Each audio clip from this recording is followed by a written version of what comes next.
kemudian berubah nama menjadi Universitas Mercubuana Yogyakarta pada tahun 2008.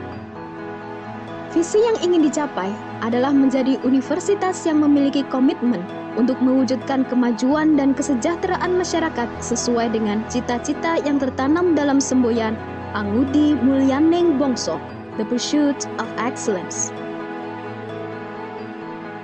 Dalam perkembangannya, Universitas Mercubuana Yogyakarta telah mendapat kepercayaan masyarakat. Lebih dari 10.000 mahasiswa telah menuntut ilmu di Universitas Mercubuana Yogyakarta untuk membuktikan diri menjadi generasi yang unggul bagi bangsa. Universitas Mercubuana Yogyakarta memiliki 3 kampus yang diperuntukkan dalam menunjang kebutuhan kegiatan belajar dan mengajar. Pengajaran di Universitas Mercubuana Yogyakarta dilaksanakan dan dikelola oleh fakultas dan program studi pada jenjang sarjana dan pasca sarjana, meliputi Fakultas Psikologi, Fakultas Agroindustri, Fakultas Ekonomi, Fakultas Teknologi Informasi, Fakultas Ilmu Komunikasi dan Multimedia, Fakultas Keguruan dan Ilmu Pendidikan, dan pasca sarjana.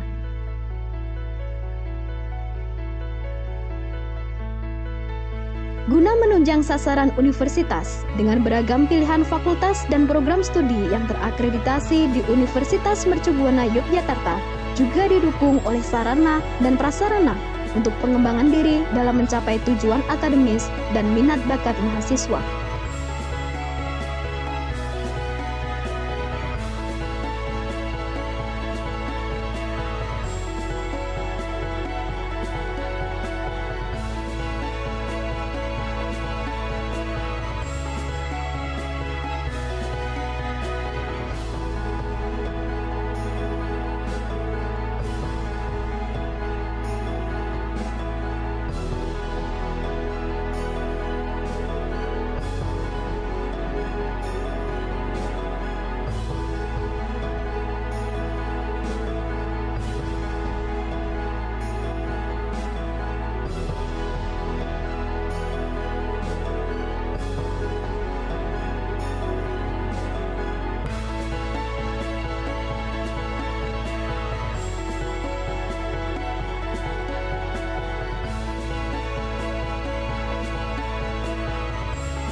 Universitas Mercubuana Yogyakarta berusaha terus mengembangkan diri menjadi universitas yang memiliki keunggulan dalam bidang pendidikan dan penalaran, serta penelitian dan pengabdian masyarakat, baik di tingkat nasional maupun internasional. Sebagai cita-cita untuk mencerdaskan bangsa sehingga membantu masyarakat mewujudkan kesejahteraannya.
Recording in progress.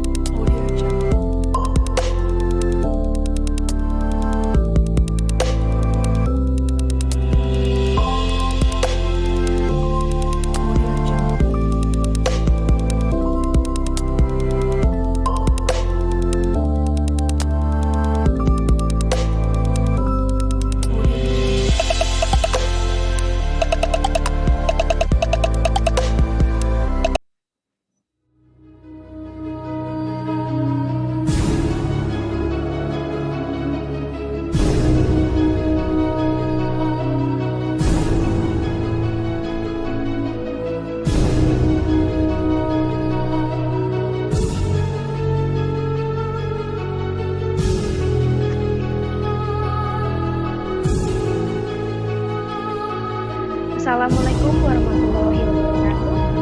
Good morning, peace be upon you and best wishes to us all.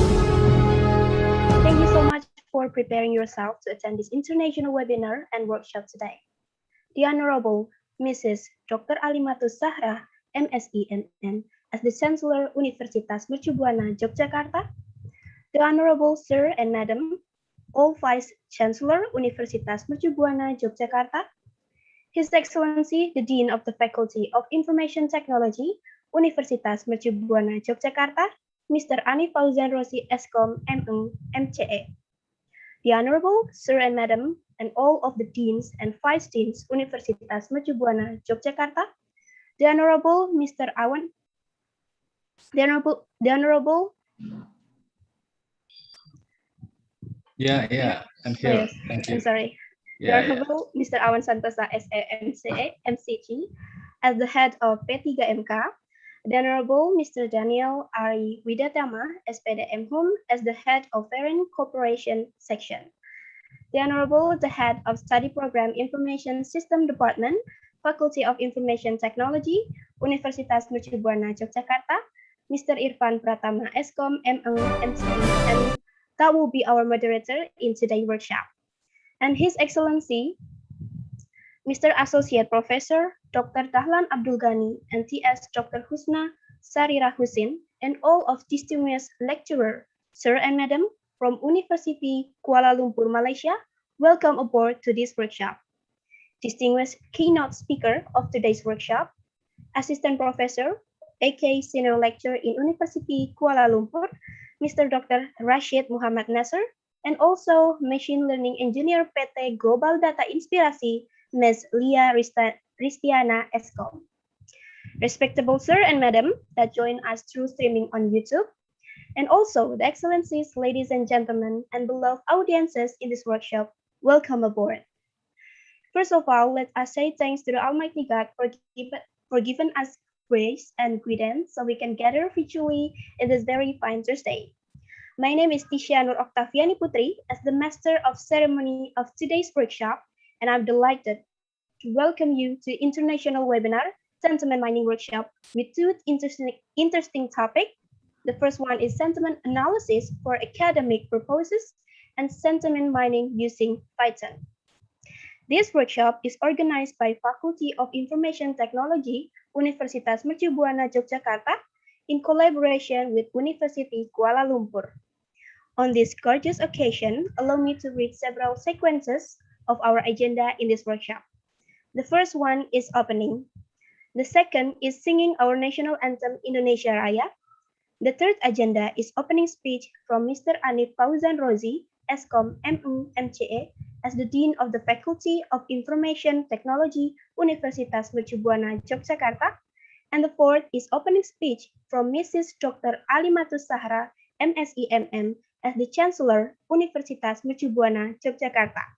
And the fifth agenda is the main activity workshop section, which will be directly led by our moderator, Mr. Irfan Pratama Eskom, ME, MCE. After that, the sixth agenda is attendance form that will be filling by the exit ticket for the participants. And the next agenda is photo section. And the last, it will be closing. So before we jump to the next agenda, allow me to read several regulations of this webinar in order to make our event run effectively.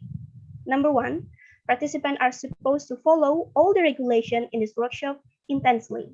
Number 2, participants are required to turn off the audio during the webinar and or video when doing another activity. Number 3, participants are not allowed to share files, messages or chat, doodles, or webinar screen out of interest. Number 4, all participants are not allowed to talk to each other outside the webinar agenda. Number 5, participants will be invited by the moderator to submit question proposals by using the raise hand facility or submitting via the chat room facility publicly. So for documentation purposes, participants are requested to activate the webcam when is needed. And number 7, webinar participants are required to use their real names as the participant identities with the format instance name dash full name. Number 8, participants will get e-certificate by fill the exit ticket or the present list on the link shared during the workshop. E-certificate will be sent directly via email. Number 10, material links will appear in the notification when filling out the attendance form. Thank you. Come to the second agenda, that is singing our national anthem, Indonesia Raya. The audience are required singing intently without turning on the microphone.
Finished.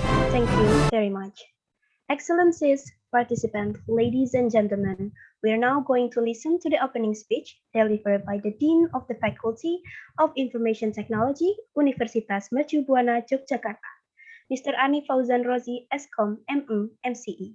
Ladies and gentlemen, please welcome Mr. Ani Fauzan Rozi, Eskom, MM, MCE. Thank you. Bismillahirrahmanirrahim. Assalamualaikum warahmatullahi wabarakatuh. Waalaikumsalam warahmatullahi wabarakatuh. Waalaikumsalam warahmatullahi wabarakatuh. Terima kasih waktu yang telah diberikan oleh MC. Thank you very much.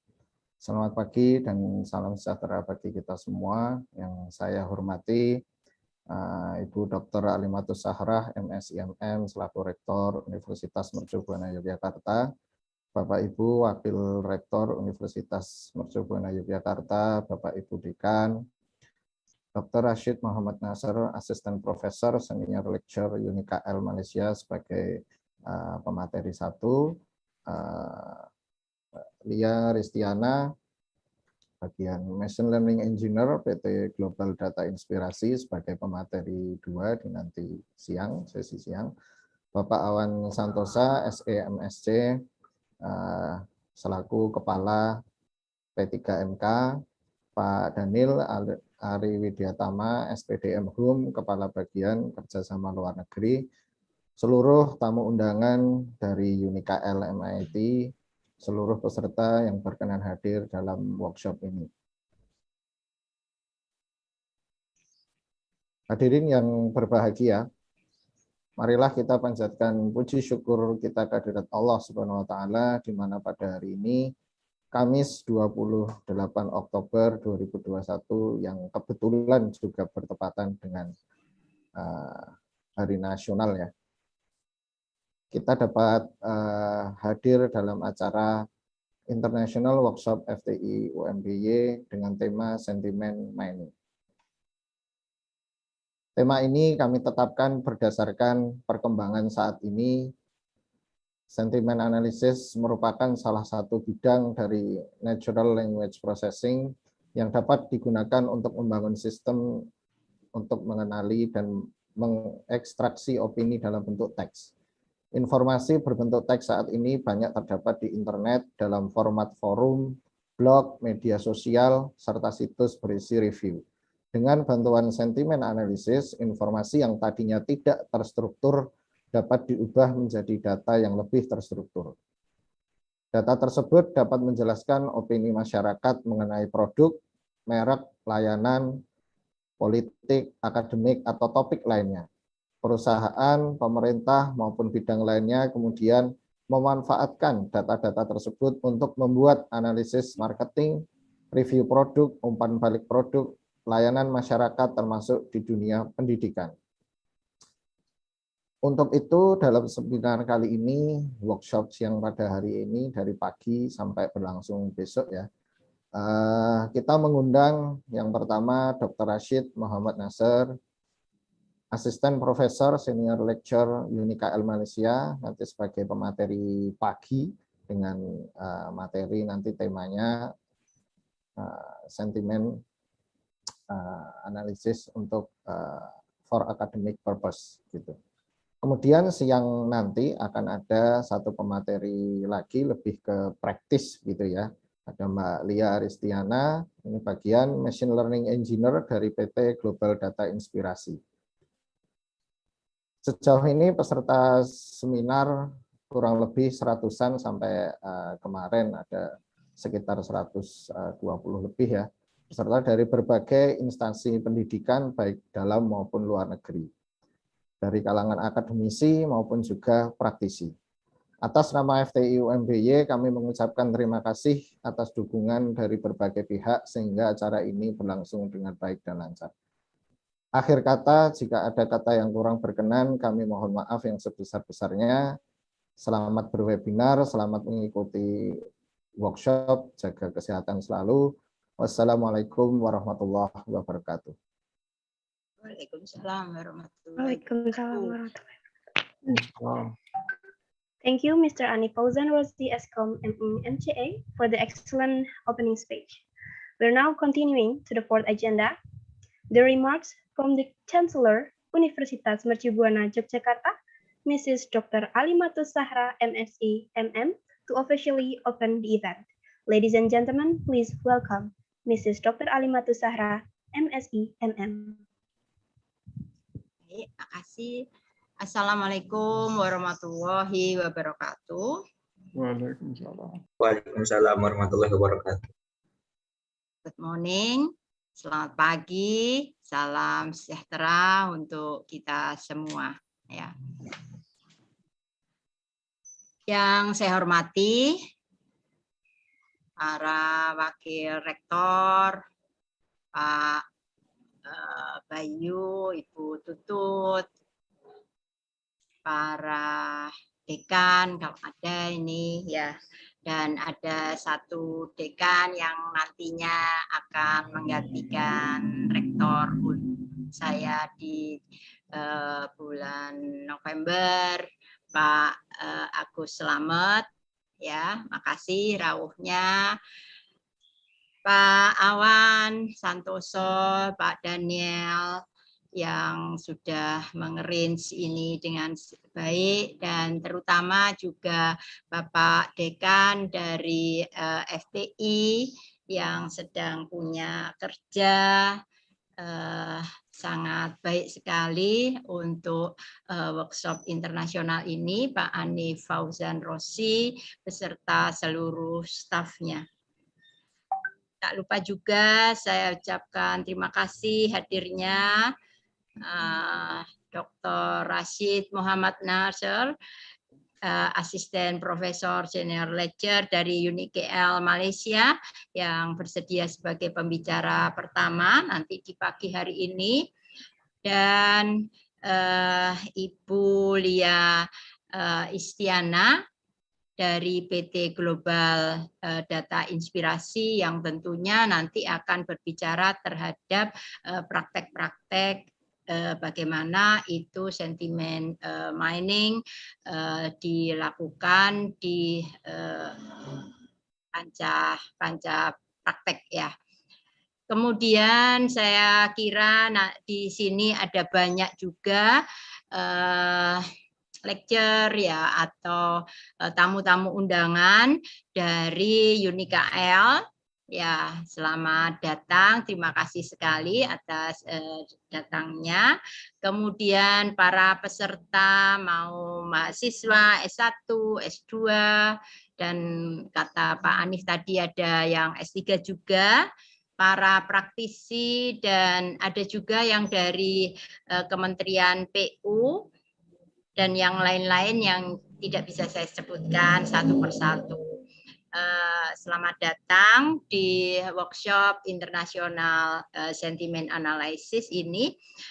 Kami sangat senang, appreciate sekali atas rauhnya, dan semoga ini nanti akan menjadi suatu pencerahan-pencerahan baru terhadap kegiatan-kegiatan kita yang akan datang.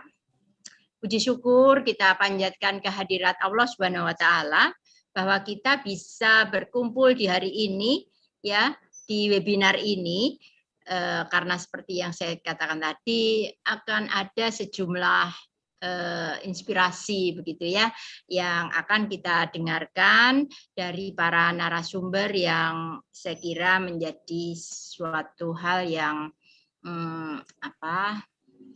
yang sangat langka gitu ya. Nah, hari ini 28 Oktober 2021 ini sebenarnya merupakan suatu momen bagi Fakultas TI dalam rangka untuk memeriahkan gitu ya, memeriahkan terhadap Dies Natalis Mercu Buana Yogyakarta yang ke-35. Dies Natalis Mercu Buana yang ke-35 ini diwarnai oleh bidang TI itu dengan suatu workshop internasional ini, dan memang Mercu Buana yang ke-35 ini itu lebih akan mendorong fakultas-fakultas atau prodi-prodinya untuk ke kancah internasional, dan salah satunya ini telah dibuktikan dengan baik oleh Pak Anif beserta teman-teman, sehingga kami sangat bangga berkolaborasi dengan UNIKL. Semoga kolaborasi dengan UNIKL itu menjadi semakin mesra, semakin terjalin dengan baik untuk kedepannya, tentu nanti dengan Pak Agus Slamet yang akan meneruskan sebagai Rektor Mercu Buana kedepannya. Tidak hanya mungkin namanya kolaborasi yang mesra itu mungkin untuk hal-hal yang sifatnya workshop ini, tetapi mungkin akan ada bercerita tentang jurnal, mungkin juga akan bercerita tentang studi lanjut dari para dosennya ke UNIKL ya. Dan kami ingin bahwa jalinan mesra dengan UNIKL itu menjadi lebih erat lagi di masa yang akan datang. Karena Mercu Buana sebenarnya itu sedang mengembangkan sayap dan kami sangat berharap itu bisa lebih terbang begitu sehingga internasionalisasi ini menjadi lebih mantap lagi untuk prestasi-prestasi ke depan dalam hal tridharma perguruan tingginya. Boleh jadi nanti ada pada pendidikan, boleh jadi pada penelitian dan pengabdian kepada masyarakat. Dan Bapak Ibu semuanya yang saya muliakan ya, di sini kami ingin bahwa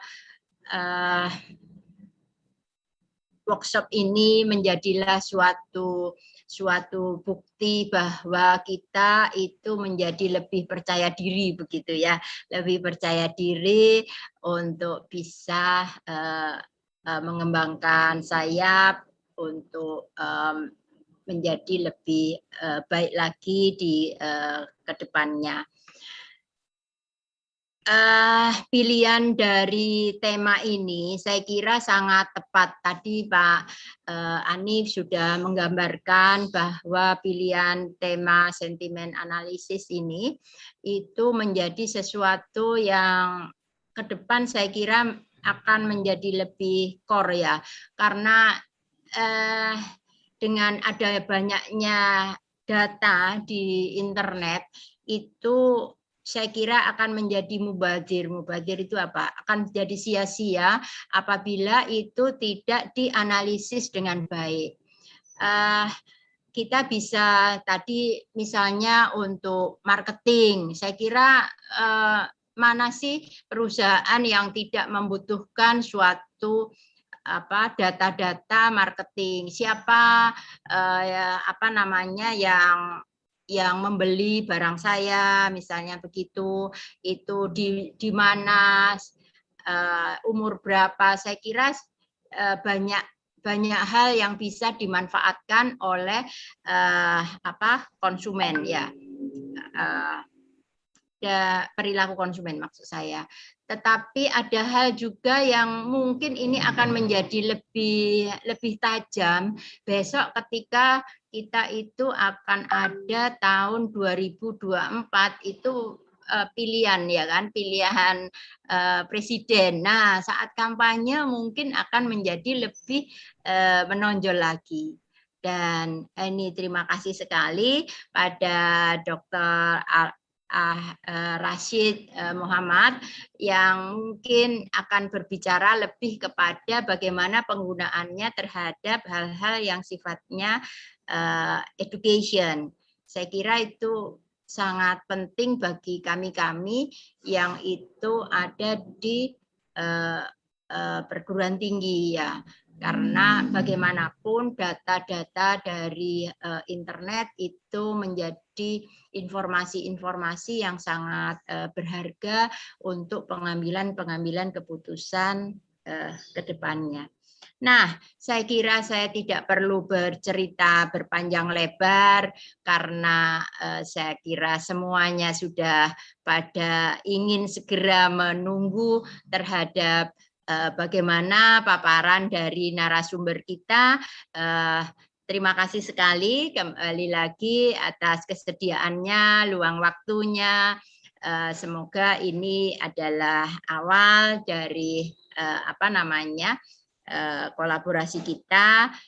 Semoga untuk yang kedepannya tidak segan-segan juga kita akan membuat aktivitas-aktivitas internasionalisasi ke depan ya. Saya kira dengan mengucapkan Bismillahirrahmanirrahim ya, saya buka untuk international workshop yang diselenggarakan oleh Fakultas Teknologi Informasi Universitas Mercu Buana Yogyakarta di tanggal 28 Oktober 2021. Dengan ini, workshop internasional dinyatakan dibuka. Terima kasih. Wassalamualaikum warahmatullahi wabarakatuh. Waalaikumsalam warahmatullahi wabarakatuh. Waalaikumsalam warahmatullahi wabarakatuh. Thank you, Mrs. Dr. Alimatus Sahra, MSc, MM, for the great remarks. Now, the event officially open. Let's move on to the next agenda. That is our main activity, the workshop section. That will be led by our moderator, Mr. Irfan Pratama, Eskom MM MCE. Mr. Irfan Pratama, Eskom MM MCE, the time is yours. Okay, thank you, Ms. Tisha. Assalamualaikum warahmatullahi wabarakatuh. Good morning, everyone. My name is Irfan Pratama. I will be your moderator for today and tomorrow's session. Before we start the session, I would like to briefly present the CV for our first speaker. Yeah. Dr. Rashid Muhammad Nasser as a senior lecturer in UNIKL. He is distinguishedly experienced as I read his CV here. He provided and delivered several subjects such as security systems, intelligence systems, computer organization, system administration, object-oriented programming, and Unix programming. Besides that, Dr. Rashid has conducted some research on sentiment analysis, emotion recognition, performance prediction, machine learning, and also Islamic online presence. Maybe without further ado, I would like to welcome Dr. Rashid Muhammad Nasser. Maybe you can check the audio first to make sure the audio is coming out. Can you, Dr. Rashid? Oh. Okay. Probably Dr. Rashid had some connection issues. Yeah. He's disconnected from the Zoom. Okay. As we wait for Dr. Rashid to come back, maybe I will read further for his CV, yeah, because the CV is pretty long and so many to read here, because he is already experienced as a lecturer. Before he became a lecturer in UNIKL, he is a lecturer in Al-Ahqaf University, Al-Mukalla, Yemen, from 2003 to 2009, and become a research assistant too in KICT IUM Gombak, Kuala Lumpur, from 2012, January 2012 to April 2012, and start to be a lecturer in UNIKL. Okay. Hello, Dr. Rashid. Can you hear my voice? Yeah, I can hear. Okay. So the audio is okay, right? Okay, Dr. Rashid, maybe we can start the session. But before that, I would like to inform you that we have roughly 60 minutes for the session. And after that, we have around 30 minutes for the discussion. Okay?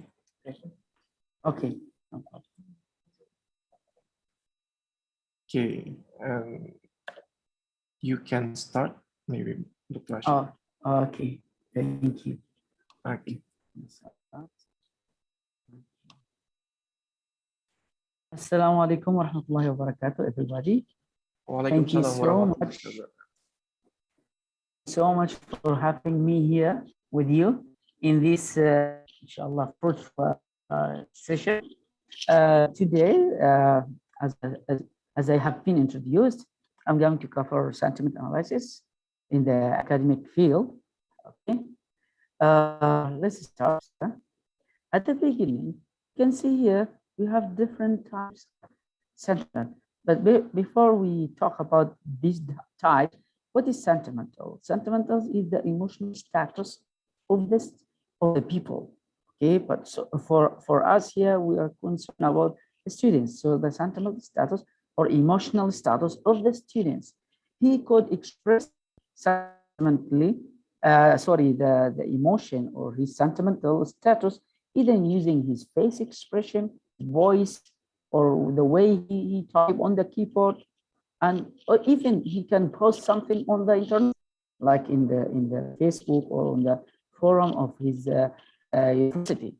So there is the way famously or commonly used to capture the emotion status of the people and used extensively in the marketing and in the business, more in academic.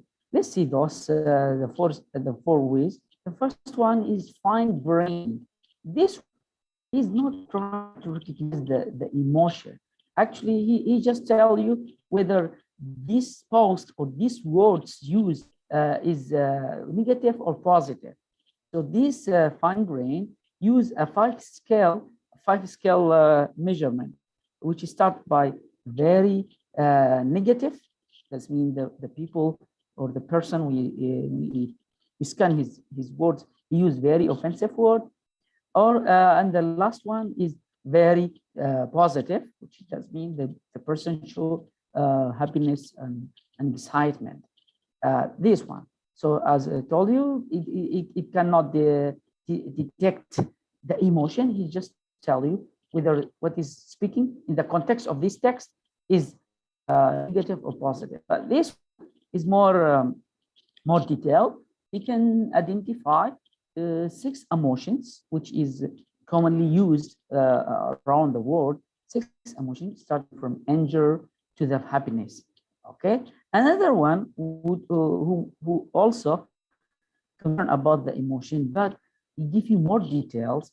This aspect based was that he beside detecting the sentimental status of the person wrote the post, he also determined exactly what he's talking about. For example, now he says something about the laptop he purchases from us.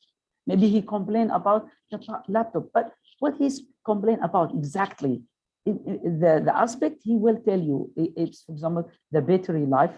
He's complaining about the battery life of his laptop. So this is more detailed. The last one here, this is the more related to the action. It's called intent-based. This one, after detecting a negative emotion, mainly he focused about negative emotion in the feedback of the customers. He automatically contact the customer service in the company, in the organization, to ask them to talk to the person who write very negative post or feedback. So the good things about this is interact. He make action. Others, we need to take action by ourselves. Okay, that's these are the 4 types. As I told you, the source of the emotion, it could be the posts, that's mean text, it could be voice, or it could be pictures and videos. Okay, let's see how we can use that in the academic field. According to the Andrew Fitch and Sloan, they talk about the facial recognition, but actually these words fits every sentimental aspect, even the voice. He said it's going to almost controlling or demanding technology in the 2020s. So regardless the concern, because there is a lot of concern about the privacy, about the human rights. Okay, so he said, regardless this, still it will be far-reaching technology in the 20s. So that means here we are the people in the academic field. We must consider it. Is it one way or another? We will see it in the next generation of our educational system. We will see it that it will be in our virtual learning environment and so on. Okay, let's see now. Previously, and also unfortunately until now, most of the way of recording or capturing students' emotion or students' sentimental status is using this traditional way, using students' response systems, or they call it students' feedback.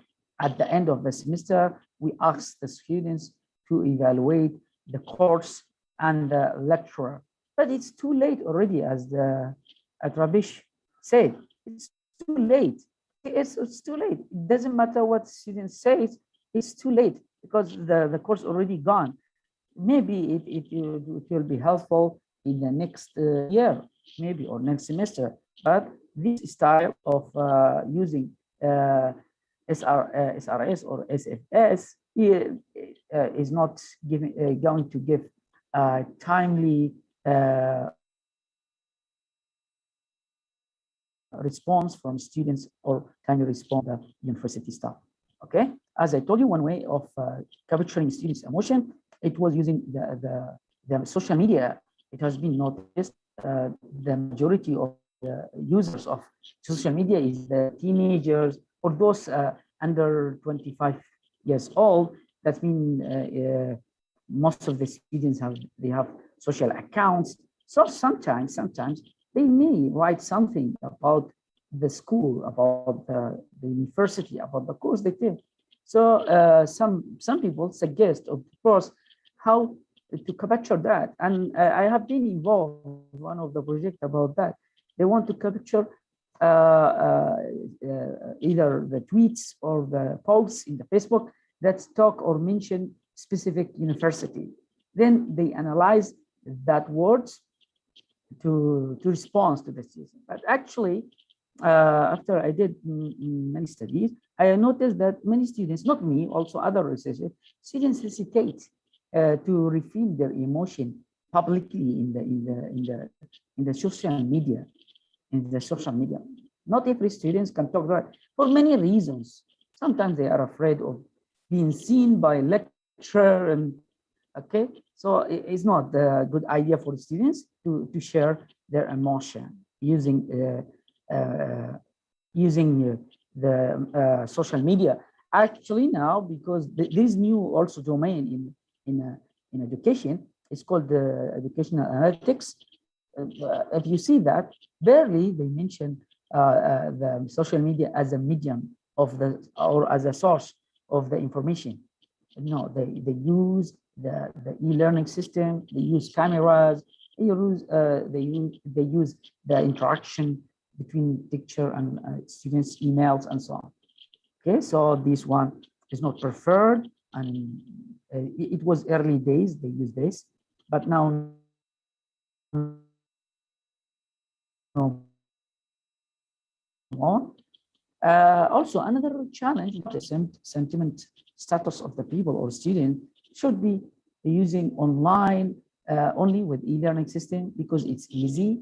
There's a camera in every laptop, and also we can capture using some add-ons tools to capture the keystroke of the students, the rhythm, the way you typing, because he can reveal some emotion.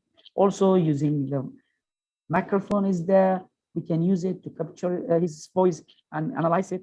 So the online is easy to integrate sentimental action tools. But how about the face-to-face? Face-to-face is more challenging because all cameras on the classroom, right? But if you see most of the literature, most of the proposals is focusing on the online. Why? Because recently, by many researchers, including me, students show anger and anxiety and boredom when they use online version of education, particularly these days because of the pandemic of the COVID. not in comparison to the students on the campus. So that's why they put more in emphasizing on the line version of sentimental analysis. Okay, let's see another challenge here. Should the students show their emotion or not? As we said here previously, students hesitate to say something about the lecture or about the lecturer or the university on the internet. How about the life? Let me talk to their lecturer, talk to each other in the learning system or on the class. When we did this study, we asked students from various universities in UNIKL and also in other countries. We flopped this model. The student, you see this insecure, which is a short for NS. Insecure. Do you feel insecure? That means you feel shy, or you feel you will be fragile in front of your classmate if you express your feeling. They reported it's insignificant. That no, the majority of the students show encouragement to express their feeling, to express their emotion to the lecturer. They want their lecturer to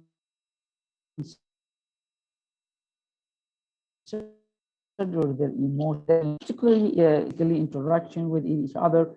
But now online, sitting on the convert,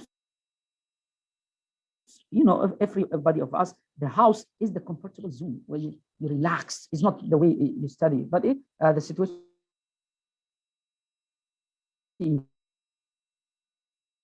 involves us. So according to the study by us and others also. Let's see now. We measure, or actually we specify or tell what's supposed to be considered in terms of the emotion in the subject, or what to capture exactly. What emotion we're supposed to capture. See now, according if you study, there is one of the psychologists is called Ekman. Is one of the well-known in terms of emotion detection. Is Ekman. He developed tools and mechanisms, either survey in the early days, later some mechanisms only to capture 6 critical emotions, starting by surprise, then happiness, then sadness, disgust, anger, and fear. This is the Ekman 6 emotions. Others, they try to extend it, like this one, the Russell. He developed this one. You see here,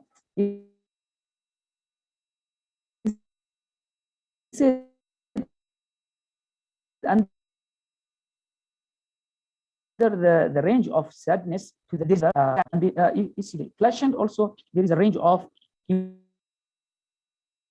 emotions. Okay, but actually, if you see all the tools, and later in this afternoon, he will talk about some sentimental tools. They use extensively the only 6 emotions that's developed by Ekman. They don't refer to this. Actually, I have reviewed the cognitive surface by Microsoft. Only 6. I review life is only 6.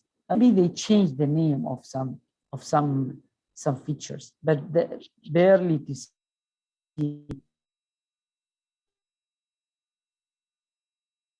they add any extra. We fail to identify the emotional approaches. Other approaches is developed by this project called the emotion wheels. You can see here, according to the claims of the project, he said the different emotion could be integrated or could be interfered altogether. Like here, I see acceptance, trust, and admiration. Could be, that's mean it's not easy to differentiate them. Like here also, annoyance, anger, and rage, terror, fear, apprehension, and so on. Okay, there's so many emotions he tried to identify, but many people, many further studies, they criticize this wheel because it's so difficult. Actually, only we, according for negativity, we just talk about the fear, annoying, sorry, a fear. What else? Surprised. What, like the shock? Easy. To other details like this, so difficult. So far, the current available technology cannot identify everything unless you install wearable device on the people. That means you put something like now maybe the Apple Watch can do that.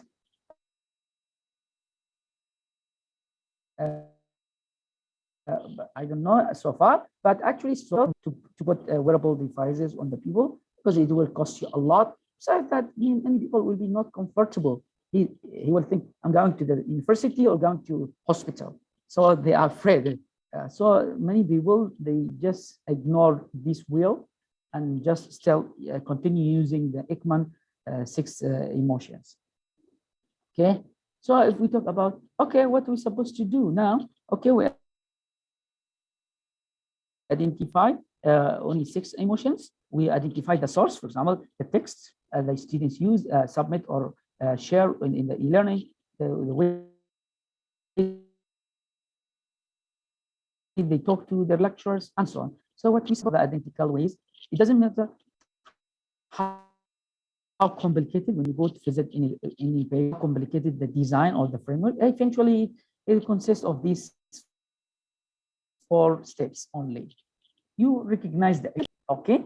So according to the Krenke, he used the speech, but we can use any other things: speech, text, video, image, case track, and so on.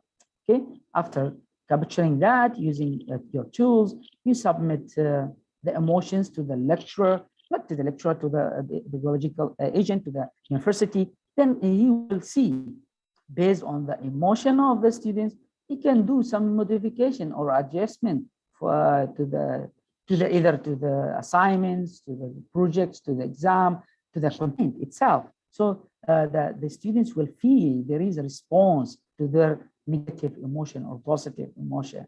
Others, they integrate this completely, or sorry, automated completely, and make it like they call it electronic companion. Electronic companion, it's the smart e-learning system that's used for self-learning. It's capture the emotion of students using laptop camera, the voice, the way he used the mouse and the keyboard. Then automatically he try to simplify or change the topic or the content displayed on the screen to the students. That's called electronic companion. Okay, but we don't cover that. We cover it this way. That means we took enough time to review the emotion and let response to the students. Okay, this is the commonly used model in the schools and universities also. Okay, let's see what is the proposed solution. It could be based on this, or okay, some advancement with that. Let's see some of them. For example, here, many literature, many old, I can say old style of emotional recognition or sentimental status recognition, using keep trying the eye tracking and the head movement, using the OpenCV. You see here, this researcher Sharma, he used OpenCV to detect the face, later detect the eyes, then he keep monitoring the blinking eye, because blinking eye, and also the movement of the head, to see how much the students are enjoy or feel bored with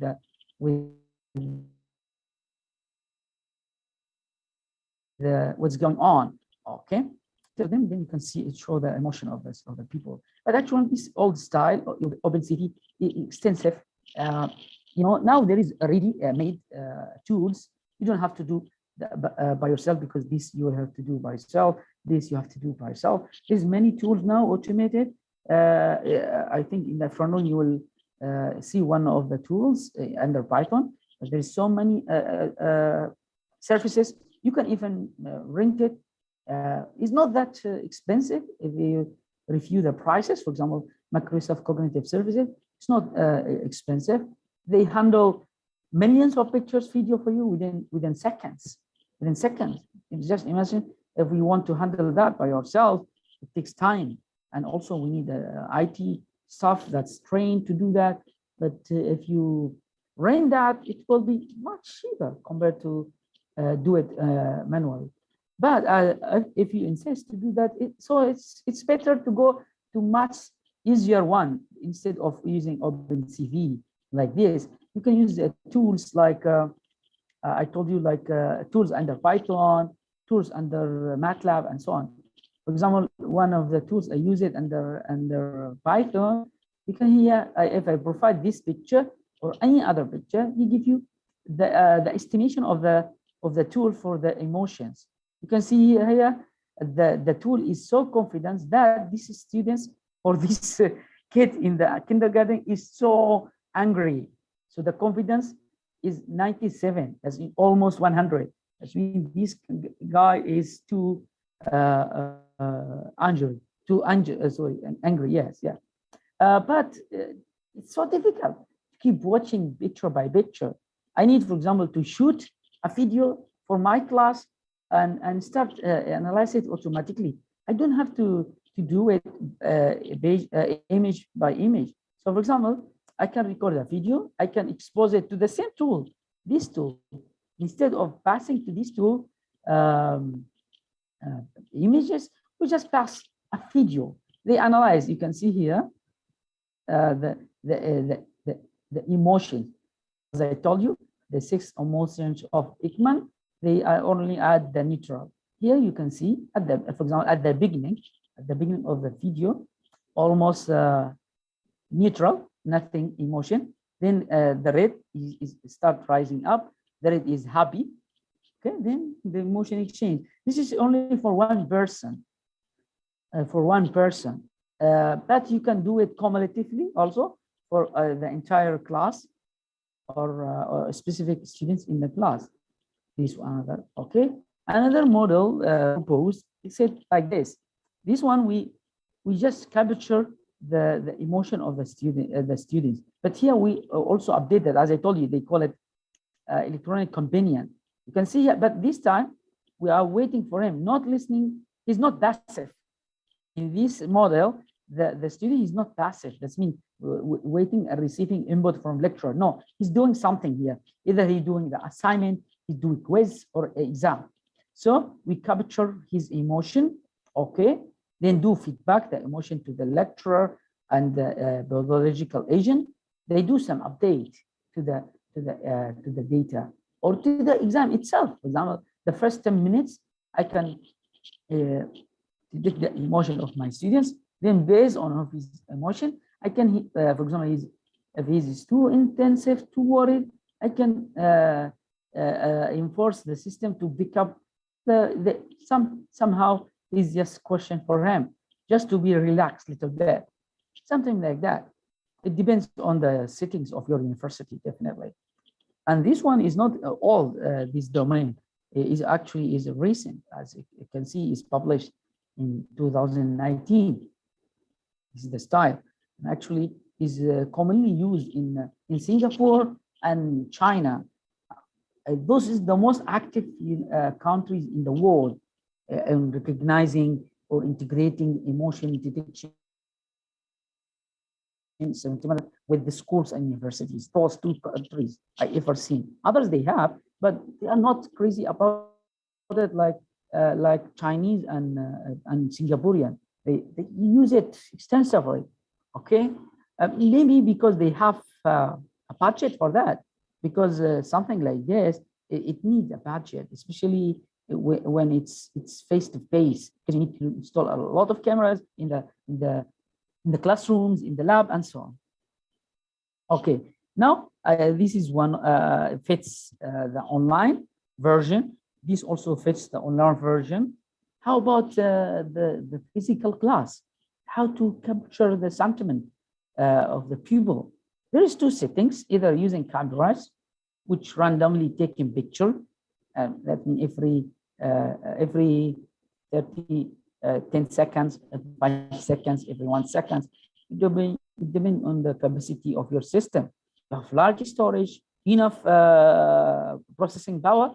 Okay, you can take one picture every second. Here, this is the configuration for the where we're supposed to put the camera. For example, this is the lecture table, and this is the room, classroom. Students here. Either some of the people, they prefer only one camera like this, could be sitting to the right or sitting to the left. It depends. Or some of them, no, they prefer only in the back left. I don't know, maybe he wants to capture the teacher face, because the students here, all the students will be the back side, not the front side. This one also back side. Some of them, they like this. This for lecturer, here front teacher. The capture, okay. It doesn't matter which configuration you like. First, it depends on your budget. Second, it depends on the photo professional.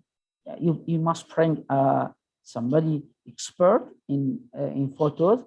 He will advise you regarding how many cameras you want, also the accuracy of the camera, and also the position where you're supposed to install the camera, as we not interfere in the business of the technician when they install the surveillance cameras in our campus. Definitely, we need somebody who knows his work, so he can install cameras for us.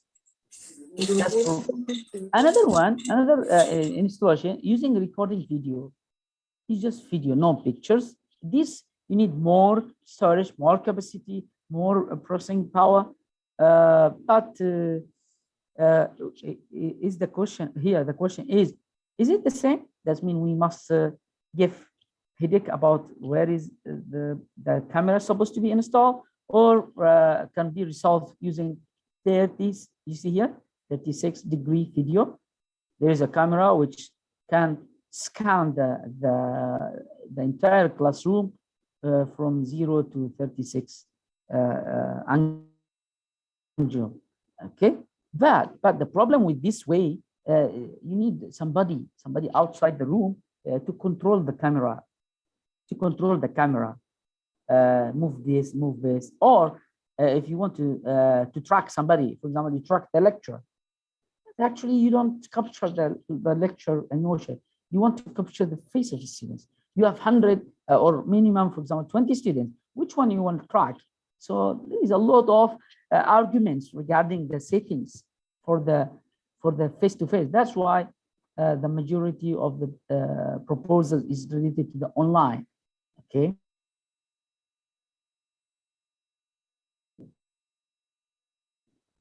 Okay. So far, this is the when we want to use sentimental capturing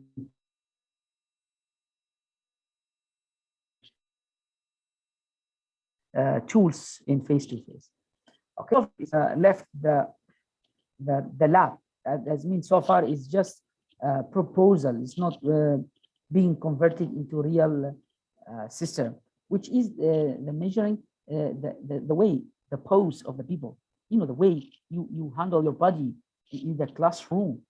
It's called, why we use that, because besides the emotion, we also consider the engagement. How engagement are you? Here we focus about the pose. See this lecturer, the students is open his legs. That means he's so relaxed. Maybe he's comfortable with the class, or he doesn't care. We don't know so far. It's still, you see, this type of solution is proposed recently. It's even published in 2020. That means there's some people, they take it much advanced, the way of emotion and engagement. It's not only faces, it's the entire body. Okay, but as I told you, this never left so far. Never left the labs. It's still just experiment.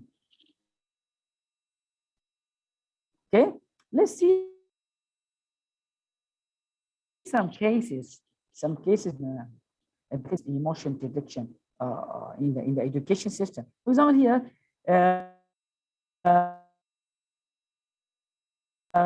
this is the video in China. Actually, this is a school. I think it's high school. It's in Hangzhou, China. They use facial recognition to monitor the behavior of the students and the emotion. I click now. We'll see it together. Okay, let's see it. It's about how this system works.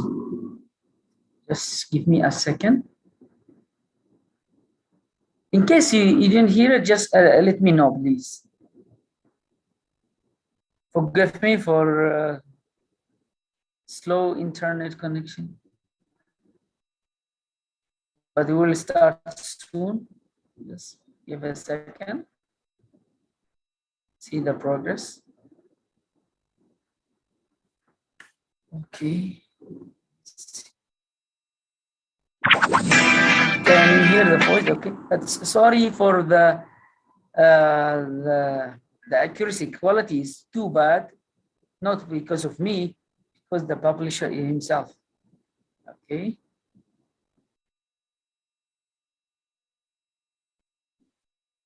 Excuse me, Dr. Rashid. Sorry? Yes? Is it Can you hear it? Is it yeah, I can hear it. It's available internet. Yeah. Okay, maybe we can help to provide it and screen share it from our side. Yeah, So I will now send it. The link I will send it in on the chat. Okay. Okay. Everyone can see it. You see the way they watch the students. They use it. Okay. We can help to play it from here. For attendance, they use it for misbehavior, for many things. Yeah.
As you can see, it's they have a budget here.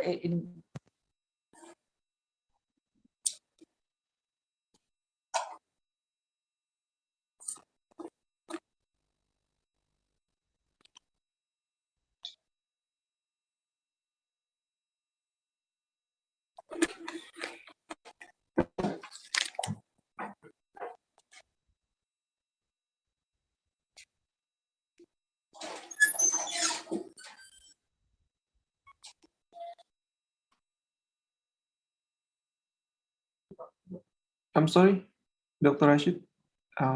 We can't hear your voice yet.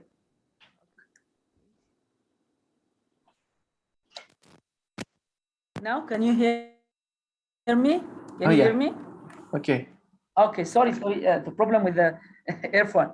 As I told you, those people, they have budgets enough, but for us, maybe we have to struggle to get money for that. Sorry. Let's go back to our slides. Don't know what's happened. Maybe I'm here already. Sorry, I don't know. Yeah, we talk about this. Okay. This another one, another case used also in China. Another one in China. Here, Zeng here and his team, he used two cases. One is kindergarten, which is displayed here. The second one with the high school, or not high school, university. You can see here using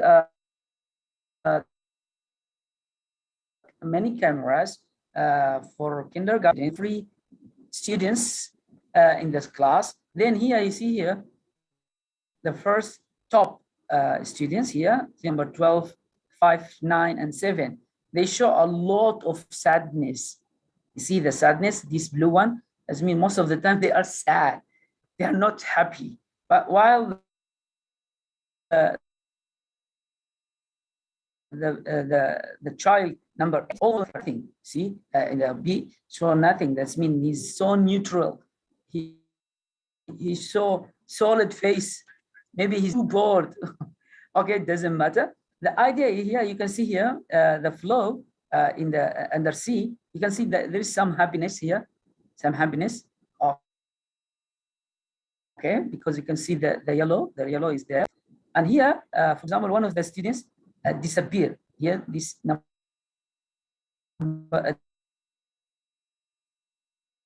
D here, students, see here, the camera cannot capture him.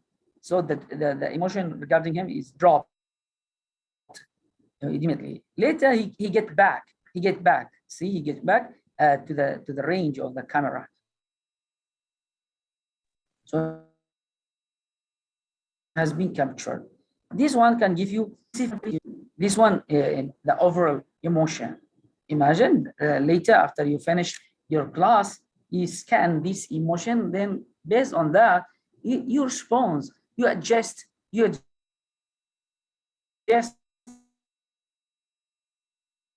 The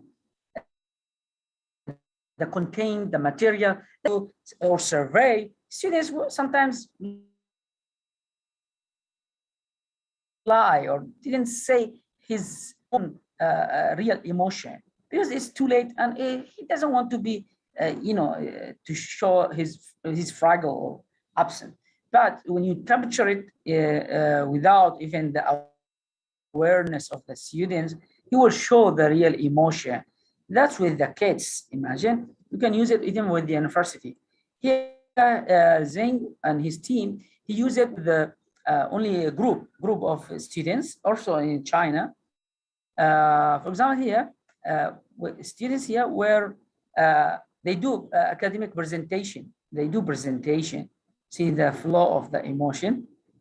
But this one, when the students are internship experience sharing, when they talk about their own internship experience sharing, this means is instead of official talking. You see the yellow color now appears more often because they show happiness. They show more happiness. Okay, and one of the pictures, the moment for this one, you see most of the students laughing. Okay, that's one of the implementation. But as so far, only few cases they use it. They use it for a serious job, but still under process. Even in some universities, like here in Malaysia, I think Malayo. I saw Malayo University. I saw one video. They test attendance system using facial recognition. I don't know how far they gone already. I don't know, but I saw that project 1 year ago. I don't know how far now, but so far the sentimental could be easily integrated with the facial recognition. Facial for attendance, just recognize the emotion or sentiment status of the people from the pictures. The only adjustment you want to do is just increase the rate of capturing the image, because it's enough for 1 or 2 pictures to make sure students has attended or not. But for emotion, we need regular the school. They capture a picture every 30 seconds. Okay. You can see here about the who most involved in the discussion, who less involved or engaged. You see here, those students, you can see they're less. When you see the yellow, means more happiness. They should something. That's what. But they are less engaged in the discussion. They are less engaged with the presentation and so on. You see, most of the time they bring their own. That means they are not interested or bored on something. So these help a lot. Not a lecturer, helping the management itself with looking instead of asking or evaluating lecturer using the survey students. You can just go to this analytics and see how happy students or how bored students with this lecturer. So this will be more fairness. More fair to evaluate even lecturer himself. That's used with the cameras and videos. How about the text? Text now, if you go to the internet, so many proposals, they do natural language processing, process the text, okay? The early days, I told you, they process the text in social media, but later, not so many students can give feedback or about their courses on the internet. More feedback, most of the time, is about the university itself in overall. They don't talk about specific topic, about specific lecture. Okay, that's the learning system of every university. We know most of the universities, they have their own e-learning system. Most of these e-learning systems are open source, and it comes with a lot of interface to ask students to involve in discussion. There is a forum. There's a lot of this. There's a survey. They can feed, and also besides that, we can scan the way students play the videos, or videos or upload, videos to the e-learning. You can scan the way students emotion. Sometimes in the live class, he cannot show serious emotion. While he watching alone, he can show some emotion. It doesn't matter whether show or not. With so many tools already discussed here regarding capturing the image and face. But there is another one, is text-based. For me personally, I use this one, Science Tech. They call it Science Text. Is by one from Polish, from Poland. He's a Polish, right? He's a famous and a very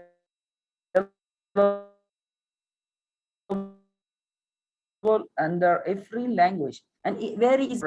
The good things about it, besides numbers, we saw numbers, right? Like this, we saw numbers.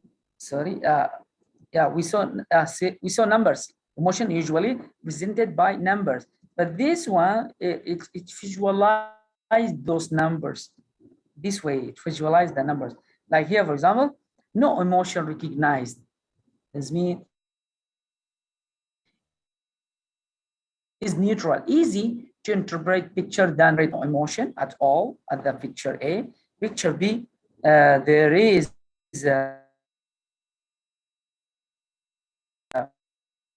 weak disgust, as mean those being bored. The C is weak fear.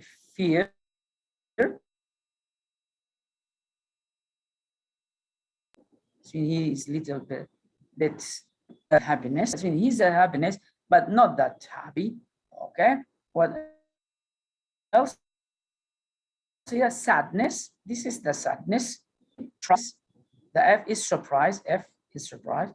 Then eventually, the G is a strong anger. His anger.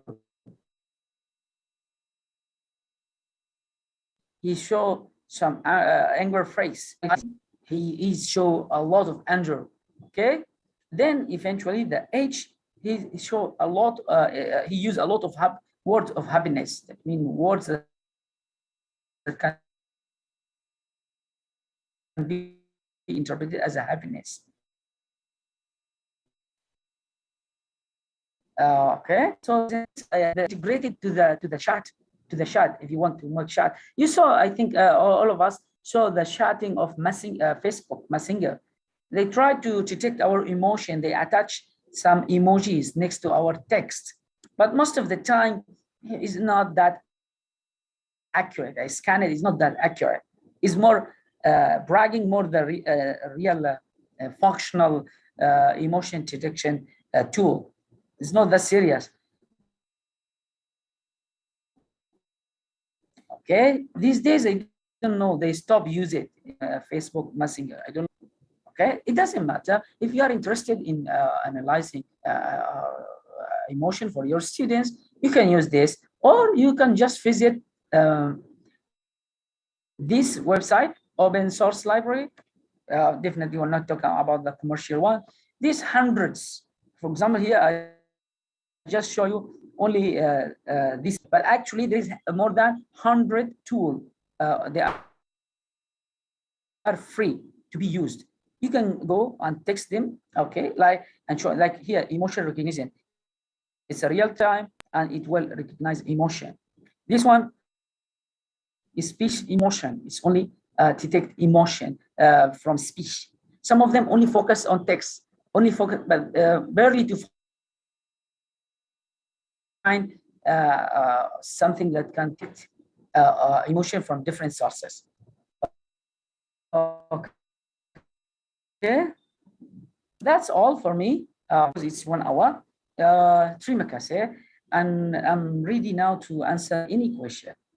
You can ask me any question. Thank you. Okay. Thank you, Dr. Rashid, for the outstanding presentation. And please, anyone who want to ask, you can ask Dr. Rashid directly by opening your mic, or maybe you can write down the question in the chat box. Yes.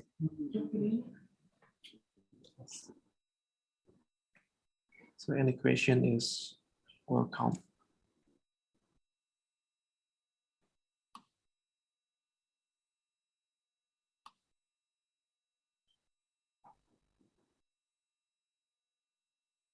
Okay, as we waiting for the participant to ask the question, I would like to ask my own question first. Okay. Actually, it is an interesting things because my team, I mean me and Mr. Albert and some of our colleagues is also having a plan to make that kind of research. I mean the facial recognition, emotion recognition to help the teacher or the school to make some better treatment to the class.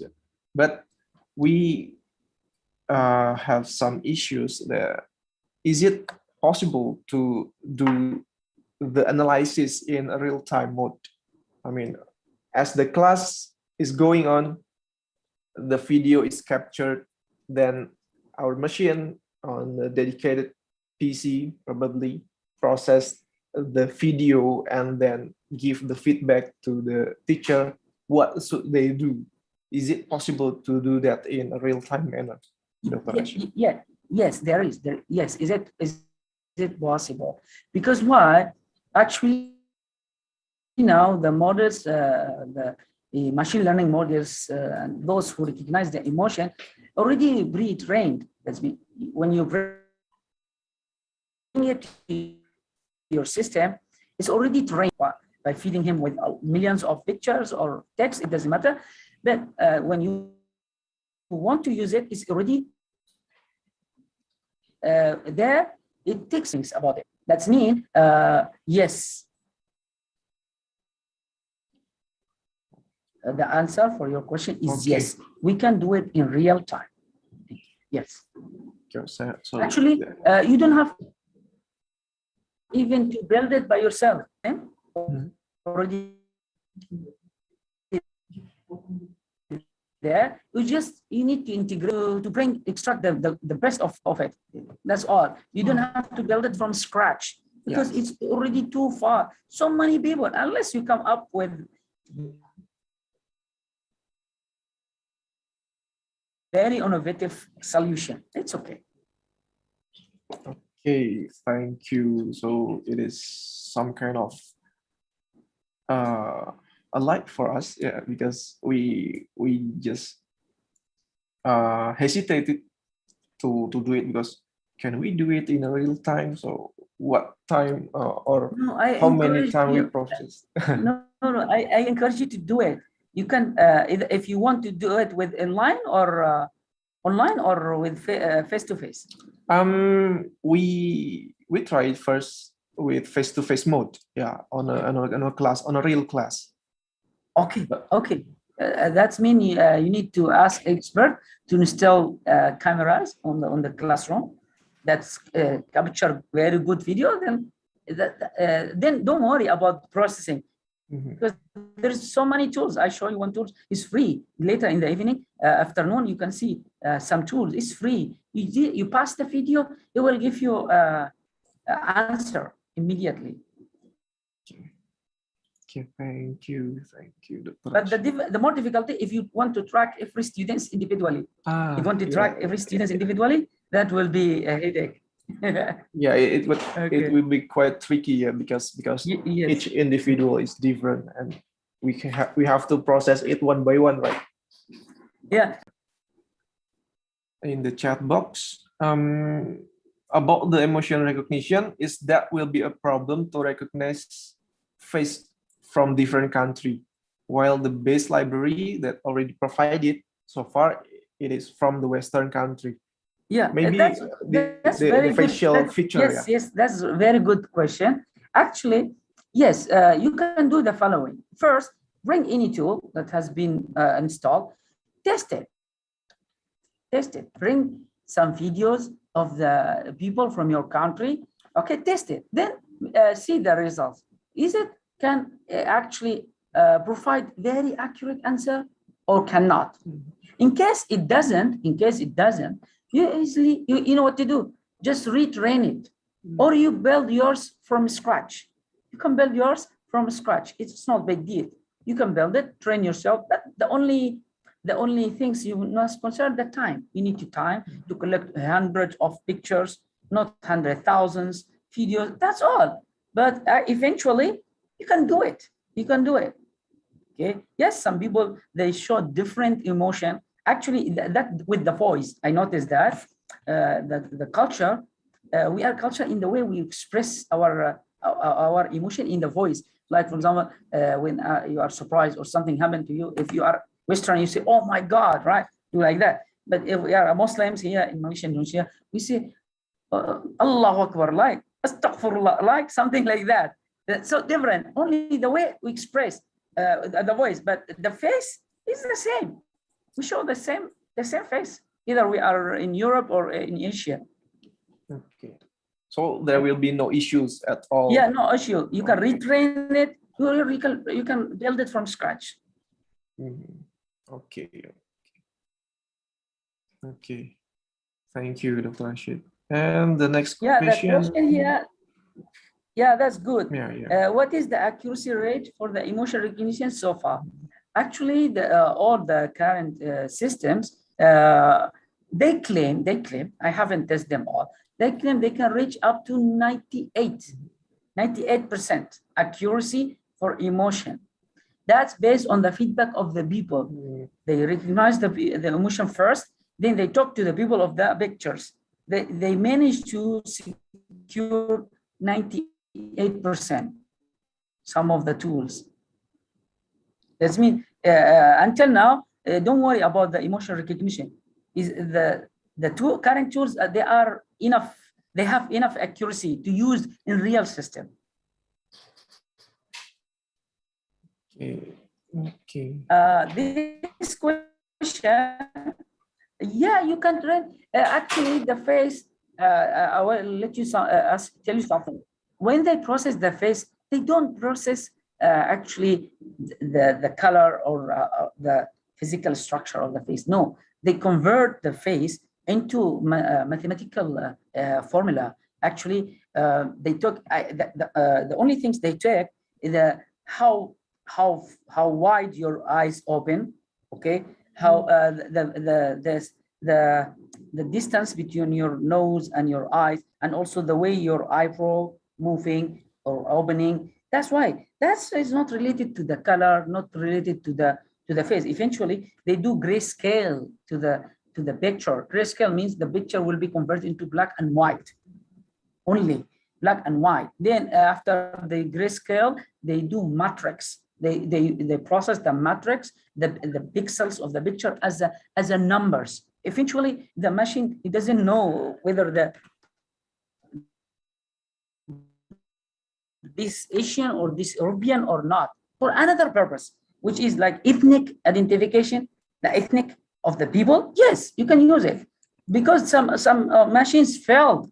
Those who concern the ethnic, they felt badly. If you heard, I think 1 year ago, one of the botnet of Microsoft on the Twitter, he did very bad things. He recognized one people from Africa as an animal. That's very bad. That failed to recognize accurately the ethnic.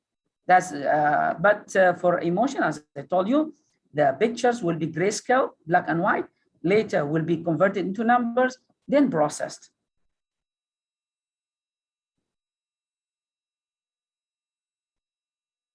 Yes, the question here, yes, because I have been asked if I could track all students. Yes, I could track. For example, if they are a small group, like we saw in the video, sorry, in this presentation, we saw only 9 students. You can use 2 or 3 cameras. It's not necessarily 1. I can use 2 or 3 cameras. I can process them all together. Don't worry, you can do that. Just started, I will help you. Because he was asking, should we use 1 camera? No, we can use many cameras in the same time. Okay. But I would like to ask, sorry, before I ask my question first, there is a person who want to ask and raise his hand. Mr. Hari Andrian, you can unmute and start to ask your question. Mr. Rasis, I have a question about the best approach for the real-time analysis that was told before, about if we in the class and the teacher need to real-time result of the sentiment analysis, and then what is the best approach we do the machine learning stuff in the machine, or we send the data and the analytics will be done in server? Yeah, that's my question. Thank you. Okay, your question is about the best approach, right? To be used in the classroom. Yeah. Okay. Yes. Actually, as I told you, there's many approaches, but currently they like cameras. Videos, no. Now, yes, they take videos, but in the short period. There is one case. Unfortunately, I didn't reach to the source. If I reach the result, I will display it, but I didn't. There is one lecturer in Hong Kong was holding a cap with a camera while he discussed.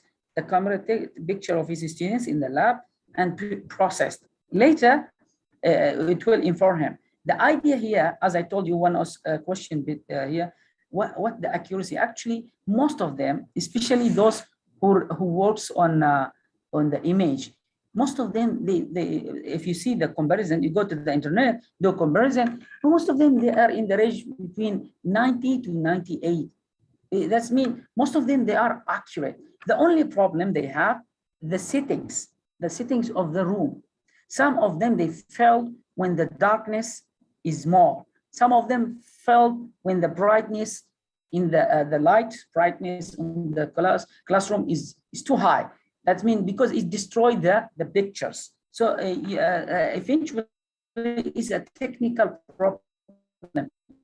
You adjust the camera first, adjust the light, so there is no reflection, there is no more light that destroy the picture. Then even the simplest face recognition method, it will works with you.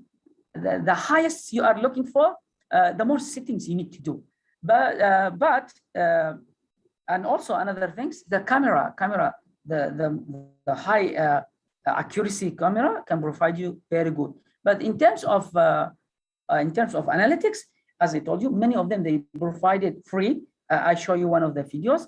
One of the slides. There is under Python. It's called face recognition library. It recognizes immediately for you and for free.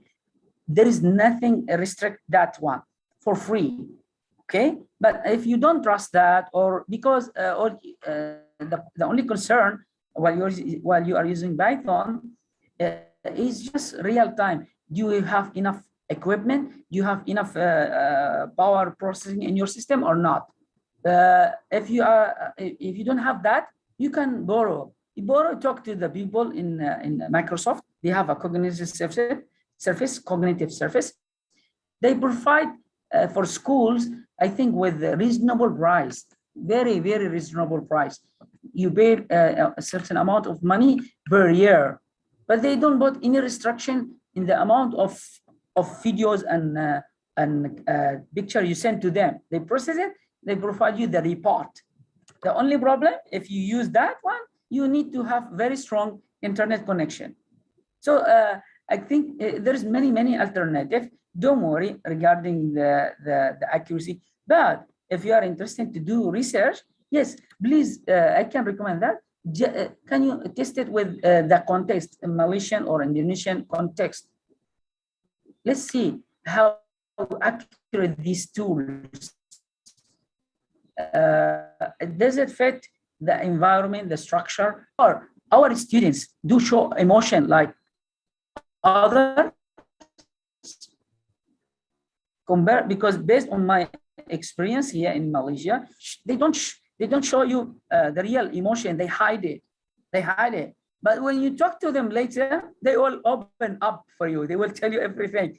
But during the class, no, they show so serious faces. So you don't know, you cannot recognize their mind. That's totally different from other context, other culture. Based on my experience in Yemen, Arabic community, yes, the students, you can see within less than half an hour, you can see if the topic is boring, you can see they show boredness in their faces. So yes, I really want to do a research on here, how far emotion recognition tools can help us here in Malaysian and Indonesian context, because we need to do scanning and also survey the people. Okay, I hope I have answered your question. Yes, thank you. Thank you. Okay, thank you, Mr. Hari Andrian. Before we move to the next question, maybe Mr. Hari Andrian, can you provide me your details, where you come from? I mean, the institution on the chat box. Okay. Yeah, just write it down. Okay, thank you. Thank you. Okay, for the next question, Dr. Rashid. This one by Albert Chandra. He said, "Do you have any prefer?" I like the for training or for research. I use the one provided with the Python. It's called I use it. But for when I work with the companies, I work in a company. They use the commercial one. They use Microsoft Cognitive, and some of them they use more expensive one. I don't think you have heard about it. It's called Rosoka. This one, it works with almost 90 language in the world. For example, you write your feedback, whatever language you write, it will recognize your emotion. It's called Rosoka. Rosoka, Rosoka. But expensive. When I was using it here in Malaysia, we just try it. It cost us for a license for 1 year, one server, $15,000. So we give up. We said, thank you. We don't want you to use it. Even it's more advanced and used by Pentagon in US, but actually it's expensive. The idea is you can use the available one open source with high accuracy. So don't go to that one, because those who go to that tools, they need full support. They don't want to give a headache. Or if there is an error, go to the internet, look for, no. They want to just make a phone call, fix that. They will do that. Most of the companies, they go to the commercial one to get supported only, okay? There is one question here. I asked about the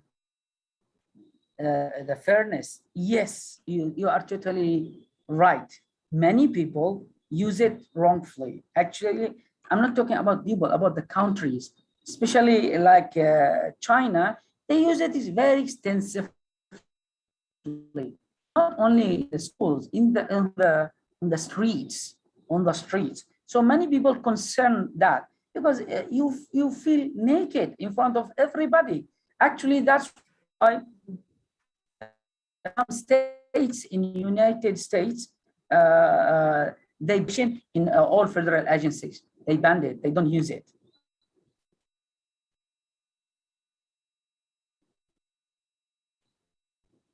Yes, yes, yes, yeah, you are right.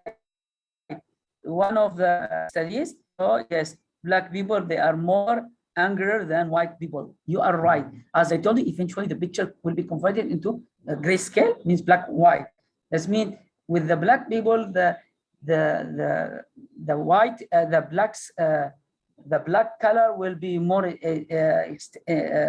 more extensive compared to the white color. Yes, yes, there is one of the drawbacks of these algorithms. Yes, it cannot handle the difference in the color of the faces. Yeah, even I noticed one. It was funny. One guy, he using a machine that recognized the skin to do some skin treatment in the salon. When the white people put his hand on the machine, it will recognize and start treatment. But when the little dark skin come under the skin, it cannot recognize. That means this is the worst case ever. Why? Because one of the ABC of launching any product to the market, to make sure this product can consider the variances on the market. Not all people, they have the same degree of the color of their skins, so it's not fair. Unfortunately, those people, they sell cheap products. So that's a good question. Thank you. Yes, as I told you, that's why we need to put our own to develop our own tools that consider our own society. Get better, right? Instead of using their own tools.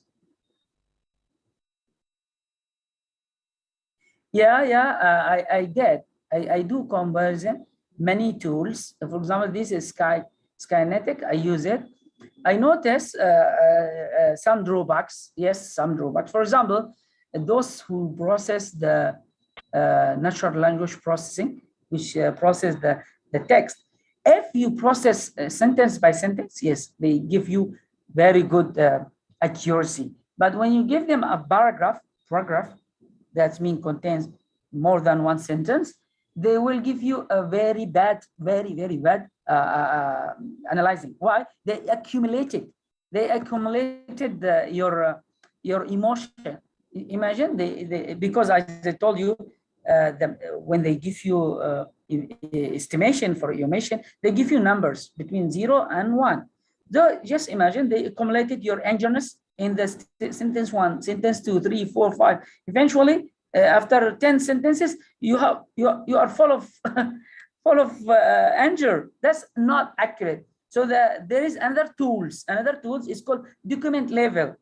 The tools I'm talking to about, it was a sentence level, only accurate with the sentence, one sentence at a time. But you want to give emotion or sentimental analysis for full document altogether? No, you need different tools. It's called document level tool.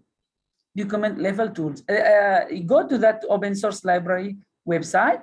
There is a document level one. They can differentiate. But so far, the accuracy is low. They cannot really give you very accurate answer about the final emotion of this one article. What is the final emotion of this author who wrote this article? They cannot give you accurate answer unless the author he used very clear words that has no more than one meaning. Like I am angry, I'm not satisfied. Use so clear words, yeah. But if you use those neutral words or words with double meanings, it doesn't help. I see about the NLP. I usually use dialogue flow from Google. Have you tried that before? What do you think about dialogue flow? Unfortunately, I haven't used it. This dialogue flow because, as I told you, so many. Besides that, I use because I'm a researcher. I use the tools by researcher. I didn't go to the Google, unfortunately. I'm so sorry. I used this one, Skynet. This one I use it only. I don't use the Google. So as I told you, you can one of the suggestion, you can bring many libraries and process the Malay or Bahasa Malay or Bahasa Indonesian. Can you try them to see how accurate? Then you can publish very good paper.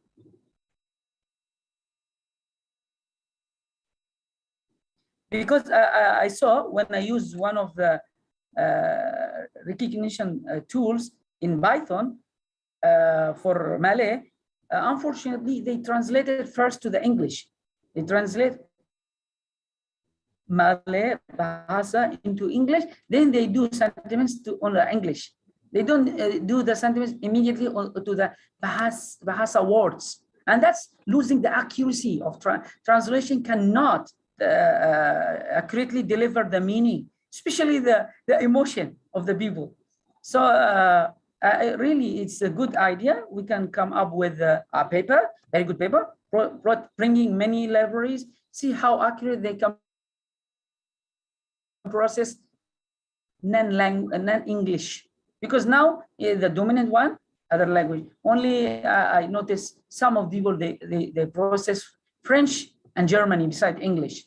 But the dominant one now is either English or Chinese.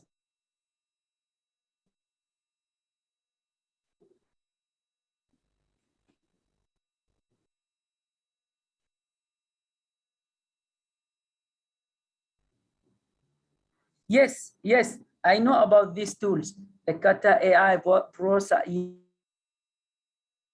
Yes, there is. Yes, yes, you're totally right. I will try to come up with and so far I haven't started working with the differences in that to come with me, co-author, inshallah. Yes, there is many tools. You're right, but I haven't tested them. I haven't tested them to see the accuracy. My comments was this the commonly.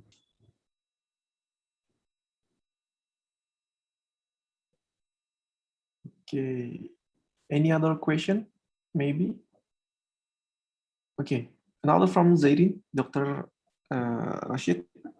For NLP, how to handle multilingual? Yeah, this one. How to handle multilingual English plus Malay in a sentence. This one is not provided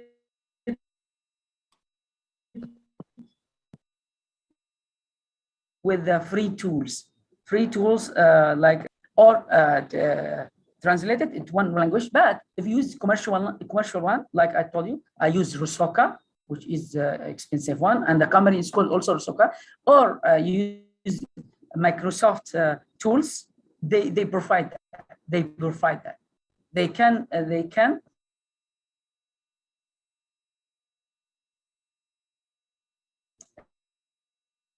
detect first. They detect the language cognitive. I provide mixed text of Bahasa, Arabic, and English, and they manage to detect the language, and they provide separate sentimental analysis for every sentence. It's possible. Yes, it's possible.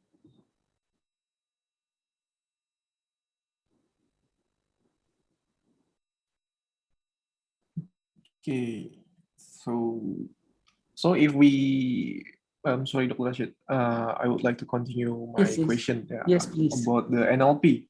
Yeah. So if we want to deploy or build certain purposes text analysis in some certain languages, so we have to, what is it? We have to analyze it from the words to words, and then we have the stop words library for our language itself. Yes. And what is it?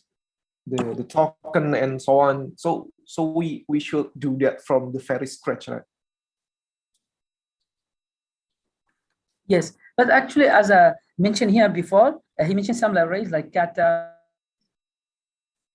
AI, Prosa. These provide you the task, the basic task of using the basic task of the natural language processing. You don't have to start from scratch, building your own words from the beginning, unless you have something new to add it. But actually, a structure for you, then you can just work from the point where the other system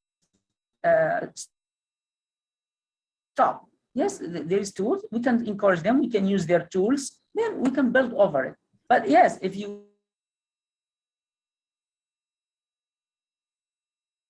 want to build fully controlled by you, you need to start from scratch. You need to stop words. A lot of things work. In Malayo, there is one dictionary.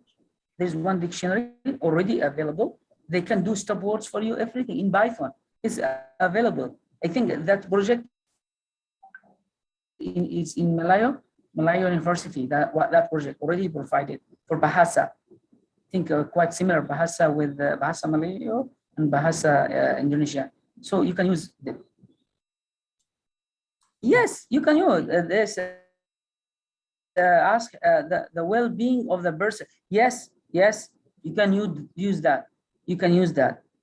You can use that. But actually, if you rely or trust the machine to give you the judgments of the people, that's not good, right? Ethically, is not good. Unless you need roughly yes, rough result that can help you in your work.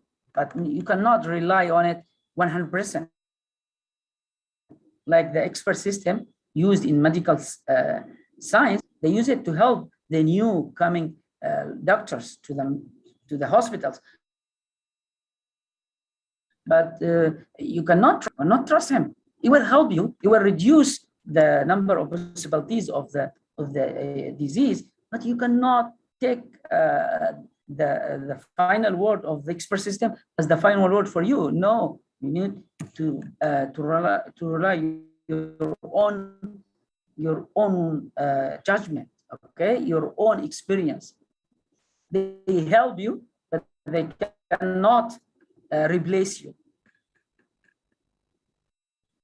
And what you said though, this is under, they call it abnormal or abnormal behavior or misbehavior. They use that to detect those who can start riot among the crowd. It's still there, yes. In the market, they detect the suspicious behavior, either in the class. One of my students do it in the class. For example, students try to cheat definitely when you are monitoring your students, it's impossible to watch everybody, especially when you have a poll of 40%. So this machine can help you. Yes, when he tile his head like that, right? When he pulls his face too down, that means he's looking for something downstairs there. One of my students developed machine learning model to detect this misbehavior on the exam room. So yes, as you said, it could be help you to detect that it's possible.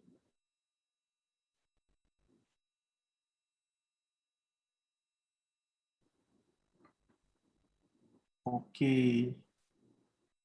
So basically, if we want to deploy something like to detect someone's behavior, it is not fully to be trusted on the machine, right? So it will need the expert. Yes. To yes.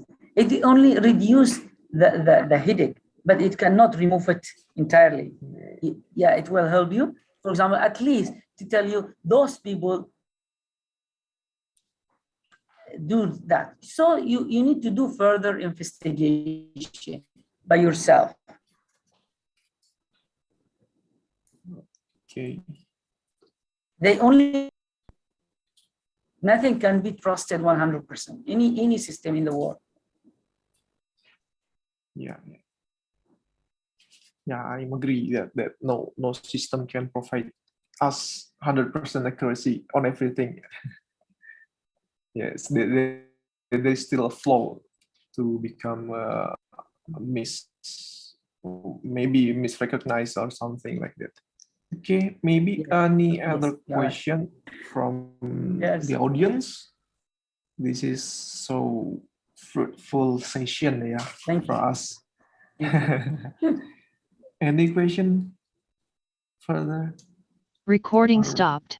Or maybe we can call it as a finished session, maybe, because there is no other question anymore. Okay. Okay.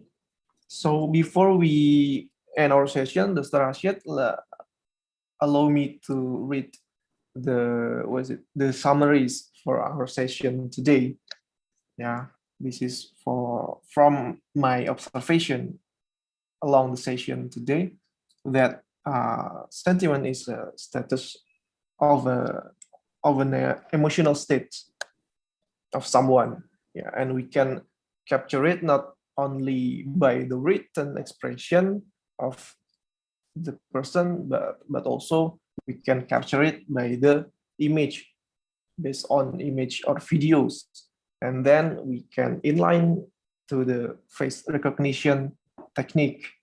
Yeah, and the facial emotion and gesture is a part of their sentiment towards something, especially in a classroom condition, to see how their perception toward the subject, toward the condition of the class, toward the teacher, and so on. And the data then can be used to help the school, or specifically the teacher, to do something midway the class is going on, to help the student get back to the good mood, or to do some things based on their condition, some treatment maybe. And in the end, we can both use the analysis combination from the written expression and the facial recognition for the educational institution to enhance their model or classroom treatment. And also, I would like to say that some interesting things here, that real-time analysis is possible to be done, but make sure we can provide a good equipment to process those huge data flow from the videos or images. Yeah, if we can't do that, we can maybe use the cloud-based system out there, but then again, we should make sure that our internet connection is stable enough. Okay, thank you, Dr. Rashid, for the wonderful session today. Thank you so much. Yeah, we may get in touch for some other occasion. I would like to ask around the image recognition and NLP and so on, because it is also my interest of the research. Yes, Recording in Thank progress. you, Dr. Rashid. Okay. Thank you very much. Thank you, Dr. Rashid, everybody. for the session. Thank you. Thank you. Have a nice day, brothers. Bye. Yeah. Assalamualaikum. Stay healthy. Waalaikumsalam warahmatullahi wabarakatuh.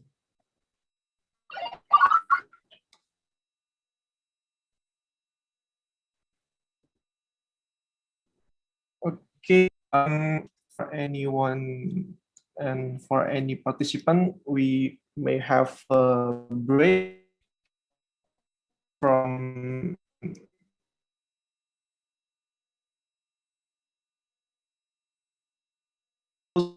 the first session. I would like to present Dr. Rashid the e-certificate. Yeah, e-certificate, and maybe Mr. Albert can help to screenshot the certificate for Dr. Rashid. Okay, this is the certificate of appreciation for Dr. Rashid. Thank you. Thank you. Yeah, thank you for the wonderful session, for the sharing of knowledge that we can use for any of our fields. Yeah, because there are not only in engineering fields but also in educational or psychological or medical fields. Yes. Yes. So, Okay. Thank you. Thank you, everybody. Okay. Okay, see you inshallah. After no, we have another session. Yeah. I will be the listener that time. Okay. Okay. Thank you so much. Thank you. Assalamualaikum. Waalaikumsalam warahmatullahi wabarakatuh. Okay. And that is our first session with Dr. Rashid with the wonderful webinar and material. And we will have a break from 10:38 to 13 p.m. Indonesian time. So any one of the participants may stay in the room or maybe just leave it temporarily and come back for the next session that will be start at 13 p.m. Indonesian time, and it will be 2 p.m. Malaysian time. Okay, thank you very much. See you in the next session. Assalamualaikum warahmatullahi wabarakatuh.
Universitas Mercu Buana Yogyakarta merupakan perguruan tinggi swasta yang berdiri pertama kali dengan nama Institut Pertanian Wangsa Manggala Indonesia, yang kemudian menjadi Universitas Wangsa Manggala di tahun 1986. Kemudian berubah nama menjadi Universitas Mercu Buana Yogyakarta pada tahun 2008. Visi yang ingin dicapai adalah menjadi universitas yang memiliki komitmen untuk mewujudkan kemajuan dan kesejahteraan masyarakat sesuai dengan cita-cita yang tertanam dalam semboyan Angudi Mulyaning Bongso, The Pursuit of Excellence. Dalam perkembangannya, Universitas Mercu Buana Yogyakarta telah mendapat kepercayaan masyarakat. Lebih dari 10.000 mahasiswa telah menuntut ilmu di Universitas Mercu Buana Yogyakarta untuk membuktikan diri menjadi generasi yang unggul bagi bangsa. Universitas Mercu Buana Yogyakarta memiliki 3 kampus yang diperuntukkan dalam menunjang kebutuhan kegiatan belajar dan mengajar. Pengajaran di Universitas Mercu Buana Yogyakarta dilaksanakan dan dikelola oleh fakultas dan program studi pada jenjang sarjana dan pasca sarjana, meliputi Fakultas Psikologi, Fakultas Agroindustri, Fakultas Ekonomi, Fakultas Teknologi Informasi, Fakultas Ilmu Komunikasi dan Multimedia, Fakultas Keguruan dan Ilmu Pendidikan, dan pasca sarjana.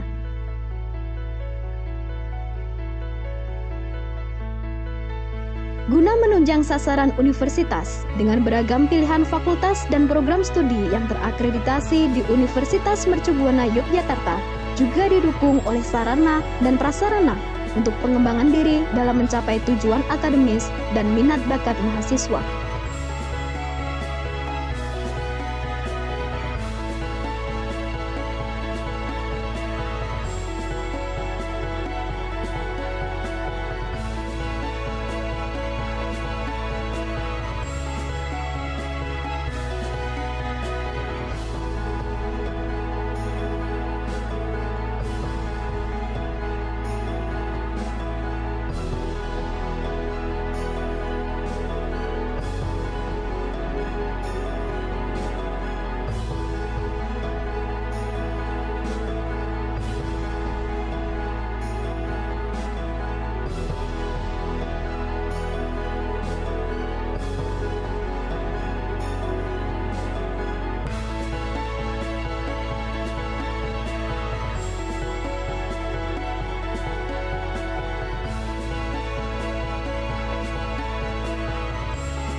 Universitas Mercu Buana Yogyakarta berusaha terus mengembangkan diri menjadi universitas yang memiliki keunggulan dalam bidang pendidikan dan penalaran, serta penelitian dan pengabdian masyarakat, baik di tingkat nasional maupun internasional.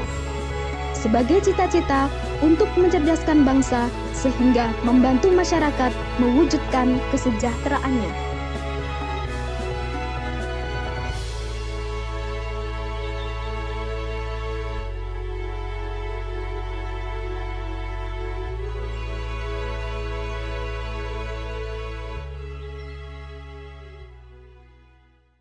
Recording stopped.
Universitas Mercu Buana Yogyakarta merupakan perguruan tinggi swasta yang berdiri pertama kali dengan nama Institut Pertanian Wangsa Manggala Indonesia, yang kemudian menjadi Universitas Wangsa Manggala di tahun 1986. Kemudian berubah nama menjadi Universitas Mercu Buana Yogyakarta pada tahun 2008. Visi yang ingin dicapai adalah menjadi universitas yang memiliki komitmen untuk mewujudkan kemajuan dan kesejahteraan masyarakat sesuai dengan cita-cita yang tertanam dalam semboyan Angudi Mulyaning Bongso, The Pursuit of Excellence. Dalam perkembangannya, Universitas Mercu Buana Yogyakarta telah mendapat kepercayaan masyarakat. Lebih dari 10.000 mahasiswa telah menuntut ilmu di Universitas Mercu Buana Yogyakarta untuk membuktikan diri menjadi generasi yang unggul bagi bangsa. Universitas Mercu Buana Yogyakarta memiliki 3 kampus yang diperuntukkan dalam menunjang kebutuhan kegiatan belajar dan mengajar. Pengajaran di Universitas Mercu Buana Yogyakarta dilaksanakan dan dikelola oleh fakultas dan program studi pada jenjang sarjana dan pasca sarjana, meliputi Fakultas Psikologi, Fakultas Agroindustri, Fakultas Ekonomi, Fakultas Teknologi Informasi, Fakultas Ilmu Komunikasi dan Multimedia, Fakultas Keguruan dan Ilmu Pendidikan, dan pasca sarjana.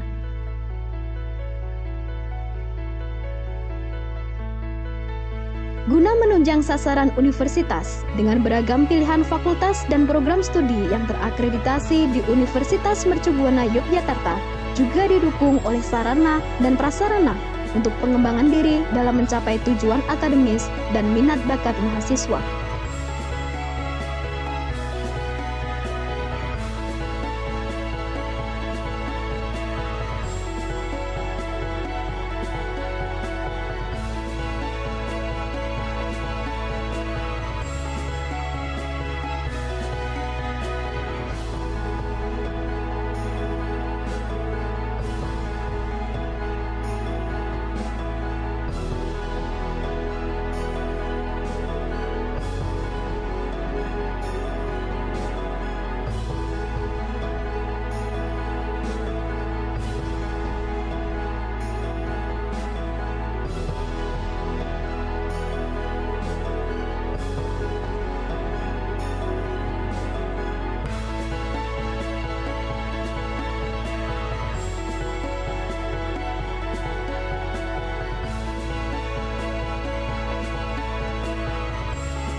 Universitas Mercu Buana Yogyakarta berusaha terus mengembangkan diri menjadi universitas yang memiliki keunggulan dalam bidang pendidikan dan penalaran, serta penelitian dan pengabdian masyarakat, baik di tingkat nasional maupun internasional. Sebagai cita-cita untuk mencerdaskan bangsa sehingga membantu masyarakat mewujudkan kesejahteraannya.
Universitas Mercu Buana Yogyakarta merupakan perguruan tinggi swasta yang berdiri pertama kali dengan nama Institut Pertanian Wangsa Manggala Indonesia, yang kemudian menjadi Universitas Wangsa Manggala di tahun 1986. Kemudian berubah nama menjadi Universitas Mercu Buana Yogyakarta pada tahun 2008. Visi yang ingin dicapai adalah menjadi universitas yang memiliki komitmen untuk mewujudkan kemajuan dan kesejahteraan masyarakat sesuai dengan cita-cita yang tertanam dalam semboyan Angudi Mulyaneng Bongso, The Pursuit of Excellence. Dalam perkembangannya, Universitas Mercu Buana Yogyakarta telah mendapat kepercayaan masyarakat. Lebih dari 10.000 mahasiswa telah menuntut ilmu di Universitas Mercu Buana Yogyakarta untuk membuktikan diri menjadi generasi yang unggul bagi bangsa. Universitas Mercu Buana Yogyakarta memiliki 3 kampus yang diperuntukkan dalam menunjang kebutuhan kegiatan belajar dan mengajar. Pengajaran di Universitas Mercu Buana Yogyakarta dilaksanakan dan dikelola oleh fakultas dan program studi pada jenjang sarjana dan pasca sarjana, meliputi Fakultas Psikologi, Fakultas Agroindustri, Fakultas Ekonomi, Fakultas Teknologi Informasi, Fakultas Ilmu Komunikasi dan Multimedia, Fakultas Keguruan dan Ilmu Pendidikan, dan pasca sarjana.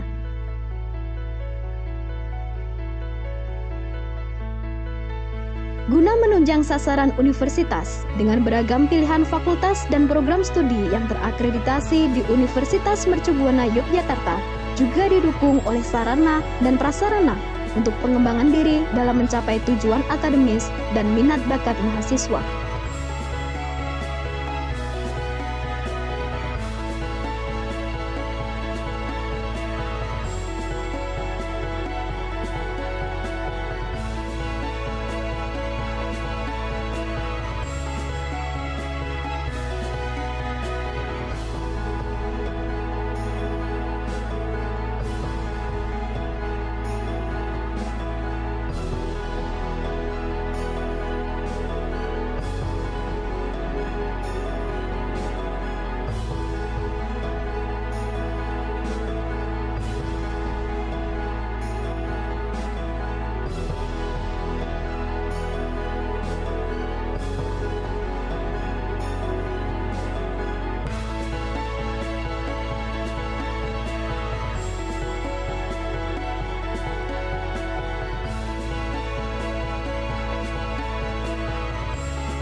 Universitas Mercu Buana Yogyakarta berusaha terus mengembangkan diri menjadi universitas yang memiliki keunggulan dalam bidang pendidikan dan penalaran, serta penelitian dan pengabdian masyarakat, baik di tingkat nasional maupun internasional. Sebagai cita-cita untuk mencerdaskan bangsa sehingga membantu masyarakat mewujudkan kesejahteraannya.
Universitas Mercu Buana Yogyakarta merupakan perguruan tinggi swasta yang berdiri pertama kali dengan nama Institut Pertanian Wangsa Manggala Indonesia, yang kemudian menjadi Universitas Wangsa Manggala di tahun 1986. Kemudian berubah nama menjadi Universitas Mercu Buana Yogyakarta pada tahun 2008. Visi yang ingin dicapai adalah menjadi universitas yang memiliki komitmen untuk mewujudkan kemajuan dan kesejahteraan masyarakat sesuai dengan cita-cita yang tertanam dalam semboyan Angudi Mulyaneng Bongso, The Pursuit of Excellence. Dalam perkembangannya, Universitas Mercu Buana Yogyakarta telah mendapat kepercayaan masyarakat. Lebih dari 10.000 mahasiswa telah menuntut ilmu di Universitas Mercu Buana Yogyakarta untuk membuktikan diri menjadi generasi yang unggul bagi bangsa. Universitas Mercu Buana Yogyakarta memiliki 3 kampus yang diperuntukkan dalam menunjang kebutuhan kegiatan belajar dan mengajar. Pengajaran di Universitas Mercu Buana Yogyakarta dilaksanakan dan dikelola oleh fakultas dan program studi pada jenjang sarjana dan pasca sarjana, meliputi Fakultas Psikologi, Fakultas Agroindustri, Fakultas Ekonomi, Fakultas Teknologi Informasi, Fakultas Ilmu Komunikasi dan Multimedia, Fakultas Keguruan dan Ilmu Pendidikan, dan pasca sarjana.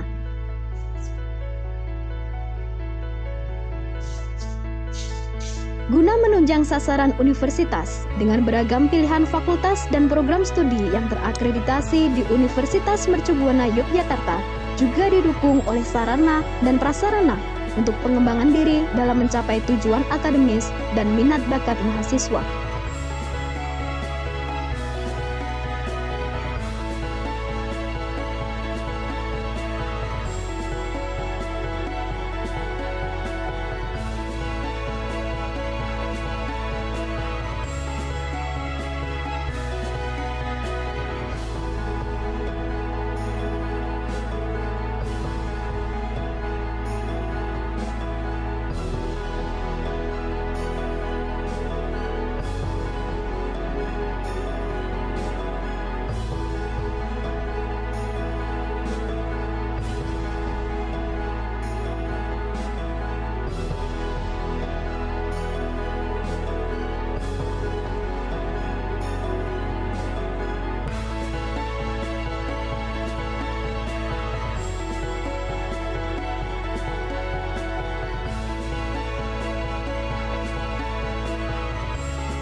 Universitas Mercu Buana Yogyakarta berusaha terus mengembangkan diri menjadi universitas yang memiliki keunggulan dalam bidang pendidikan dan penalaran, serta penelitian dan pengabdian masyarakat, baik di tingkat nasional maupun internasional.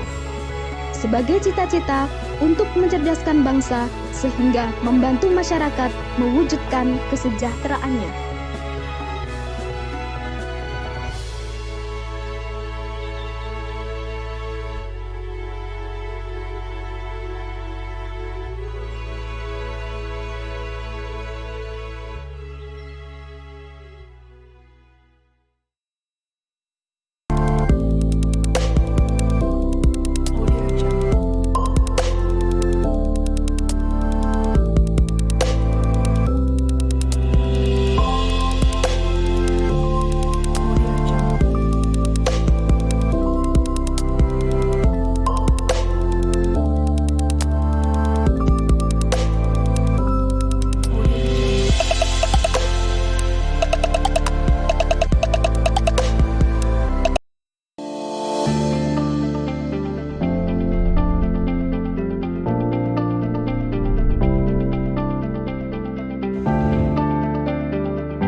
Universitas Mercu Buana Yogyakarta merupakan perguruan tinggi swasta yang berdiri pertama kali dengan nama Institut Pertanian Wangsa Manggala Indonesia, yang kemudian menjadi Universitas Wangsa Manggala di tahun 1986. Kemudian berubah nama menjadi Universitas Mercu Buana Yogyakarta pada tahun 2008. Visi yang ingin dicapai adalah menjadi universitas yang memiliki komitmen untuk mewujudkan kemajuan dan kesejahteraan masyarakat sesuai dengan cita-cita yang tertanam dalam semboyan Angudi Mulyaneng Bongso, The Pursuit of Excellence. Dalam perkembangannya, Universitas Mercu Buana Yogyakarta telah mendapat kepercayaan masyarakat. Lebih dari 10.000 mahasiswa telah menuntut ilmu di Universitas Mercu Buana Yogyakarta untuk membuktikan diri menjadi generasi yang unggul bagi bangsa. Universitas Mercu Buana Yogyakarta memiliki 3 kampus yang diperuntukkan dalam menunjang kebutuhan kegiatan belajar dan mengajar. Pengajaran di Universitas Mercu Buana Yogyakarta dilaksanakan dan dikelola oleh fakultas dan program studi pada jenjang sarjana dan pasca sarjana, meliputi Fakultas Psikologi, Fakultas Agroindustri, Fakultas Ekonomi, Fakultas Teknologi Informasi, Fakultas Ilmu Komunikasi dan Multimedia, Fakultas Keguruan dan Ilmu Pendidikan, dan pasca sarjana.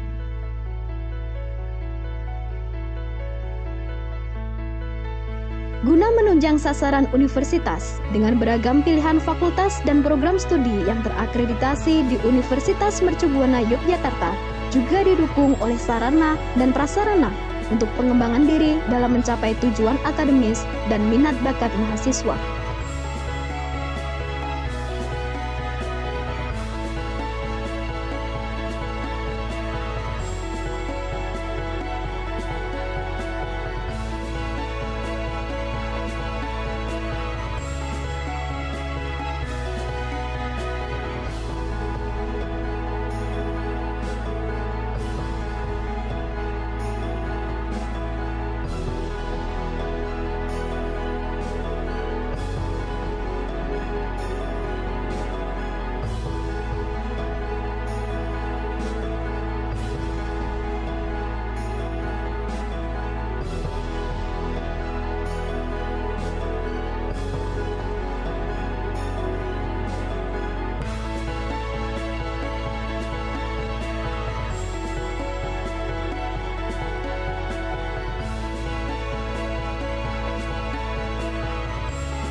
Universitas Mercu Buana Yogyakarta berusaha terus mengembangkan diri menjadi universitas yang memiliki keunggulan dalam bidang pendidikan dan penalaran, serta penelitian dan pengabdian masyarakat, baik di tingkat nasional maupun internasional. Sebagai cita-cita untuk mencerdaskan bangsa sehingga membantu masyarakat mewujudkan kesejahteraannya.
Universitas Mercu Buana Yogyakarta merupakan perguruan tinggi swasta yang berdiri pertama kali dengan nama Institut Pertanian Wangsa Manggala Indonesia, yang kemudian menjadi Universitas Wangsa Manggala di tahun 1986.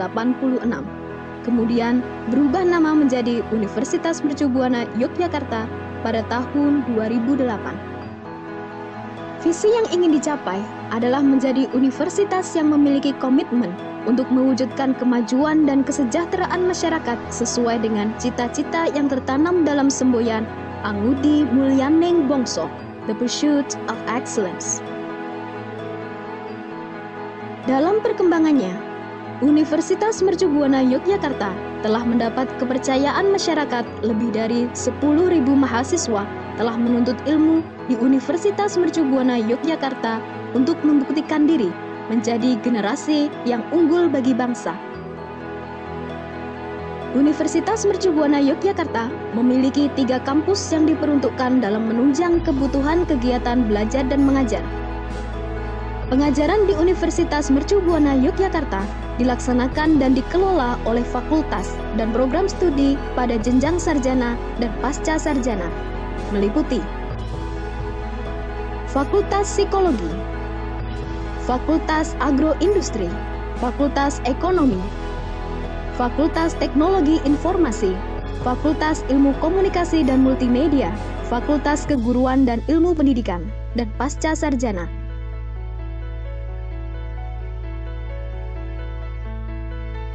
Guna menunjang sasaran universitas dengan beragam pilihan fakultas dan program studi yang terakreditasi di Universitas Mercu Buana Yogyakarta, juga didukung oleh sarana dan prasarana untuk pengembangan diri dalam mencapai tujuan akademis dan minat bakat mahasiswa.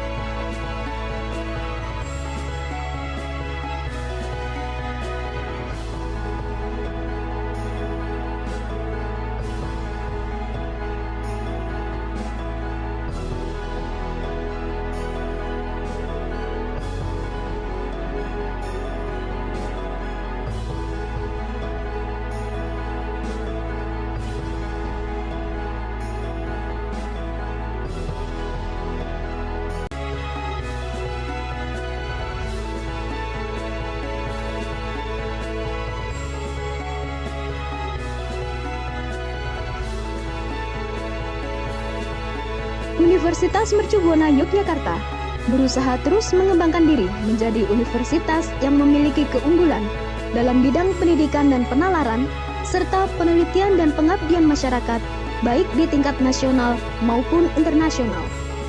Sebagai cita-cita untuk mencerdaskan bangsa sehingga membantu masyarakat mewujudkan kesejahteraannya.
Universitas Mercu Buana Yogyakarta merupakan perguruan tinggi swasta yang berdiri pertama kali dengan nama Institut Pertanian Wangsa Manggala Indonesia, yang kemudian menjadi Universitas Wangsa Manggala di tahun 1986.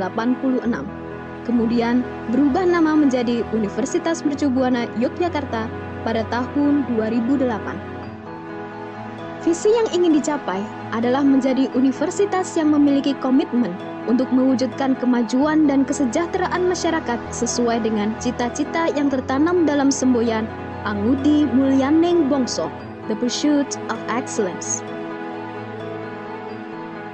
Dalam perkembangannya, Universitas Mercu Buana Yogyakarta telah mendapat kepercayaan masyarakat. Lebih dari 10.000 mahasiswa telah menuntut ilmu di Universitas Mercu Buana Yogyakarta untuk membuktikan diri menjadi generasi yang unggul bagi bangsa. Universitas Mercu Buana Yogyakarta memiliki 3 kampus yang diperuntukkan dalam menunjang kebutuhan kegiatan belajar dan mengajar. Pengajaran di Universitas Mercu Buana Yogyakarta dilaksanakan dan dikelola oleh fakultas dan program studi pada jenjang sarjana dan pasca sarjana, meliputi Fakultas Psikologi, Fakultas Agroindustri, Fakultas Ekonomi, Fakultas Teknologi Informasi, Fakultas Ilmu Komunikasi dan Multimedia, Fakultas Keguruan dan Ilmu Pendidikan, dan pasca sarjana.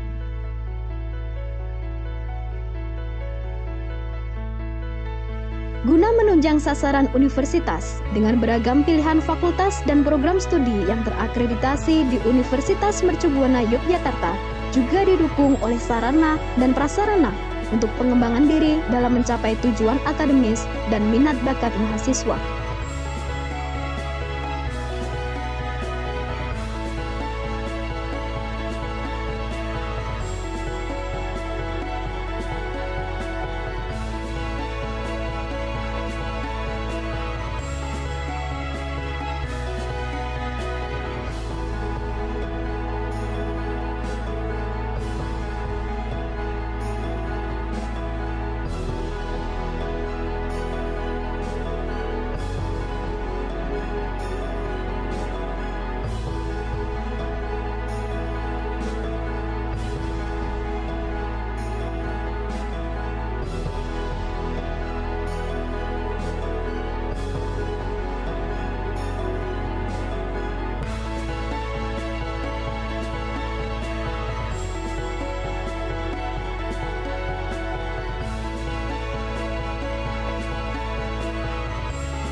Universitas Mercu Buana Yogyakarta berusaha terus mengembangkan diri menjadi universitas yang memiliki keunggulan dalam bidang pendidikan dan penalaran, serta penelitian dan pengabdian masyarakat, baik di tingkat nasional maupun internasional. Sebagai cita-cita untuk mencerdaskan bangsa sehingga membantu masyarakat mewujudkan kesejahteraannya.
Universitas Mercu Buana Yogyakarta merupakan perguruan tinggi swasta yang berdiri pertama kali dengan nama Institut Pertanian Wangsa Manggala Indonesia, yang kemudian menjadi Universitas Wangsa Manggala di tahun 1986.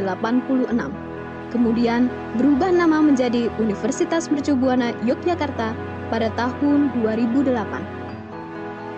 Visi yang ingin dicapai adalah menjadi universitas yang memiliki komitmen untuk mewujudkan kemajuan dan kesejahteraan masyarakat sesuai dengan cita-cita yang tertanam dalam semboyan Angudi Mulyaneng Bongso, The Pursuit of Excellence. Dalam perkembangannya, Universitas Mercu Buana Yogyakarta telah mendapat kepercayaan masyarakat. Lebih dari 10.000 mahasiswa telah menuntut ilmu di Universitas Mercu Buana Yogyakarta untuk membuktikan diri menjadi generasi yang unggul bagi bangsa. Universitas Mercu Buana Yogyakarta memiliki 3 kampus yang diperuntukkan dalam menunjang kebutuhan kegiatan belajar dan mengajar. Pengajaran di Universitas Mercu Buana Yogyakarta dilaksanakan dan dikelola oleh fakultas dan program studi pada jenjang sarjana dan pasca sarjana, meliputi Fakultas Psikologi, Fakultas Agroindustri, Fakultas Ekonomi, Fakultas Teknologi Informasi, Fakultas Ilmu Komunikasi dan Multimedia, Fakultas Keguruan dan Ilmu Pendidikan, dan pasca sarjana.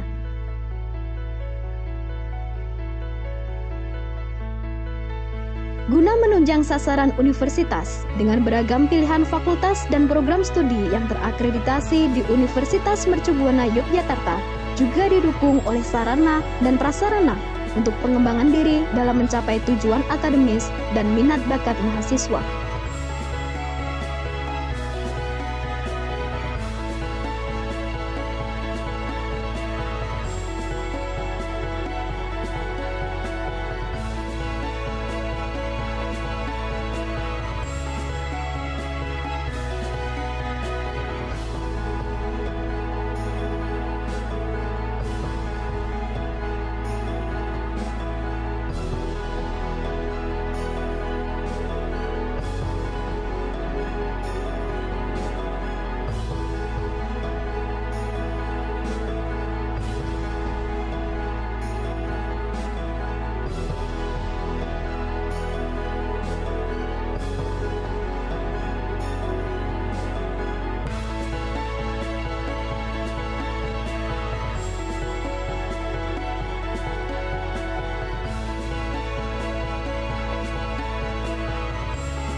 Universitas Mercu Buana Yogyakarta berusaha terus mengembangkan diri menjadi universitas yang memiliki keunggulan dalam bidang pendidikan dan penalaran, serta penelitian dan pengabdian masyarakat, baik di tingkat nasional maupun internasional. Sebagai cita-cita untuk mencerdaskan bangsa sehingga membantu masyarakat mewujudkan kesejahteraannya.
Universitas Mercu Buana Yogyakarta merupakan perguruan tinggi swasta yang berdiri pertama kali dengan nama Institut Pertanian Wangsa Manggala Indonesia, yang kemudian menjadi Universitas Wangsa Manggala di tahun 1986.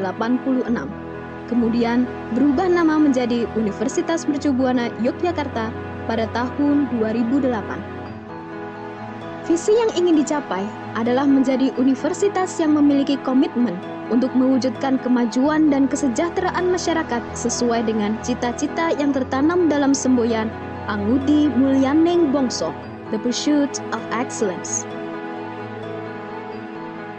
Dalam perkembangannya, Universitas Mercu Buana Yogyakarta telah mendapat kepercayaan masyarakat. Lebih dari 10.000 mahasiswa telah menuntut ilmu di Universitas Mercu Buana Yogyakarta untuk membuktikan diri menjadi generasi yang unggul bagi bangsa. Universitas Mercu Buana Yogyakarta memiliki 3 kampus yang diperuntukkan dalam menunjang kebutuhan kegiatan belajar dan mengajar. Pengajaran di Universitas Mercu Buana Yogyakarta dilaksanakan dan dikelola oleh fakultas dan program studi pada jenjang sarjana dan pasca sarjana, meliputi Fakultas Psikologi, Fakultas Agroindustri, Fakultas Ekonomi, Fakultas Teknologi Informasi, Fakultas Ilmu Komunikasi dan Multimedia, Fakultas Keguruan dan Ilmu Pendidikan, dan pasca sarjana.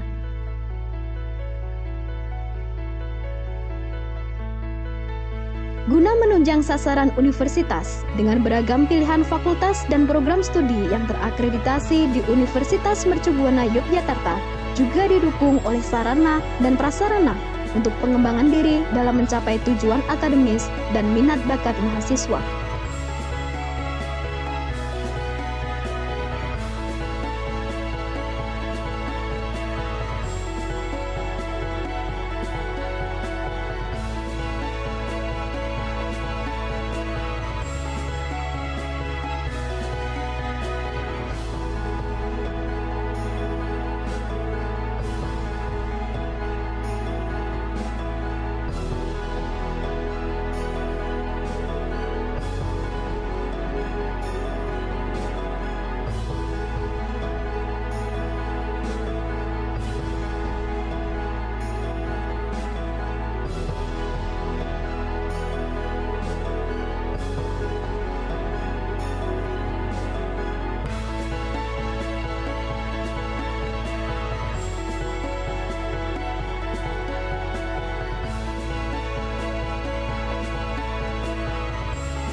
Universitas Mercu Buana Yogyakarta berusaha terus mengembangkan diri menjadi universitas yang memiliki keunggulan dalam bidang pendidikan dan penalaran, serta penelitian dan pengabdian masyarakat, baik di tingkat nasional maupun internasional. Sebagai cita-cita untuk mencerdaskan bangsa sehingga membantu masyarakat mewujudkan kesejahteraannya.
Universitas Mercu Buana Yogyakarta merupakan perguruan tinggi swasta yang berdiri pertama kali dengan nama Institut Pertanian Wangsa Manggala Indonesia, yang kemudian menjadi Universitas Wangsa Manggala di tahun 1986.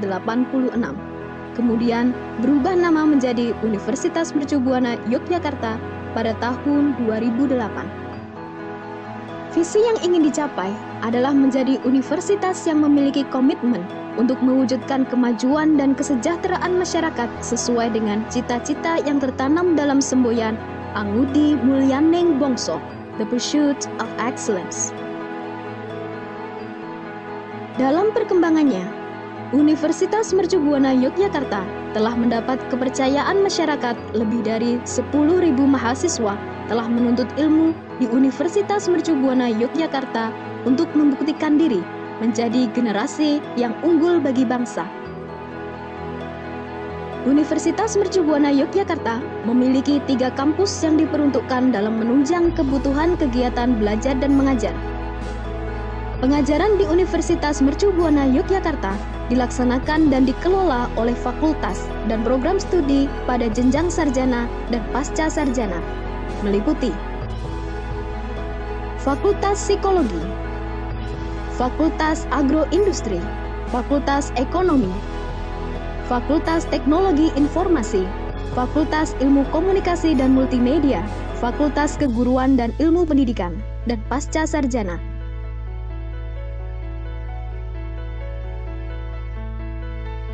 Guna menunjang sasaran universitas dengan beragam pilihan fakultas dan program studi yang terakreditasi di Universitas Mercu Buana Yogyakarta, juga didukung oleh sarana dan prasarana untuk pengembangan diri dalam mencapai tujuan akademis dan minat bakat mahasiswa.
Universitas Mercu Buana Yogyakarta berusaha terus mengembangkan diri menjadi universitas yang memiliki keunggulan dalam bidang pendidikan dan penalaran, serta penelitian dan pengabdian masyarakat, baik di tingkat nasional maupun internasional. Sebagai cita-cita untuk mencerdaskan bangsa sehingga membantu masyarakat mewujudkan kesejahteraannya.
Universitas Mercu Buana Yogyakarta merupakan perguruan tinggi swasta yang berdiri pertama kali dengan nama Institut Pertanian Wangsa Manggala Indonesia, yang kemudian menjadi Universitas Wangsa Manggala di tahun 1986.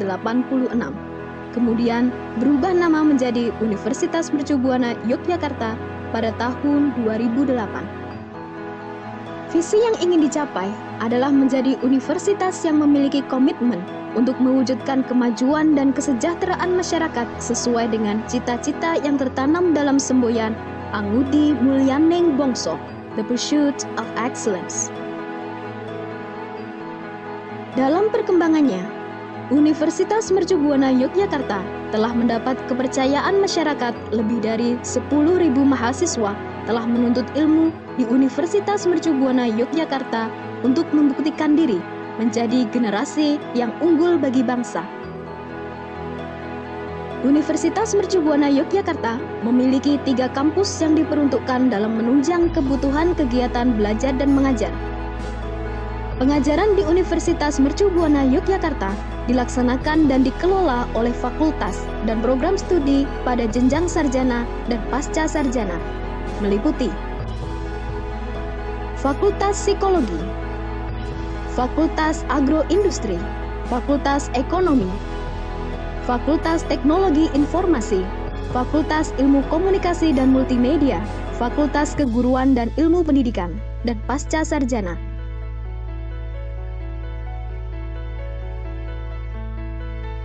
Guna menunjang sasaran universitas dengan beragam pilihan fakultas dan program studi yang terakreditasi di Universitas Mercu Buana Yogyakarta, juga didukung oleh sarana dan prasarana untuk pengembangan diri dalam mencapai tujuan akademis dan minat bakat mahasiswa.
Universitas Mercu Buana Yogyakarta berusaha terus mengembangkan diri menjadi universitas yang memiliki keunggulan dalam bidang pendidikan dan penalaran, serta penelitian dan pengabdian masyarakat, baik di tingkat nasional maupun internasional. Sebagai cita-cita untuk mencerdaskan bangsa sehingga membantu masyarakat mewujudkan kesejahteraannya.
Universitas Mercu Buana Yogyakarta merupakan perguruan tinggi swasta yang berdiri pertama kali dengan nama Institut Pertanian Wangsa Manggala Indonesia, yang kemudian menjadi Universitas Wangsa Manggala di tahun 1986. Kemudian berubah nama menjadi Universitas Mercu Buana Yogyakarta pada tahun 2008. Visi yang ingin dicapai adalah menjadi universitas yang memiliki komitmen untuk mewujudkan kemajuan dan kesejahteraan masyarakat sesuai dengan cita-cita yang tertanam dalam semboyan Angudi Mulyaneng Bongso, The Pursuit of Excellence. Dalam perkembangannya, Universitas Mercu Buana Yogyakarta telah mendapat kepercayaan masyarakat. Lebih dari 10.000 mahasiswa telah menuntut ilmu di Universitas Mercu Buana Yogyakarta untuk membuktikan diri menjadi generasi yang unggul bagi bangsa. Universitas Mercu Buana Yogyakarta memiliki 3 kampus yang diperuntukkan dalam menunjang kebutuhan kegiatan belajar dan mengajar. Pengajaran di Universitas Mercu Buana Yogyakarta dilaksanakan dan dikelola oleh fakultas dan program studi pada jenjang sarjana dan pasca sarjana, meliputi Fakultas Psikologi, Fakultas Agroindustri, Fakultas Ekonomi, Fakultas Teknologi Informasi, Fakultas Ilmu Komunikasi dan Multimedia, Fakultas Keguruan dan Ilmu Pendidikan, dan pasca sarjana.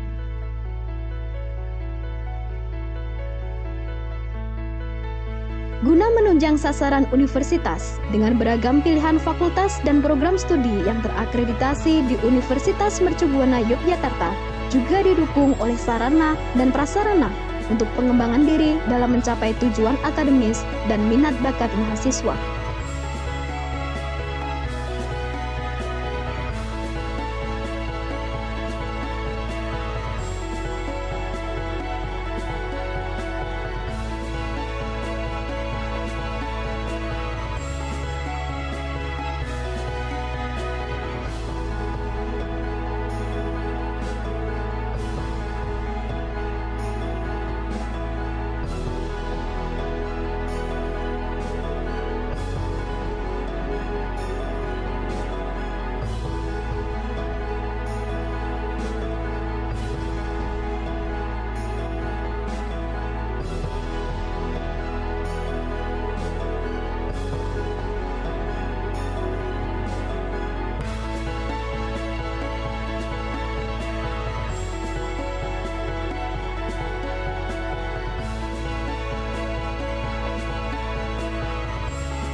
Universitas Mercu Buana Yogyakarta berusaha terus mengembangkan diri menjadi universitas yang memiliki keunggulan dalam bidang pendidikan dan penalaran, serta penelitian dan pengabdian masyarakat, baik di tingkat nasional maupun internasional. Sebagai cita-cita untuk mencerdaskan bangsa sehingga membantu masyarakat mewujudkan kesejahteraannya.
Universitas Mercu Buana Yogyakarta merupakan perguruan tinggi swasta yang berdiri pertama kali dengan nama Institut Pertanian Wangsa Manggala Indonesia, yang kemudian menjadi Universitas Wangsa Manggala di tahun 1986.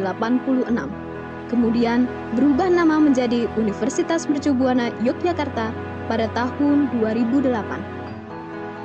Visi yang ingin dicapai adalah menjadi universitas yang memiliki komitmen untuk mewujudkan kemajuan dan kesejahteraan masyarakat sesuai dengan cita-cita yang tertanam dalam semboyan Angudi Mulyaning Bongso, The Pursuit of Excellence.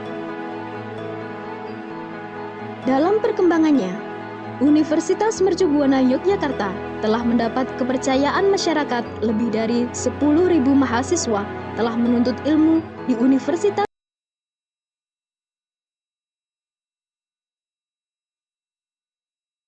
Mercu Buana Yogyakarta untuk membuktikan diri menjadi generasi yang unggul bagi bangsa. Universitas Mercu Buana Yogyakarta memiliki 3 kampus yang diperuntukkan dalam menunjang kebutuhan kegiatan belajar dan mengajar. Pengajaran di Universitas Mercu Buana Yogyakarta dilaksanakan dan dikelola oleh fakultas dan program studi pada jenjang sarjana dan pasca sarjana, meliputi Fakultas Psikologi, Fakultas Agroindustri, Fakultas Ekonomi, Fakultas Teknologi Informasi, Fakultas Ilmu Komunikasi dan Multimedia, Fakultas Keguruan dan Ilmu Pendidikan, dan pasca sarjana.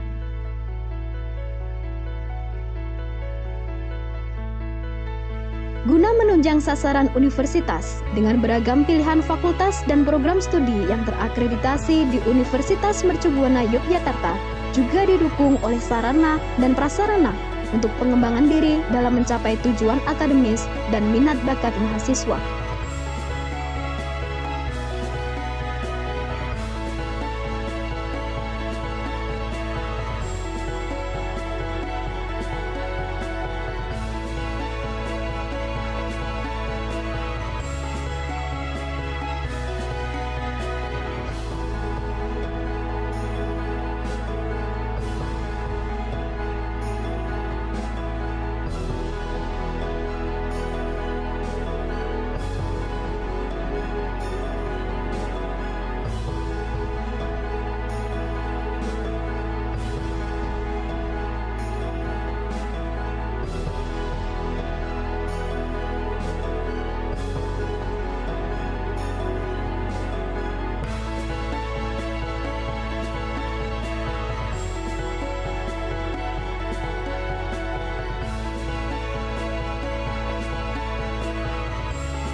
Universitas Mercu Buana Yogyakarta berusaha terus mengembangkan diri menjadi universitas yang memiliki keunggulan dalam bidang pendidikan dan penalaran, serta penelitian dan pengabdian masyarakat, baik di tingkat nasional maupun internasional.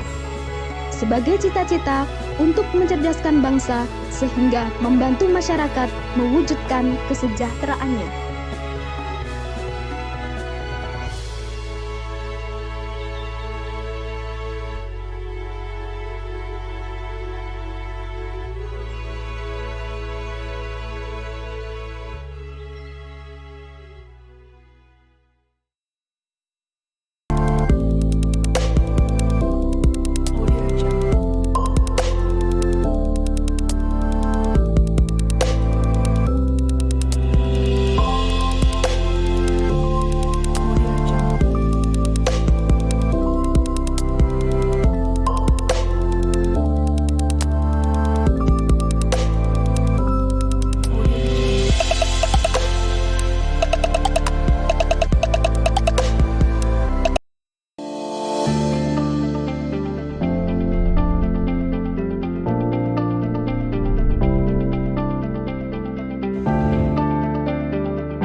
Universitas Mercu Buana Yogyakarta merupakan perguruan tinggi swasta yang berdiri pertama kali dengan nama Institut Pertanian Wangsa Manggala Indonesia, yang kemudian menjadi Universitas Wangsa Manggala di tahun 1986. Kemudian berubah nama menjadi Universitas Mercu Buana Yogyakarta pada tahun 2008. Visi yang ingin dicapai adalah menjadi universitas yang memiliki komitmen untuk mewujudkan kemajuan dan kesejahteraan masyarakat sesuai dengan cita-cita yang tertanam dalam semboyan Angudi Mulyaning Bongso, The Pursuit of Excellence. Dalam perkembangannya, Universitas Mercu Buana Yogyakarta telah mendapat kepercayaan masyarakat. Lebih dari 10.000 mahasiswa telah menuntut ilmu di Universitas Mercu Buana Yogyakarta untuk membuktikan diri menjadi generasi yang unggul bagi bangsa. Universitas Mercu Buana Yogyakarta memiliki 3 kampus yang diperuntukkan dalam menunjang kebutuhan kegiatan belajar dan mengajar. Pengajaran di Universitas Mercu Buana Yogyakarta dilaksanakan dan dikelola oleh fakultas dan program studi pada jenjang sarjana dan pasca sarjana, meliputi Fakultas Psikologi, Fakultas Agroindustri, Fakultas Ekonomi, Fakultas Teknologi Informasi, Fakultas Ilmu Komunikasi dan Multimedia, Fakultas Keguruan dan Ilmu Pendidikan, dan pasca sarjana.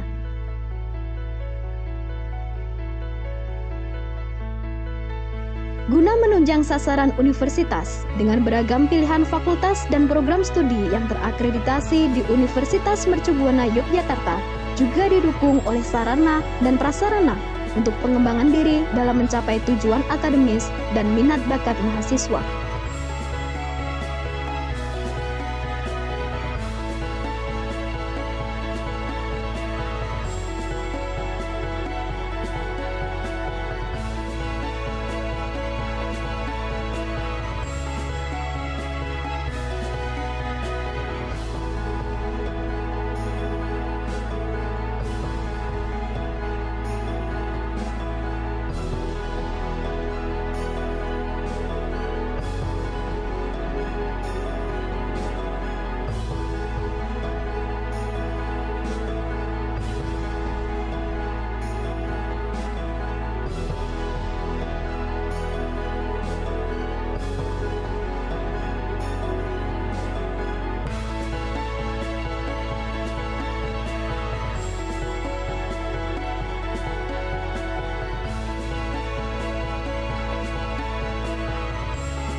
Universitas Mercu Buana Yogyakarta berusaha terus mengembangkan diri menjadi universitas yang memiliki keunggulan dalam bidang pendidikan dan penalaran, serta penelitian dan pengabdian masyarakat, baik di tingkat nasional maupun internasional.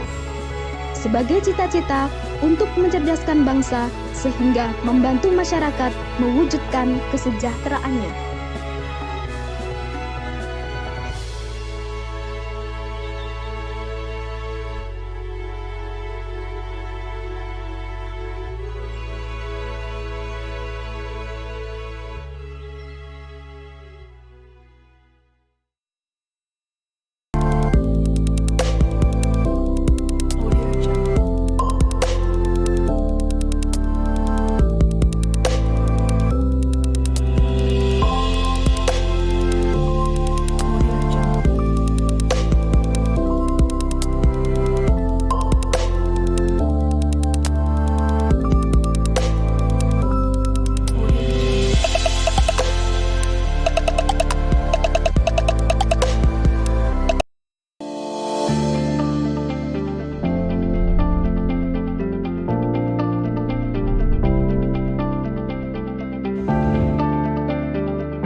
Universitas Mercu Buana Yogyakarta merupakan perguruan tinggi swasta yang berdiri pertama kali dengan nama Institut Pertanian Wangsa Manggala Indonesia, yang kemudian menjadi Universitas Wangsa Manggala di tahun 1986. Kemudian berubah nama menjadi Universitas Mercu Buana Yogyakarta pada tahun 2008. Visi yang ingin dicapai adalah menjadi universitas yang memiliki komitmen untuk mewujudkan kemajuan dan kesejahteraan masyarakat sesuai dengan cita-cita yang tertanam dalam semboyan Angudi Mulyaneng Bongso, The Pursuit of Excellence. Dalam perkembangannya, Universitas Mercu Buana Yogyakarta telah mendapat kepercayaan masyarakat. Lebih dari 10.000 mahasiswa telah menuntut ilmu di Universitas Mercu Buana Yogyakarta untuk membuktikan diri menjadi generasi yang unggul bagi bangsa. Universitas Mercu Buana Yogyakarta memiliki 3 kampus yang diperuntukkan dalam menunjang kebutuhan kegiatan belajar dan mengajar. Pengajaran di Universitas Mercu Buana Yogyakarta dilaksanakan dan dikelola oleh fakultas dan program studi pada jenjang sarjana dan pasca sarjana, meliputi Fakultas Psikologi, Fakultas Agroindustri, Fakultas Ekonomi, Fakultas Teknologi Informasi, Fakultas Ilmu Komunikasi dan Multimedia, Fakultas Keguruan dan Ilmu Pendidikan, dan pasca sarjana.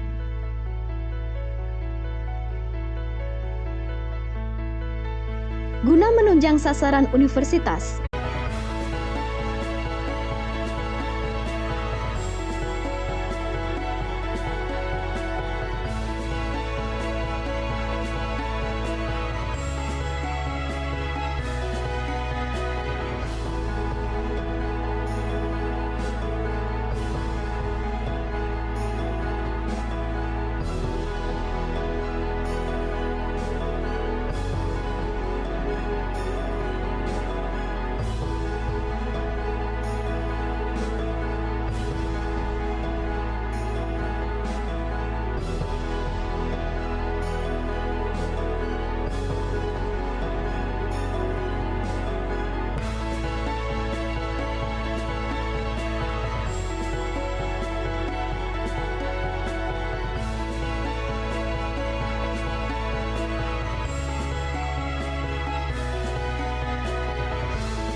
Universitas Mercu Buana Yogyakarta berusaha terus mengembangkan diri menjadi universitas yang memiliki keunggulan dalam bidang pendidikan dan penalaran, serta penelitian dan pengabdian masyarakat, baik di tingkat nasional maupun internasional.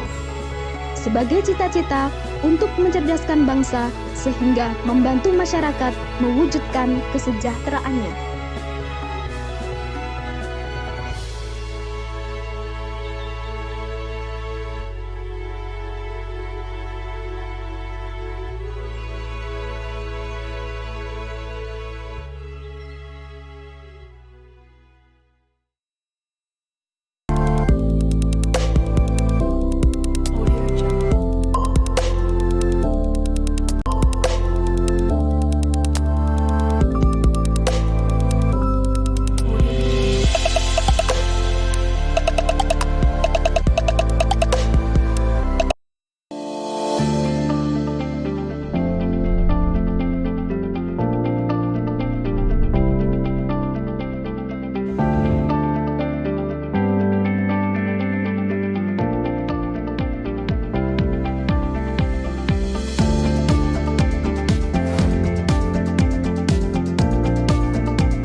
Universitas Mercu Buana Yogyakarta merupakan perguruan tinggi swasta yang berdiri pertama kali dengan nama Institut Pertanian Wangsa Manggala Indonesia, yang kemudian menjadi Universitas Wangsa Manggala di tahun 1986.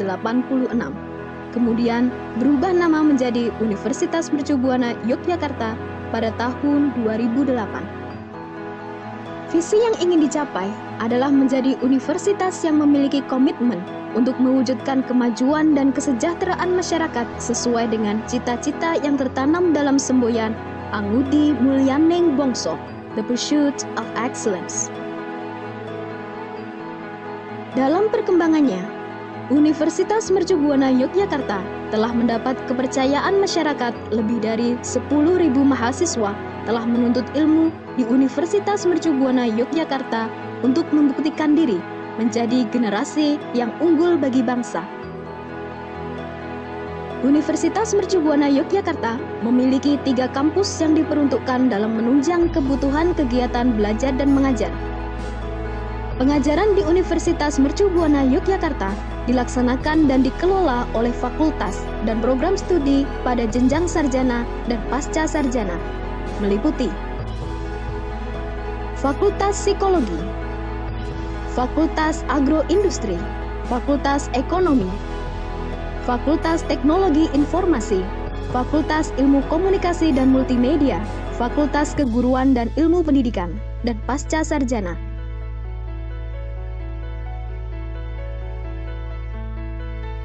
Guna menunjang sasaran universitas dengan beragam pilihan fakultas dan program studi yang terakreditasi di Universitas Mercu Buana Yogyakarta, juga didukung oleh sarana dan prasarana untuk pengembangan diri dalam mencapai tujuan akademis dan minat bakat mahasiswa.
Recording in progress.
Universitas Mercu Buana Yogyakarta merupakan perguruan tinggi swasta yang berdiri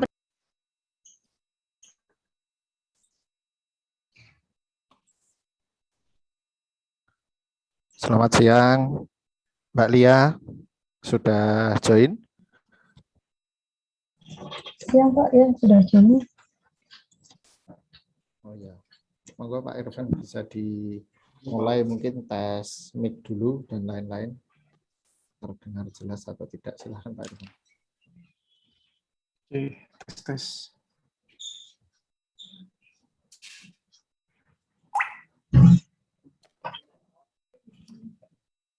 Okay, I will continue the session for the second session in English because some of our participants is from Malaysia, and may not understand the bahasa Indonesia well. Okay, welcome back to all of the participants, and thank you for still with us till this afternoon session. For the second session, we will have Miss Lia Ristiana here to share with us how we conduct a technical and practical sentiment analysis using Python. Before we start the session, I would like to briefly read the CV from Miss Lia. Miss Lia is a graduate student from Universitas 11 Maret, Surakarta, Indonesia, and graduated in 2018. And then he worked at PT Global Data Inspiration as a machine learning engineer, start from 2019 till now. And she has specification on Python and SQL programming language. Okay, without further ado, we will start our second session here for Miss Lia. Time is yours. You can start the session now. Okay, thank you, Pak Irfan. So I should speak in Indonesian or English, or I can switch between both language. Maybe we can combine. Yeah, we can combine. Okay, all right. So shall I share my screen? Yes. I'll just start sharing my screen. Right. Can anyone see my screen? Okay. Maybe I'll just. It can be seen. It's already been seen. Okay. So thank you very much for the opportunity for having me here. To be honest, I'm not really an expert. I don't consider myself an expert or really experienced. I think I just consider this a sharing experience, maybe sharing what I know, and if I make some mistake, feel free to correct me because we basically are learning together here. And here I'm mostly going to present about sentiment mining and in Python. And I guess we can start by, I will show some slides. Maybe I don't want to go too deep into the theoretical sides or making it to, basically I don't want to be too theoretical. I think the previous speaker has been more theoretical, so I'll just go on the practical side. But I've prepared some slides, and hopefully it will be more of like an introduction of what sentiment mining is. So let's get started. I can start right now.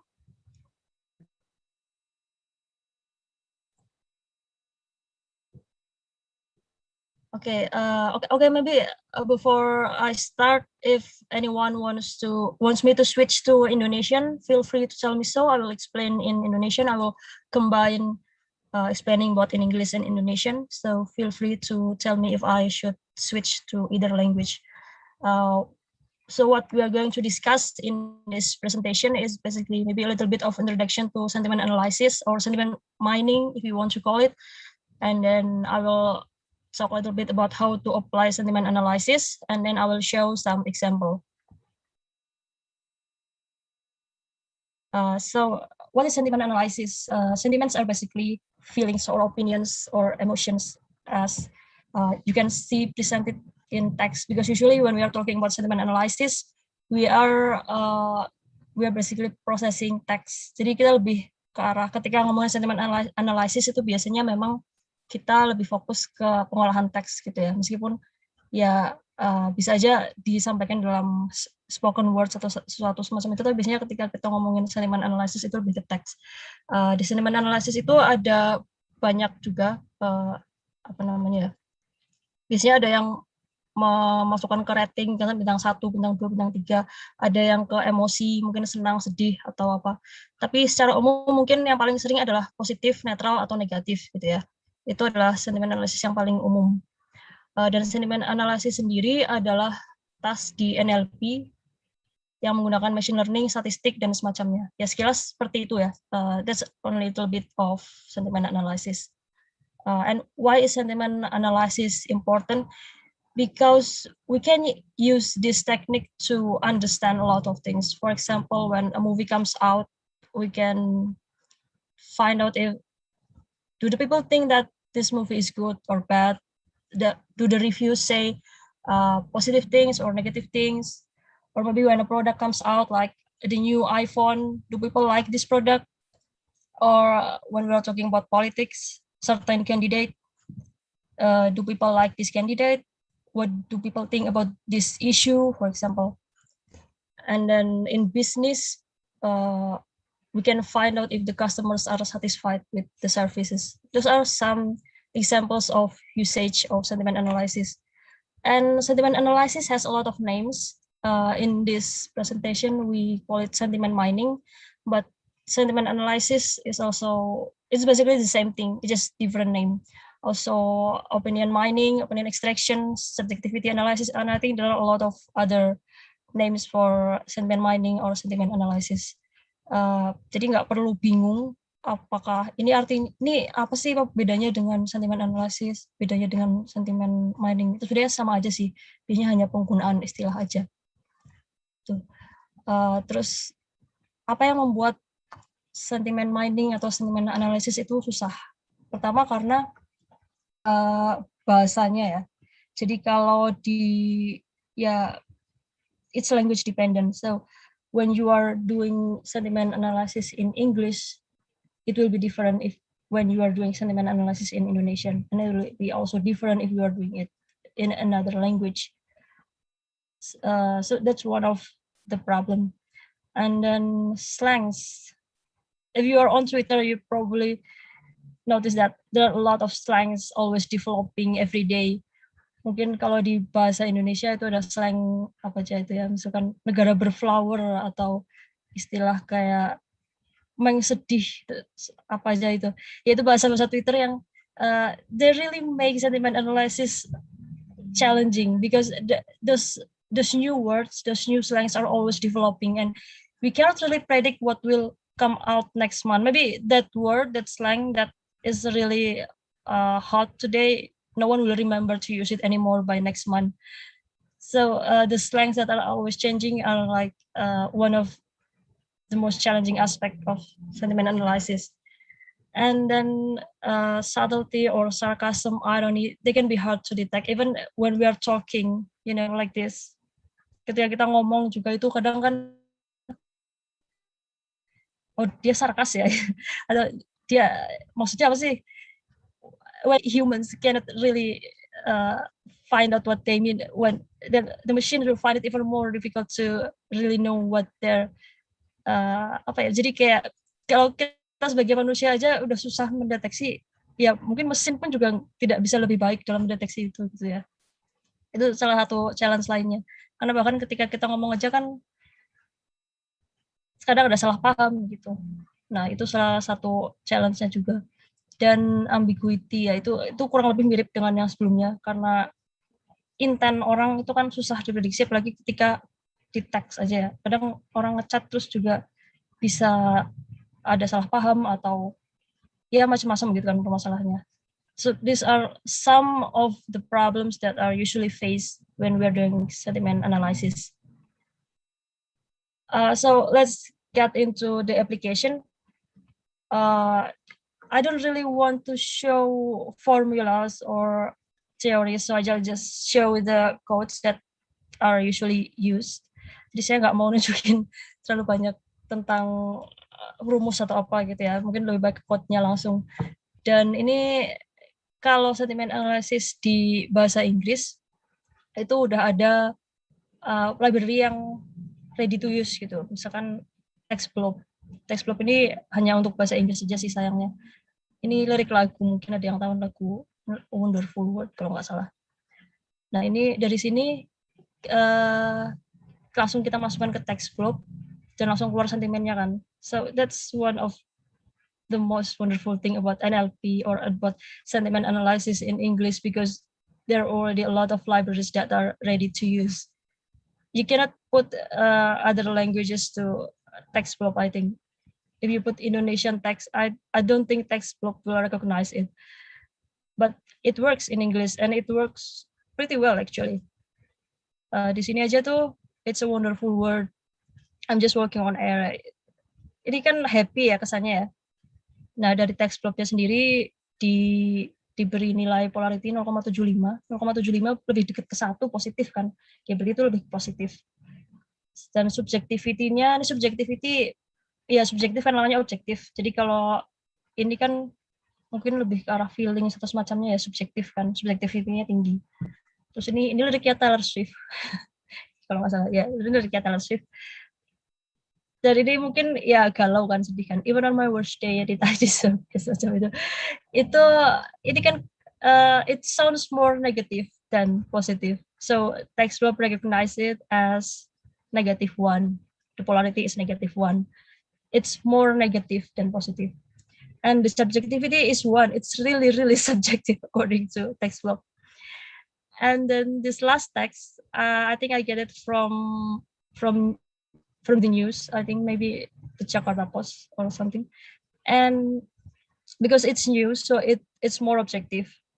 And as you can see here, the polarity is the subjectivity is 0.12, meaning that it's almost objective because it's close to 0. And the polarity is negative. Maybe because it's talking about the pandemic and the places are shut down, things are delayed, so it's more negative than positive. So these are an example of ready-to-use library for sentiment in English. Yeah, and luckily I don't think we have this similar technology in Indonesian. So if you're interested, this is maybe in the future someone will create it, and I hope one of you will be interested enough to develop something like this for Indonesian language. Okay, next.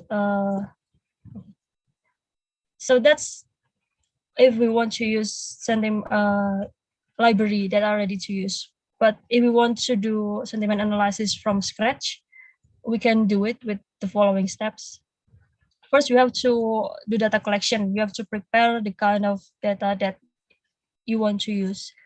And it is important to remember that you have to decide what kind of thing that you want to do. Jadi jangan asal ngumpulin data, udah banyak kumpulin data, tapi kita nggak tahu mau ngapain gitu kan. Jadi salah satu hal yang paling penting untuk diingat itu, ya kita mau ngapain. What are we trying to achieve by doing this?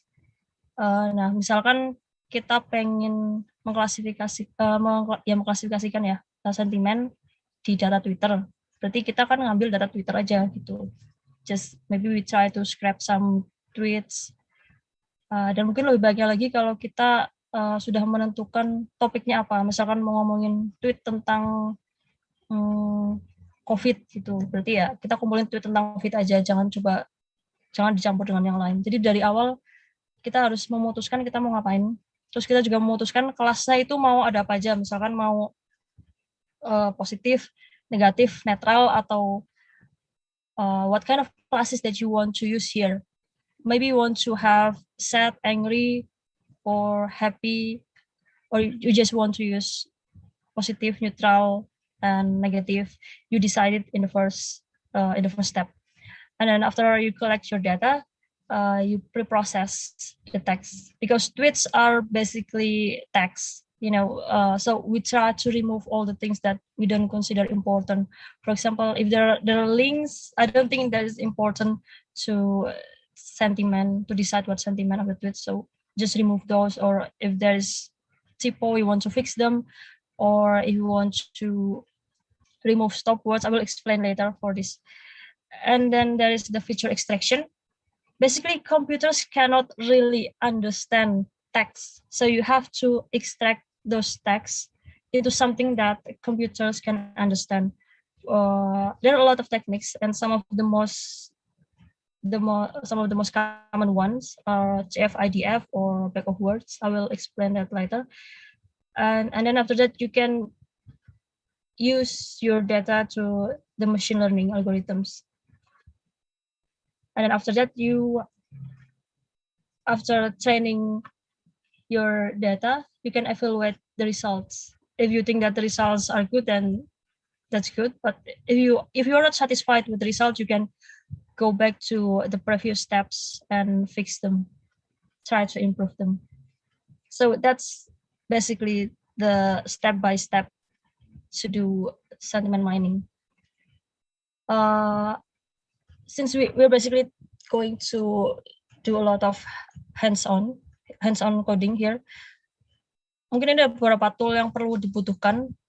Pertama, ini kan pakai Python ya, jadi pakai Python, terus pakai pip atau Anaconda, itu package manager di Python biasanya, terus Jupyter Notebook, dan terakhir ini mungkin nggak terlalu penting banget sih. Ini kalau misalkan if you really want to do something like sentiment analysis, you need to have labeled data. So to label those data for the data training, you will need Label Studio or because of Excel or Google Sheet. But if you don't have this, that's fine, because you can still just simply use Google Colab. I think Google is very generous here because they provide us free platform to do a lot of experiments. So if you don't have Jupyter Notebook installed on a computer, just go to this website. It's provided by Google. Okay, so I will explain a little bit step by step of what we are going to do. These are the data collection, like I explained before. And here I think it's important to make a guideline. So what do you think makes this text negative or makes this tweet positive? You have to make some kind of rules first before you start labeling or annotating your data. And then these are the text preprocessing steps. There are a lot of steps, but these are some of the most common ones. Jadi pertama, misalkan saya punya tweet dari National Geographic ya, saya ambil dari tweetnya National Geographic itu. Di sini ada, this tweet has hashtags, it has numbers, it has punctuation, it has links. So it also has uppercase, lowercase. Jadi pertama kita kecilin aja hurufnya, tujuannya supaya ya teksnya seragam gitu, dikecilin semuanya. Atau kalau mau dibesarin semua juga nggak apa-apa, dibesarin semua. Ini sudah ada fungsinya langsung ya. Ini saya cuma tunjukin aja code-nya di sini, nanti kita bisa ke Jupyter Notebook-nya setelah ini ya, untuk praktek langsungnya. Terus langkah selanjutnya itu menghapus hashtag dan mention dan links, karena ini dari tweet ya. Jadi dia tweet kan biasanya punya hashtag atau mention dan links, nah itu kita hapus semua. Ini pakai regex. Sebenarnya ya regex emang kelihatannya agak apa ya, code-nya tuh bingung banget ya, tapi saya juga nggak terlalu ahli banget soal regex. Pasti saya googling juga sih regex untuk menghapus ini gitu. In this first line, I try to remove the mentions because mentions usually has the @ symbol. So I just remove everything that's followed by this @ symbol. And then the hashtags, I try to remove everything that is followed by this hashtag. and I remove the links. And yeah, this last two lines basically try to remove the links. So in the first, the original text is this one, and then I made the whole text into lower cases, and then I remove the hashtags and links, and this is what I got. So there's no more hashtags, no more links. So we can go to the next step. The next step is punctuation removal. So previously there is still punctuation, and we remove them all. Here there's no more period, no more nggak ada tanda baca lagi ya, nggak ada tanda pentung, tanda seru, itu sudah terhapus semua dari sini. Terus tokenisasi itu intinya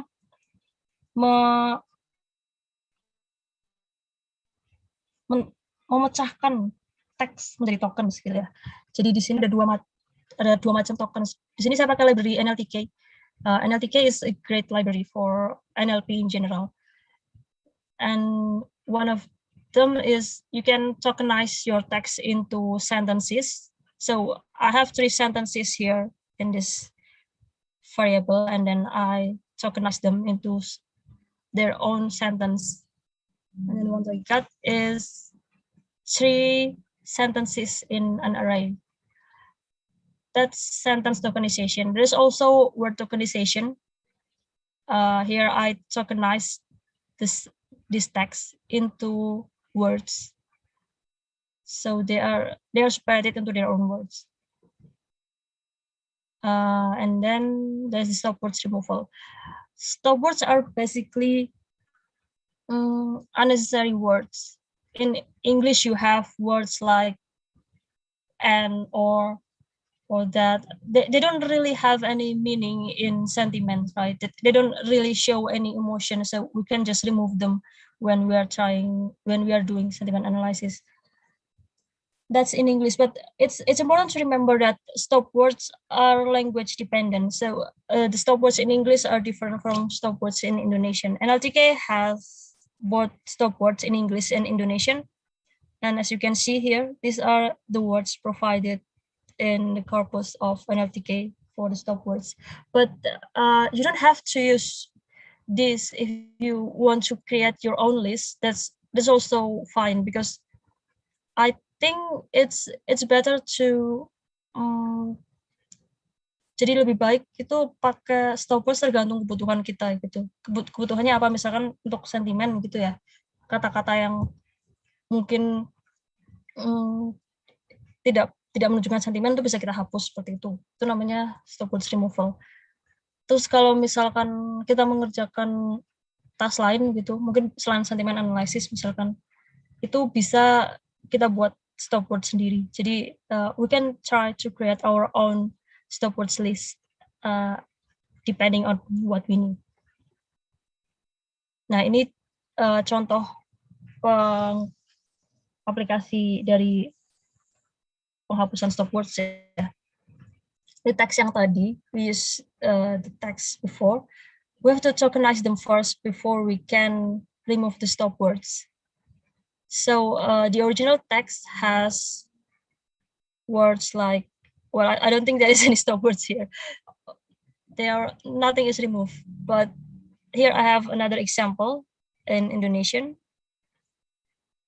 Yeah, there are some words that are removed. I think the words, kata efek samping paling umum dari vaksinasi. Efek samping paling umumnya dihapus ya, karena dianggap stop words menurut stop words NLTK ini. Dari juga dihapus, adalah dihapus ya. Akhirnya yang dihasilkan adalah teks yang sudah nggak ada stop words-nya. Lebih pendek kan, lebih concise. So the previous steps are mostly not language dependent. You can do punctuation removal in English or Indonesian using the same code, but stemming here is language dependent, because stemming is trying to reduce words into its base form to create something that is uniform. There are a lot of algorithms for stemming. one of the most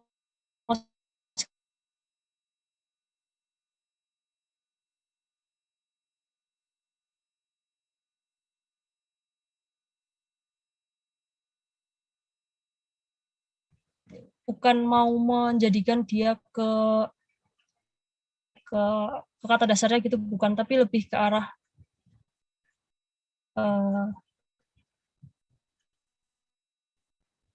terus saya terdengar ya tadi kayak agak putus. Ya tadi sempat terputus. Oh, Ya, sempat tapi putus. Sudah oke, sudah oke. Oke. Ya tadi ada notifnya soalnya. Oke, kita lanjut.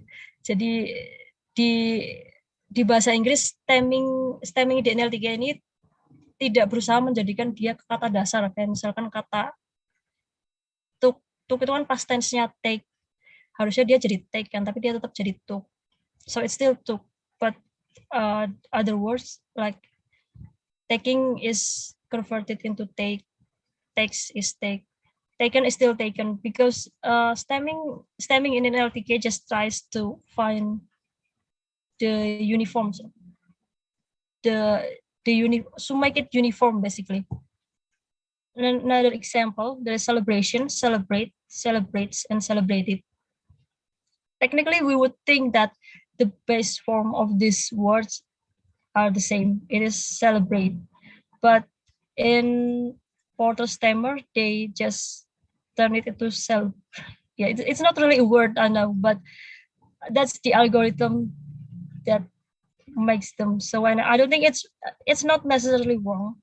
Jadi sebenarnya nggak salah juga, meskipun ini kata-kata nggak ada di kamus ya, ini bukan bahasa Inggris gitu. Tapi stemming itu memang tujuannya lebih ke arah membuat dia ke bentuk yang uniform gitu. Terus itu tadi stemming di bahasa Inggris. Terus ini stemming di bahasa Indonesia.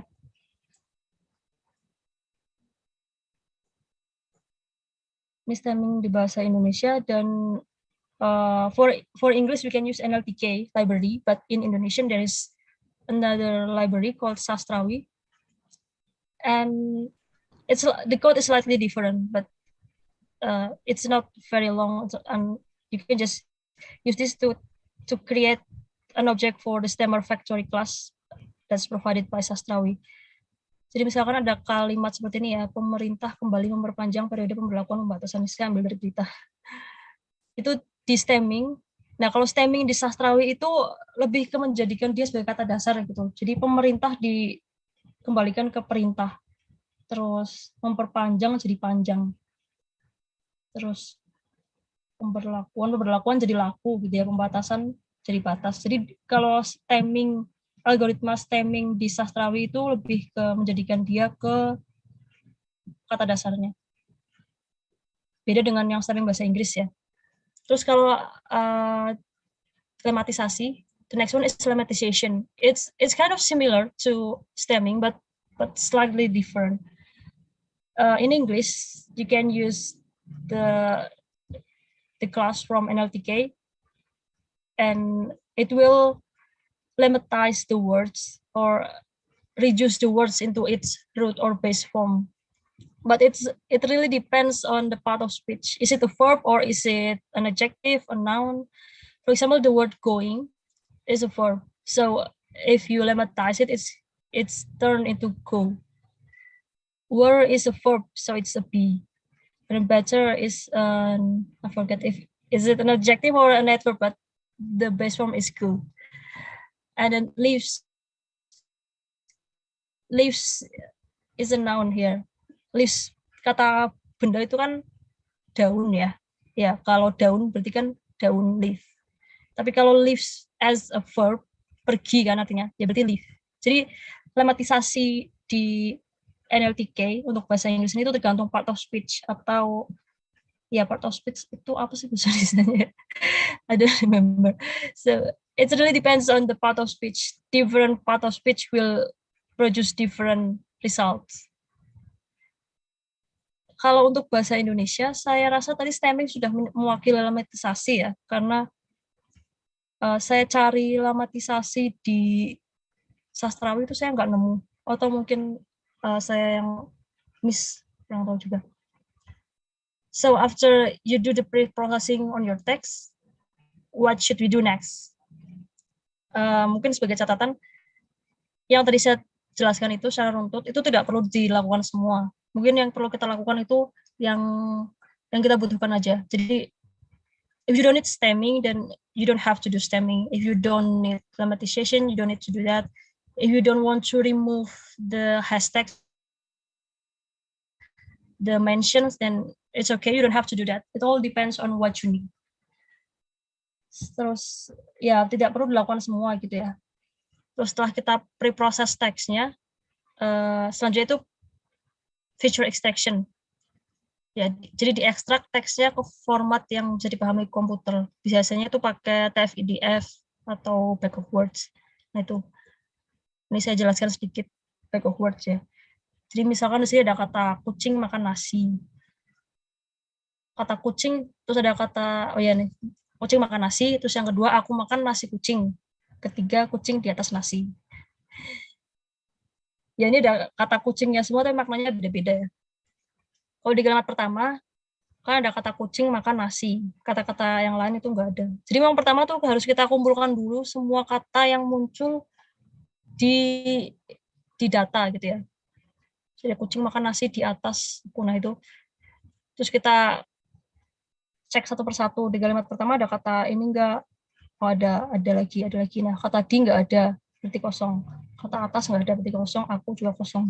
Terus aku makan nasi kucing, berarti kucing satu, makan satu, nasi satu, di enggak ada, atas enggak ada, aku satu. Seperti itu seterusnya. Itu back of words. Ini salah satu yang paling sederhana dan mungkin perlu diingat kalau di back of words itu dia tidak mempertimbangkan urutan kata gitu ya. Di sini kan kucing makan nasi aja tuh kayak dianggap sama kucing makan nasi aku, terus nasi kucing atau kucing nasi itu dianggap sama gitu kalau di back of words, karena back of words itu hanya mengecek pola kemunculan kata, tapi kalau makna itu ya nggak sampai ke sana sih back of words itu. Terus ini kalau misalkan if you want to do back of words from scratch in Python, you don't have to do this actually. There's already a library for that.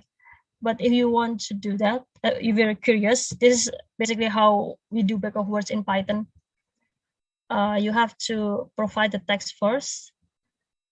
I put this to text, and then I try to find the unique words from all the text. Then I get these 4 words. And then after that, try to find the appearance of it. Muncul, makan satu, dan seterusnya gitu ya. Seperti tadi. And then you can make them into a data frame here. Jadi seperti ini, sentence A has nasi kucing makan, but it doesn't have the word aku. Sentence B has nasi kucing aku makan. It has all the words. So this is how you do back of words in Python.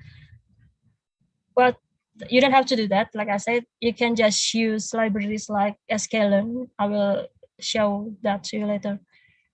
So we can go to the example. I have provided a data set. I don't know, have you got all the, ini pesertanya udah dapat datanya belum ya? Saya bisa tanya ke siapa? Belum. Saya belum. share di ini ya, di chat box.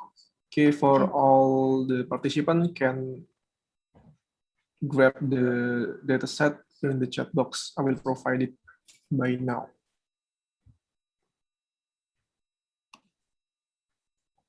Okay, I have those data sets, and they're from Twitter, and the tweets. So those are tweets. I have like 1,000 something tweets, and they're in Indonesian, and they're all I gathered them from the keywords. So those are tweets that contain COVID-related keywords such as COVID, Corona, and then vaccine, PSBB, or PKM. Terus apalagi ya, kata-kata seperti Moderna, Pfizer, AstraZeneca, basically or keywords about COVID. So because we are trying to do sentiments on COVID-related tweets. And I've decided that we are going to use 3 classes, positive, neutral, and negative. But before you start, I've labeled the data, I've annotated the data. So I've asked a couple of our friends in data ins to annotate the data. And before I ask them to annotate the data, it's really important to set up a guideline. And I will show you the guideline after this. And then after that, we'll try to experiment on the many algorithms. So these are the guidelines that I use for annotating the data set. I explain to my friends. Jadi di data ins kebetulan kadang memang ada anak magang dan kita minta tolong anak magang untuk bantu ngelabelin gitu ya. Nah, biasanya sebelum saya kasih, ketika saya kasih data itu saya kasih guideline gitu. Labelinnya harusnya gimana. I think this step is really important so that there is no miscommunication or no mislabeling, misunderstanding when you are trying to annotate the data. Annotate the data itu maksudnya melabeli datanya ya. Jadi kan kalau di machine learning itu kita butuh training data. Nah, training datanya itu harus, kalau di dalam kasus sentiment analysis ini, sentiment mining itu pakai supervised. Nah, kalau supervised algorithm, datanya harus dilabelin. Dan labelnya itu sudah saya tentukan positif, netral, dan negatif. And then there is another one, skip. So sometimes I just don't want to have irrelevant data. Sometimes, if you use Twitter, you probably know that not all tweets have relevant or useful information. Sometimes they're just shit posts or ya mungkin kadang cuma jokes apa yang cuma ya tweet-tweet yang nggak ada. Yang penting saya pengen dapat dataset yang bagus gitu, yang punya substance gitu. Jadi biasanya memang saya skip data yang kurang bagus gitu. Karena kita kan butuh training data yang bagus gitu ya.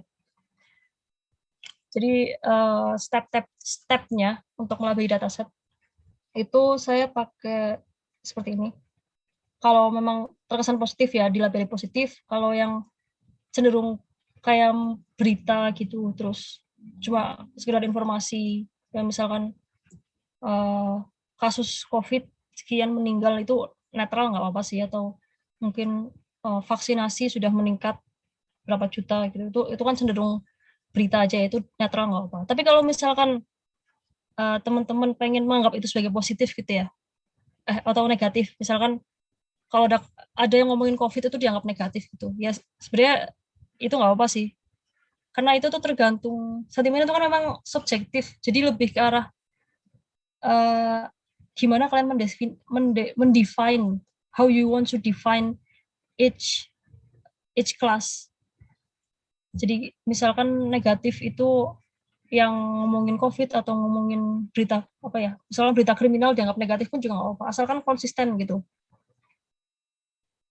Nah, kalau yang negatif sih, kalau saya biasanya negatif itu yang kata-katanya agak kasar gitu, di Twitter kebanyakan, terus ada ancaman apa gitu, atau mungkin ya secara negatif secara umum lah gitu. Number 4 is really important. You have to annotate consistently. Ya konsisten itu penting ya. Jadi kalau misalkan yang tadi, misalkan ngomongin COVID dianggap negatif, ya harus semuanya dianggap negatif gitu. Jangan yang ini dianggap positif, nanti ada ketemu tweet lain lagi dianggap positif atau dianggap netral gitu.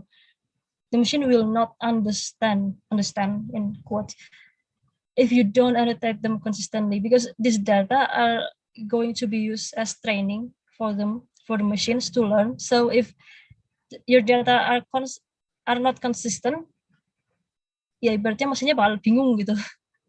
Jadi konsisten dalam melabeli itu penting. And I often tell to my friends that if you're having doubts on what label should I put to this tweet, you better skip it. Jadi kalau ragu-ragu mending di skip aja, daripada ini negatif atau positif ya, udah di skip aja. Kita labelin yang yakin dulu, dengan harapan nanti training datanya akan lebih bagus gitu. And now this is a challenge really, because if you are on Twitter, you probably know that people like to mix languages, foreign languages or regional languages. Yeah, there are a lot of tweets that have multiple languages in one tweet.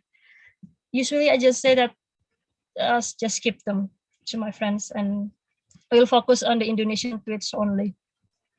Jadi kalau misalkan tweetnya itu banyak bahasa, ya bahasanya udah campur bahasa Jawa, bahasa Inggris, bahasa Korea, bahasa Arab gitu, udah di skip aja. Kita cari yang bahasa Indonesia karena kita pengen membuat training data bahasa Indonesia aja. Terus kalau postnya itu cuma hashtag doang atau cuma link doang, hampir nggak ada kata-katanya, juga lebih baik di skip aja. Jadi kurang lebih guideline untuk saya melabeli itu seperti ini. Tapi mungkin untuk kesempatan kali ini saya sudah siapkan datanya, udah dilabelin semua, udah dilabelin sama teman-teman dari Datain. Jadi peserta di sini nanti tinggal pakai datanya aja.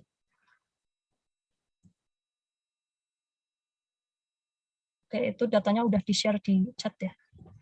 Nah, mungkin sebelum lanjut ke selanjutnya itu, untuk note saja kalau sentiment mining dan NLP in general itu masih berkembang.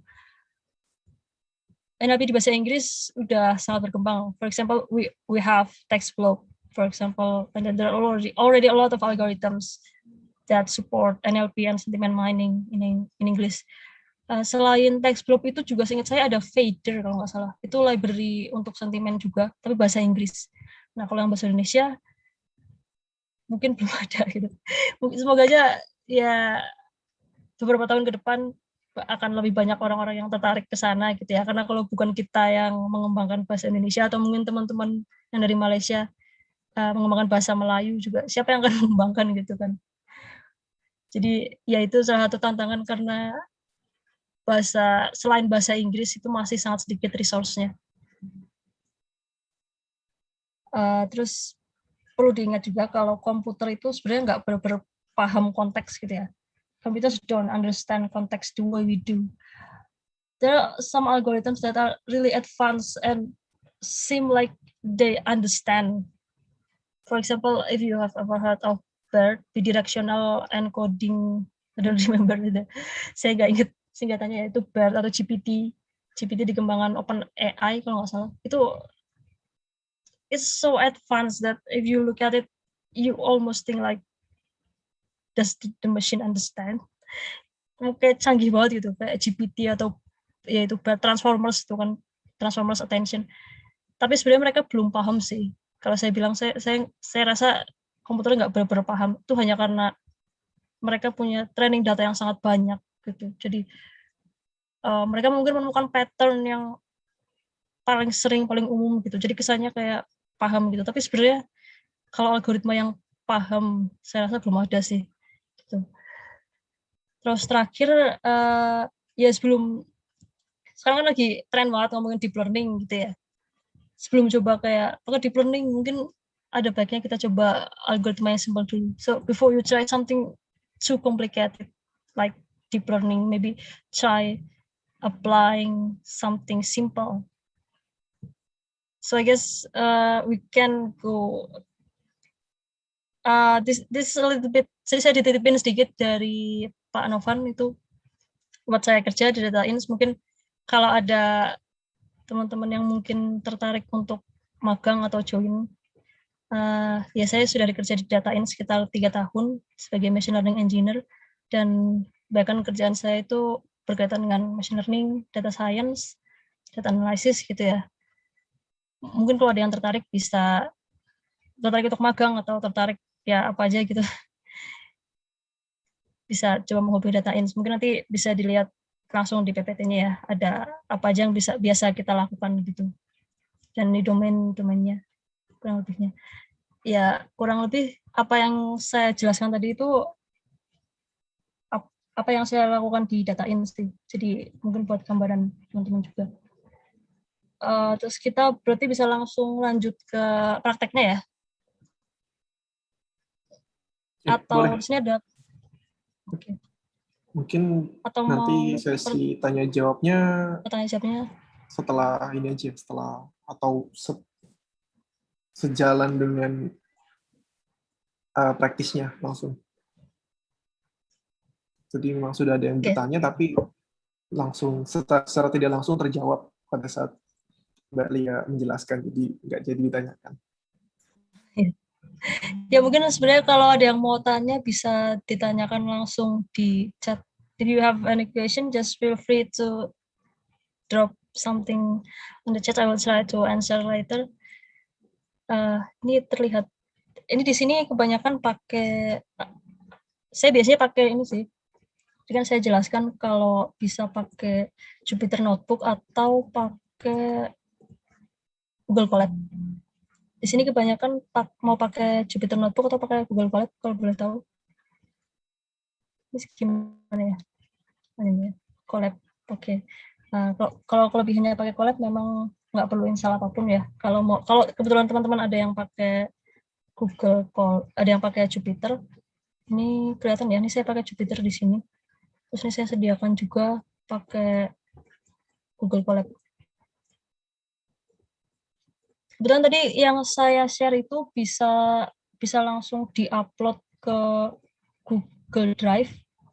Nanti biar baca file, sebenarnya cenderung sama aja sih. Mau pakai Google Colab atau pakai Jupyter Notebook sebenarnya sama aja code-nya.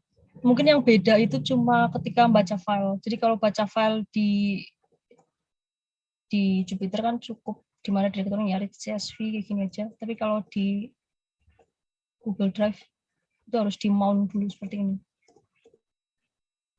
Mungkin kalau ada yang ini sambil coba langsung aja ya. Terus ini kalau ada kesulitan boleh coba ditanyakan di chat. Jadi pertama itu di mount dulu kalau di Google Colab, di mount dulu drive-nya.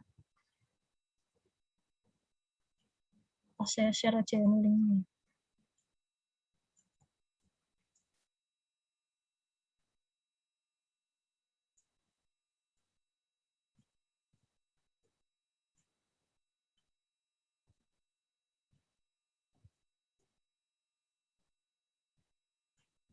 Share screen saya ke itu ya.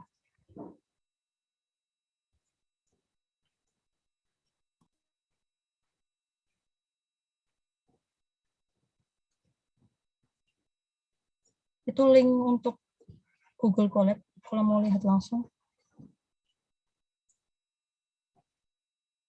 Oke, ini mungkin di close dulu aja biar dari awal ya. Nah, ini dibuka, mulai dari buka Google Colab.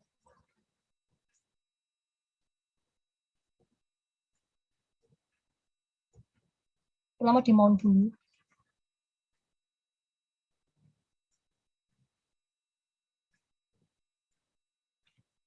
Terus kalau udah di mount, ini kan udah di mount sih. Harusnya kalau belum di restart aja. Ini biasanya akan ada kayak link harus diklik dan harus sign in ke Google.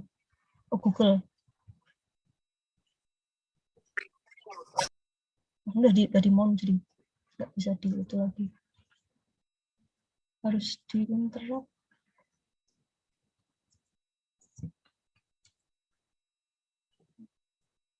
Mungkin ada yang kesulitan di bagian ini. Factory reset.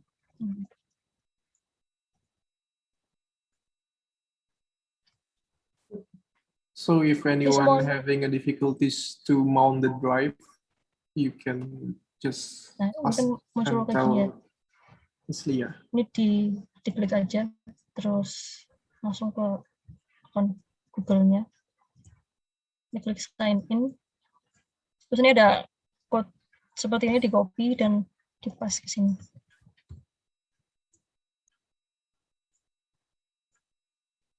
It may take a while. Ya, it's already mounted. Jadi begitu cara nge-mount drive-nya ya. Ini untuk baca file sebenarnya. Atau di sini ada yang pakai Jupyter Notebook mungkin? Terus setelah itu tinggal kita run bagian read CSV-nya. Ini dari mana filenya? Itu saya di sini. Itu bisa dilihat. Jadi perlu diupload dulu filenya ke folder yang sama, atau nggak harus folder yang sama sih sebenarnya. Nanti cari di sini misalkan.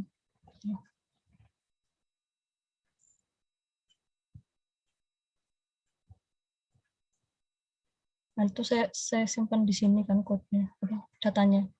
Jadi saya jadi tinggal di copy aja, copy path terus di paste ke sini. Nah kalau udah itu tinggal di run. Terus ini jadi isi datanya itu cuma di sini udah saya rapikan datanya ya. So I prepared the data and there are only two columns, tweet and sentiment. The tweet is the text that we want to analyze the sentiment, and the sentiment is the class for each text where they belong. Nah ini untuk mengecek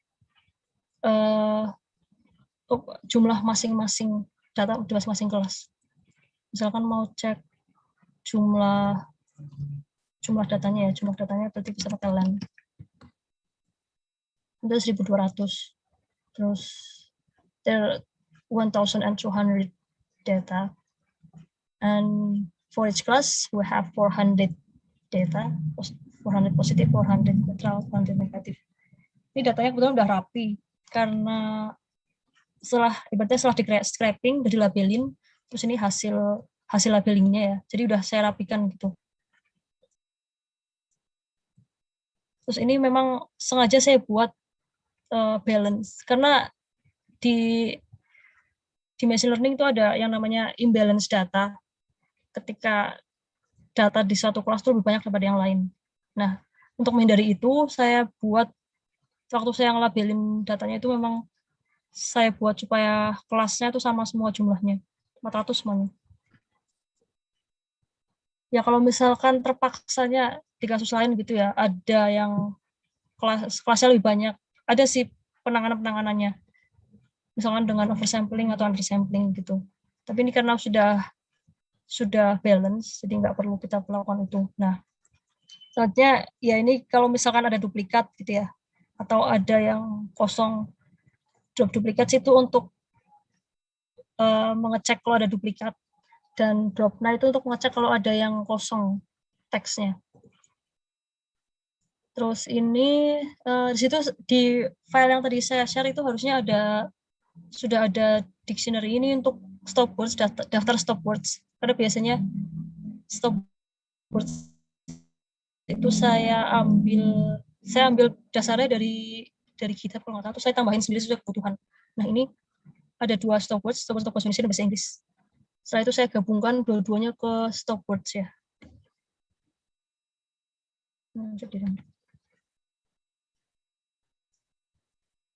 Nah, kalau teman-teman di sini belum pernah pakai Jupyter Notebook atau pakai Colab, salah satu yang perlu diingat itu Colab dan Jupyter itu harus urut ngerannya ya. Jadi dari atas di run, terus ke bawah di run. Jadi jangan ngeran ini terus ke bawah sendiri ngeran lagi gitu. Nanti dia yang nggak jadi sih. Harus urut gitu. Terus di sini ada I've created a function to clean the text, to clean the tweets. And these are just some simple steps. So I converted the text into lowercase, and I remove the mentions and the hashtags, the links, the punctuations. Terus yang terakhir ini, I remove all characters that are not numbers or letters. Sebenarnya ini kayak menghapus punctuation juga sih, tapi mungkin kadang ada yang nggak kehapus di sini gitu. Jadi saya buat code lagi, dia harus berupa A sampai Z, huruf kecil atau 0 sampai 9. Jadi karakter selain ini itu akan terhapus. Gitu. Terus untuk tokenisasi, you can use the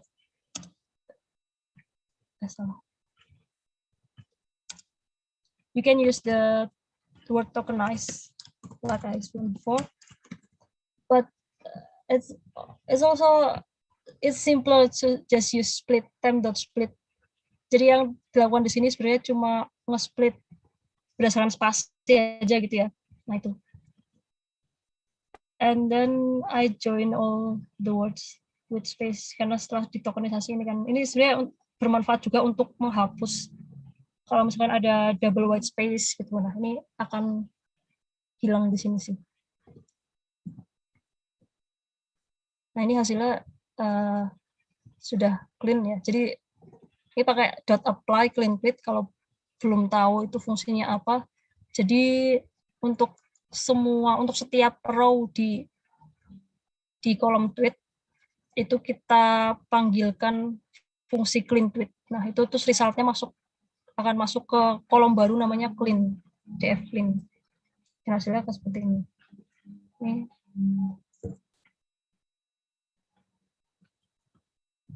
Mungkin sampai sini ada yang kesulitan, ada yang error.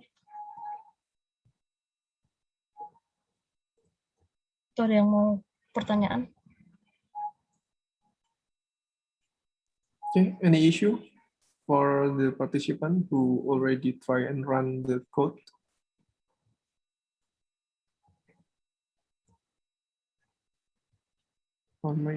Okay, all good. Okay. Ya ini tweet aslinya ya. Dan ini tweet yang sudah dibersihkan.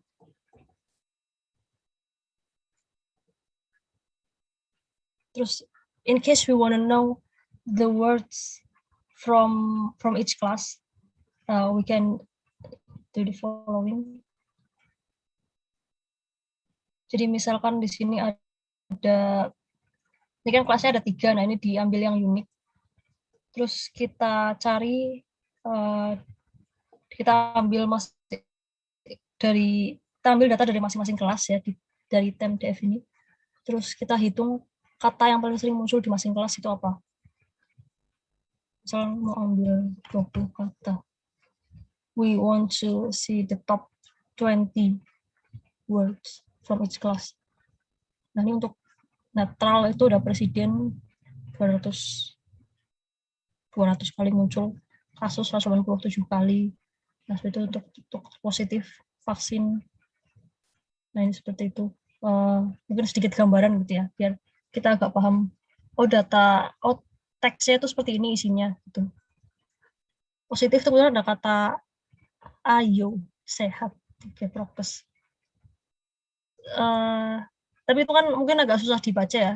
Saya juga buat yang pakai word cloud. Nah, word cloud di sini dia menampilkan kata-kata yang paling sering, jadi semakin gede katanya. Paling gede berarti dia banyak muncul gitu, kata-kata kayak COVID, vaksin ini banyak muncul. Nah, mungkin ini kan masih semua kata, misalkan pengen yang positif aja gitu ya. Berarti kita ambil yang positif aja. Positif aja itu apa kata-kata yang paling banyak muncul? Vaksinasi, vaksin, COVID. Betul, vaksin kayaknya muncul hampir di semua kelas ya. Kalau misalkan muncul di semua kelas, bisa juga itu dimasukkan ke stopword saja, karena ya dia muncul di semua kelas, berarti dia nggak unik kelas tertentu gitu kan. Bisa jadi pertimbangan untuk menambahkan ke stopwords. Ini vaksinasi masyarakat prokes selalu tetap COVID protokol kesehatan. Ini kalau yang negatif juga.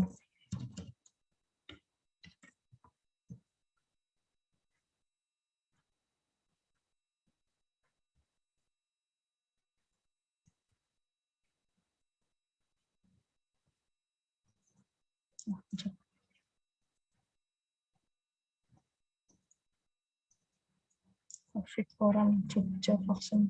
Ya ini tergantung. Soalnya tuh saya ngambilnya kayaknya pas emang lagi banyak isu tertentu yang naik, akhirnya kata-katanya cenderung satu untuk diperpanjang. Banyak positif COVID lockdown ya. Itu kata-kata yang sering dianggap negatif di data ini. Nah, itu tadi sedikit buat memahamin datanya ya. Kata-kata apa yang sering muncul, terus kayak apa sih gambaran datanya, persebaran datanya, dan semacamnya. Nah, terus sekarang kita tinggal masuk ke bagian machine learning-nya untuk sentiment mining. Nah, ini bisa saya pakai sklearn. Kalau di Google Colab, library kayak sklearn itu udah bawaan sih, jadi you don't have to install them anymore. You can just import the libraries or the packages that you need. Nah, terus ya we separate the data. X is usually used to refer to features. In this case, it's the text. So we save the clean tweets into X variable, and then the class or the labels, the sentiments, we store them into the Y variable. So we have X and Y. And here, I use CF-IDF for the feature extractions. First, we split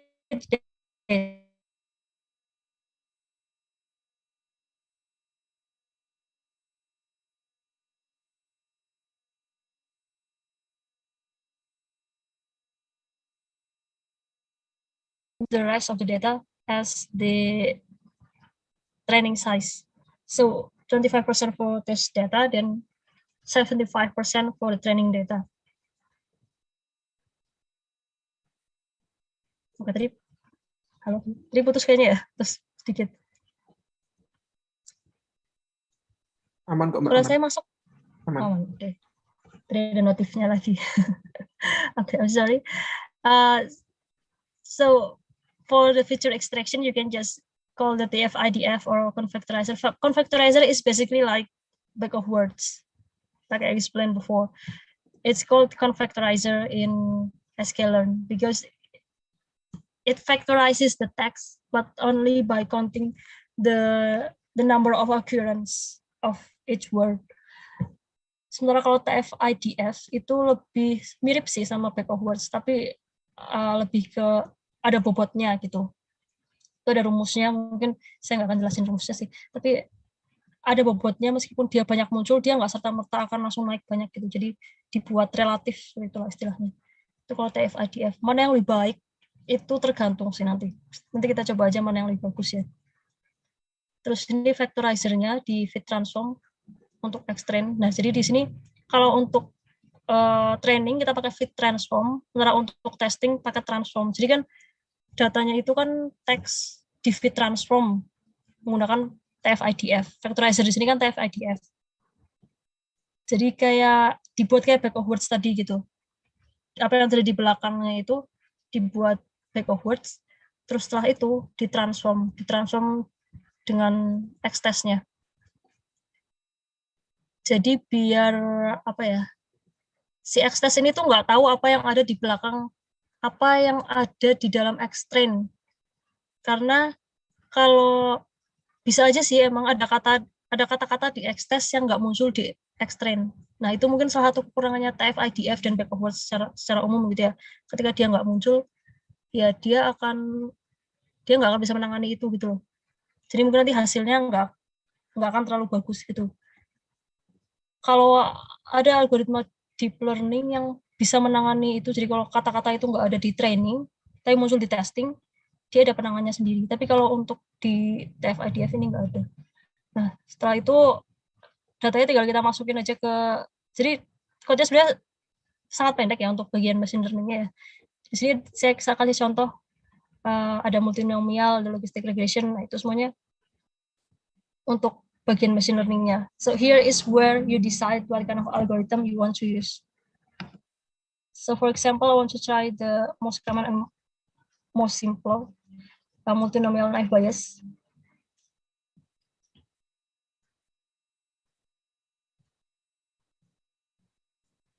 Oh, tadi belum di-run dari sini.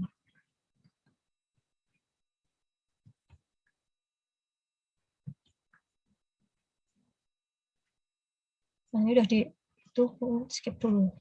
Nah, terus ini tinggal memprediksinya ya. Kita pakai naive Bayes.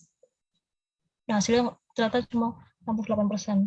Sini ada, ini akurasi di paling atas sini. Terus ini ada confusion matrix. You have the accuracy here, 68%. It's not exactly very outstanding. And then you have the confusion matrix. When you look at the confusion matrix, the most important thing that you want to see is the diagonal one. 64, 62, 80. That means that these are the number of the correctly predicted data. The number, the other numbers, they are the incorrectly predicted ones.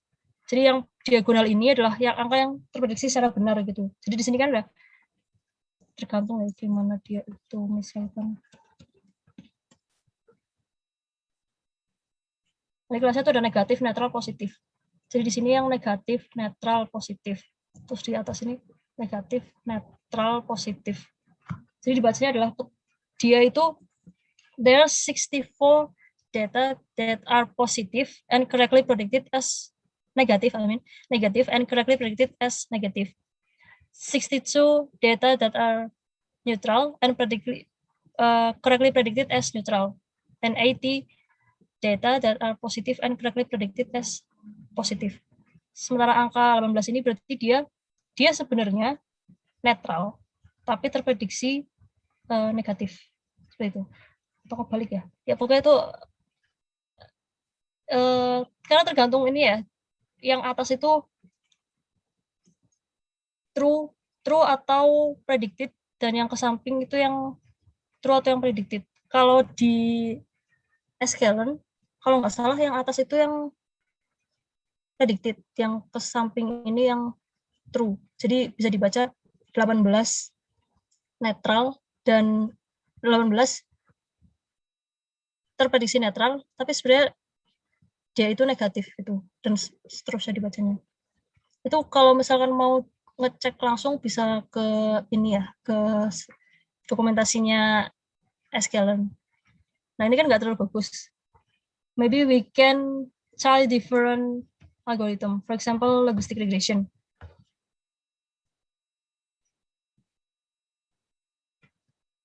Do what kind of result? Oh, there is an improve. We have 71% of accuracy here. And maybe you want to try SVM or support vector machine.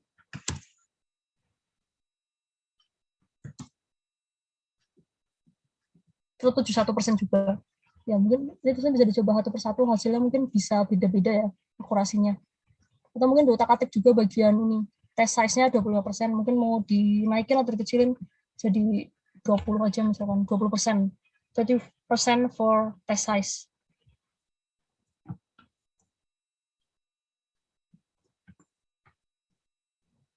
%72%. Nah, seperti itu bisa diutak-atik tadi itu. Ini bisa dicoba satu-satu, mungkin linear SVC atau decision tree classifier, random forest. Terus masing-masing algoritma ini punya hyperparameter. Mungkin kalau multinomial naive Bayes itu nggak punya hyperparameter sih. Hyperparameter itu semacam, ya ini bisa dilihat, kalau SVM itu punya C1, terus degree-nya 3, gamanya apa, kernel. There are a lot of hyperparameters that you can tune, that you can try to experiment on when you are using SVM, for example. Maybe you can change the kernel. There are some kernels, RBF, poly, sigmoid, linear. They can produce different results. And it really depends on what kind of data you have.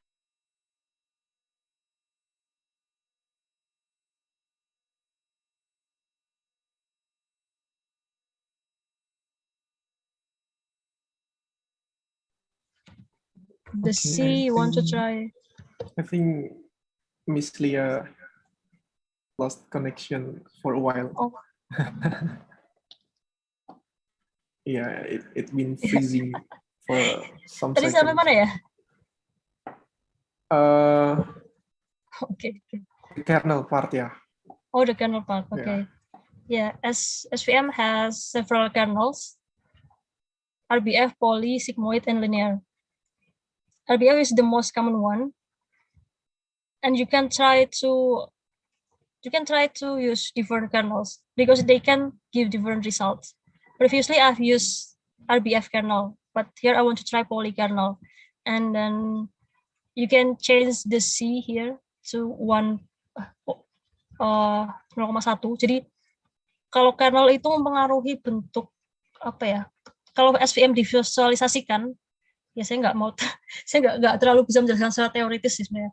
Tapi intinya kalau SVM dia itu kalau kernelnya linear berarti dia cuma bisa misahin datanya secara linear gitu. Jadi misalkan cuma segini, nah lurus aja garisnya gitu. Tapi kalau poly dia itu bisa agak belok-belok kayak gini. Nanti kan tergantung datanya ya, mau pakai mana yang paling cocok. Sigmoid nanti juga bisa beda lagi. Nah kalau C itu tuh garisnya tuh akan semakin mepet ke datanya atau enggak. Nah itu antara ngaruhnya ke overfitting atau underfitting kayak gitu. Nah itu mana yang paling bagus memang harus dicoba satu-satu sih. Bisa dicoba misalkan I want to try kernel poly with C 0.1. Nah itu apakah hasil lebih bagus ya? Nggak tahu juga sih, perlu dicoba. Malah lebih jelek. Malah jelek banget ya, 30%. So that means that the poly kernel is not suitable for this case at all. Maybe I can try RBF again with smaller C value, smaller C value. Ya itu memang ternyata ngaruh banget ya. Hyperparameter di ternyata masih jelek juga. Mungkin memang C-nya nggak perlu diutak-atik. C-nya default 1 aja. Nah ini malah lebih bagus ternyata. Ya, beda hyperparameter langsung beda banget hasilnya ya.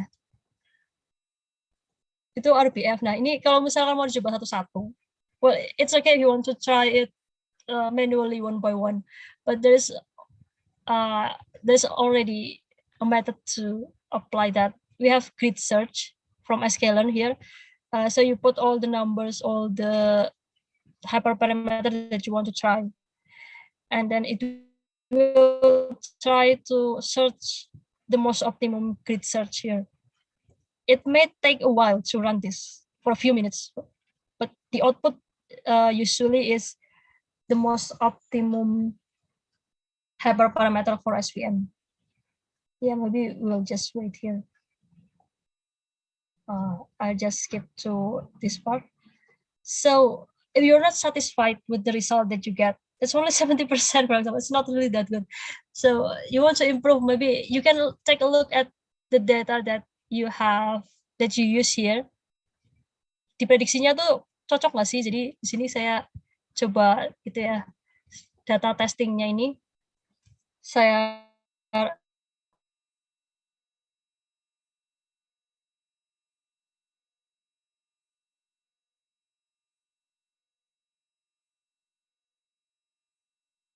sehat.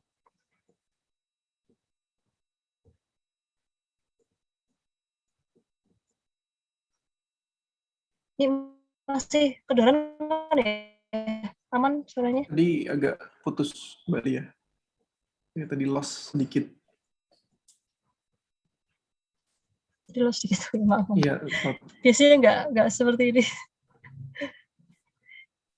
Ya, misalkan ini untuk mengevaluasi ya. So you want to evaluate the data, the model or the machine learning that you try, that you have applied. Why do they not give good results, for example? Kenapa akurasinya cuma 70% gitu? Jangan-jangan ada banyak yang salah terlabeli atau mungkin yang nggak cocok kayak gitu ya. Nah ini misalkan kita coba print ya, untuk kalau misalkan hasil prediksi dan labelnya itu nggak sama, kita coba ini misalkan spanduk terima kasih KPK terpasang alamat Banjarnegara ini. Itu labelnya netral, should be netral, tapi dia terprediksi positif. Nah, kenapa terprediksi positif? Tapi sebenarnya secara label, dari data labelnya udah bener ya. Kalau menurut saya sih ini netral gitu. Nah, untuk data seperti ini dia masih salah berarti. Terus uji coba pembelajaran tatap muka tahap kota Yogyakarta diunduh 1 pekan. Ini apa ini? Should be netral, tapi terprediksi negatif. memastikan ya. Sebenarnya ini netral sih, mungkin karena dia lebih ke arah berita kan ya.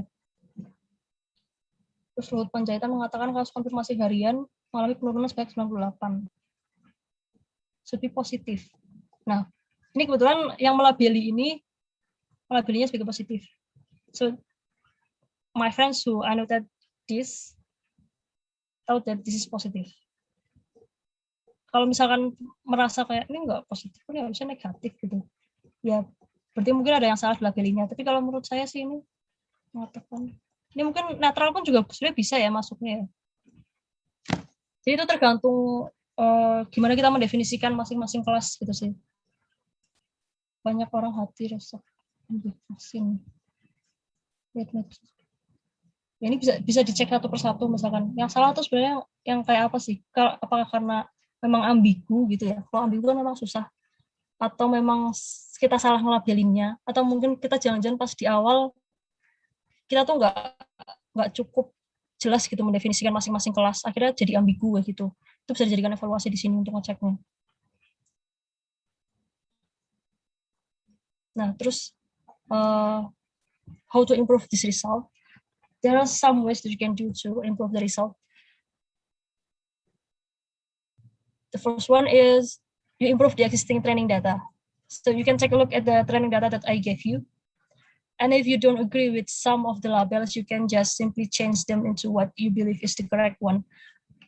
Mungkin bisa aja ada yang salah labeli dari data yang saya kasihkan. Nah itu coba dicek lagi. Atau mungkin terlalu ambigu gitu.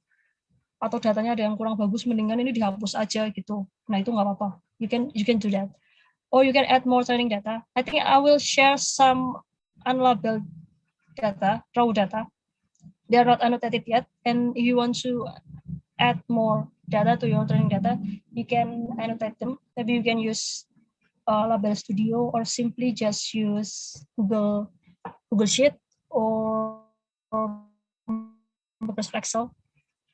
If you want to use Label Studio, I can show. This is Label Studio. It's for data labeling tool, and it's very useful actually. And what you see is you're going to have your data like this. So you want to label all tasks. And semenjak COVID, kami selalu menyediakan nyawa tambahan untuk diri sendiri. What do you think? I think that's negative. So I just check the negative and submit.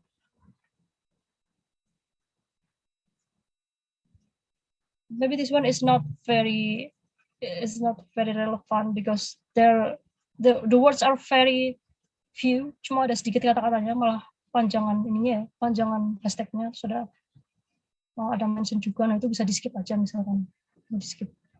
Nah itu salah satu cara untuk Label Studio, bisa di download di labelstat.io. This is very useful tool, but you don't have to use this. Just simply Microsoft Excel is enough usually. That's if you want to add more training data. And then another one is you check the pre-processing steps. Maybe you can edit the stop words.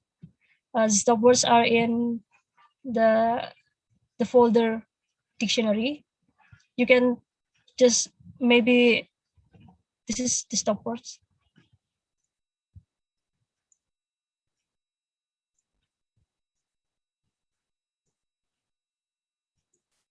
Yeah, you can maybe delete something or add some words here if you don't think if you don't think they're suitable for your case. Just simply remove them or add something. Or maybe you can do something like I haven't used stemming in this pre-processing step. If you look here, I haven't used stemming. These are just some basic pre-processing steps. There's no stemming, there's no lemmatization. Maybe you can add something like that, and who knows, it may improve the accuracy. Or you can basically try to do something or remove something. Maybe you don't think that removing the hashtags is a good step, so you don't want to remove the hashtags, so you just comment it maybe. Or you don't think that you have to lowercase. These steps are not absolute actually. You can try to do different things, and maybe you can achieve different results.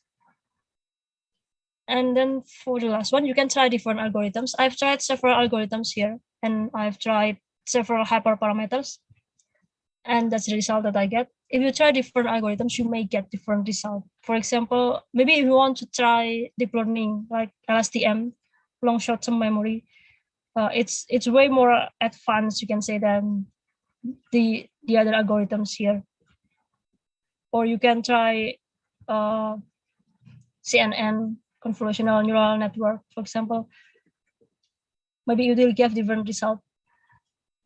So yes, the algorithms can really affect the results. These are the ways to improve the accuracy. And sometimes we don't really know which one will really work. We have to do a lot of experiments, a lot of trials and errors to finally find this is the best, or this is the most optimum algorithm. Okay, so there are some questions that I will try to answer. How to improve the accuracy, I've explained it. I guess I hope that answers the question. And then to label the sentiment, can I use other language than English? Yeah, if you want to do sentiment mining on English or in other languages, then you have to use the training data from that language. For example, you want to do sentiment mining in Japanese language, then you have to have Japanese training data, right? Is that what you mean?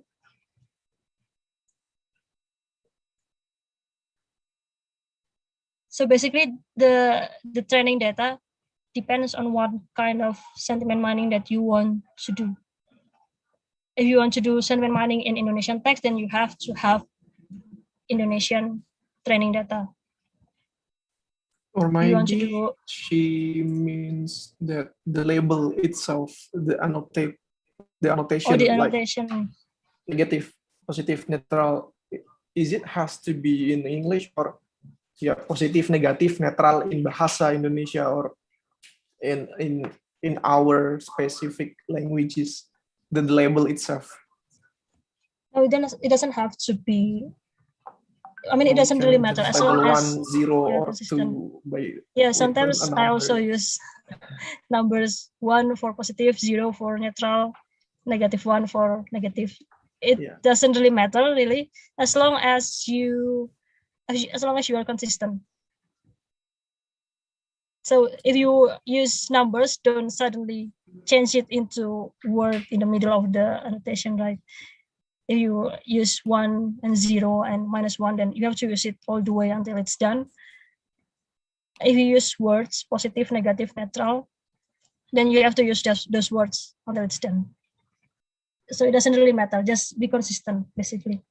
Because to the machine learning, it doesn't really matter what the name of the class is. They just know that this class has these patterns, this class has these patterns or those patterns, so they don't really see the name, basically. And another question, what about pretend word embedding, such as word to fact? Yeah, those are algorithms that you can use besides the FIDF, because the FIDF is one of the simplest one, and the word to fact is basically more, you can say that it's more advanced, because in TF-IDF you have like, you only basically in TF-IDF the occurrence of each word, but in word to fact it's slightly more advanced, because the machines can find the similarity of each word. It doesn't mean that the result will be better. It doesn't always going to be better, really, because I've tried using word to fact in sentiment mining like this, and the result is not that different. So yes, trying out different algorithms is important, but trying more advanced or more sophisticated algorithms don't always equal to better results. But it's always good to try, I think. And Clove is the same with word2vec actually, I think. I usually use Gensim for word2vec. And Clove is another library that you can use. Elmo is slightly more advanced. I've never tried Elmo, I think, but and it's still pretty new. The Elmo algorithm, you can use it to replace the FIDF. Yeah, but like I said, it doesn't always mean that the results will be better. For the next question, what if we fine tune BERT model for sentiment analysis, can we get better result? BERT uses transformers attention. It's more computationally heavy, but I don't know whether it will be better. You need to try it to find out if it's going to be better.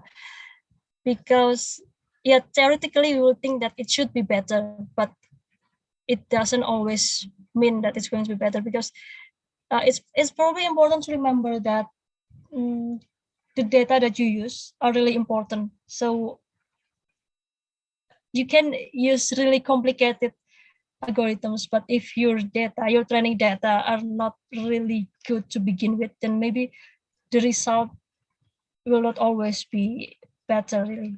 Jadi yang perlu diingat juga, kadang pakai algoritma yang sangat kompleks sekalipun juga nggak mesti akan lebih bagus gitu ya. Kalau datanya aja memang nggak bagus gitu.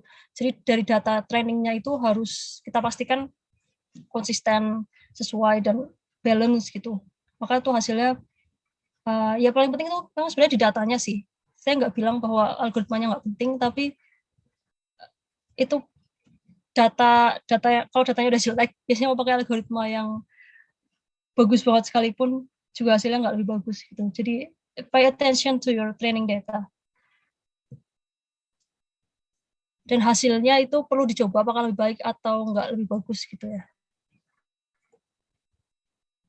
Are there any academic initiatives on NLP in Indonesian language? Sorry. I usually try to find on GitHub. Jadi biasanya saya cari di GitHub sih untuk perkembangan NLP ya. Kadang ada yang memang nge-share pre-train model NLP di GitHub, terus kadang ada yang nge-share stopwords terbaru, atau mungkin ya bisa coba cari di GitHub sih untuk itu. Karena memang kalau korpus untuk training dataset, ya saya cari di GitHub juga, ada beberapa. Saya lupa apa aja, tapi mungkin cari di GitHub mungkin lebih cocoknya. Atau kalau Kaggle ada sih yang nge-share kalau nggak salah, tapi lebih banyak di GitHub kalau pengen tahu NLP bahasa Indonesia. Kalau untuk bahasa Indonesia, saya belum tahu ini ya, yang pakai BERT atau GPT itu mungkin sudah ada, cuma belum ada yang nge-share sih setahu saya, tapi coba dicek aja. Jadi bahasa Indonesia memang belum banyak yang coba pakai algoritma canggih kayak BERT, GPT-2, Transformers gitu sih. Itu mungkin.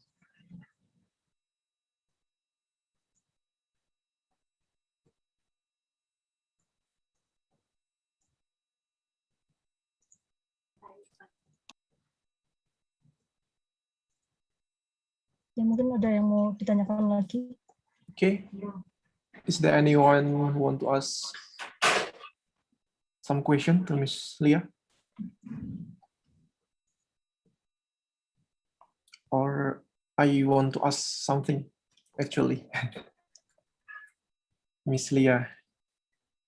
Maybe I will just say it in English, yeah, because we have an international audience too. What if I use the lexicon based to what is it, to differentiate with what you already done here? Is it possibly give a different result to the analysis? Lexicon based, for example, do you have the corpus for negative words? To labeling. Let's say if we have a raw data set and then we chop it into words and then check it to the corpus, and then it returns the scoring. The lexicon will calculate whether it is negative, it is positive, or it is neutral automatically. Yeah. Beside, rather than we read it ourselves, the text, and then annotate it manually. Is it possible? There is a possibility to get a better result? To be honest, I don't know if it will give different result, because we have to try it to make sure. But I think it's a good idea, and maybe it may give different result actually, because actually I really want to try something like that, but I don't really have the corpora for each word in Indonesian language. There are still, maybe there are some who made it already, but most of the time they are not open, so we cannot really use them. Unlike in English, where most of the corpora or most of the models are open, so you can easily use them. But in Indonesian, I haven't really found any open corpora, open corpus for lexicon base. So it is a possibility to get a better result, but we still have to try it. Yeah. Okay. Anyone want to ask a question? Maybe there are some questions already and already been answered by Ms. Leah.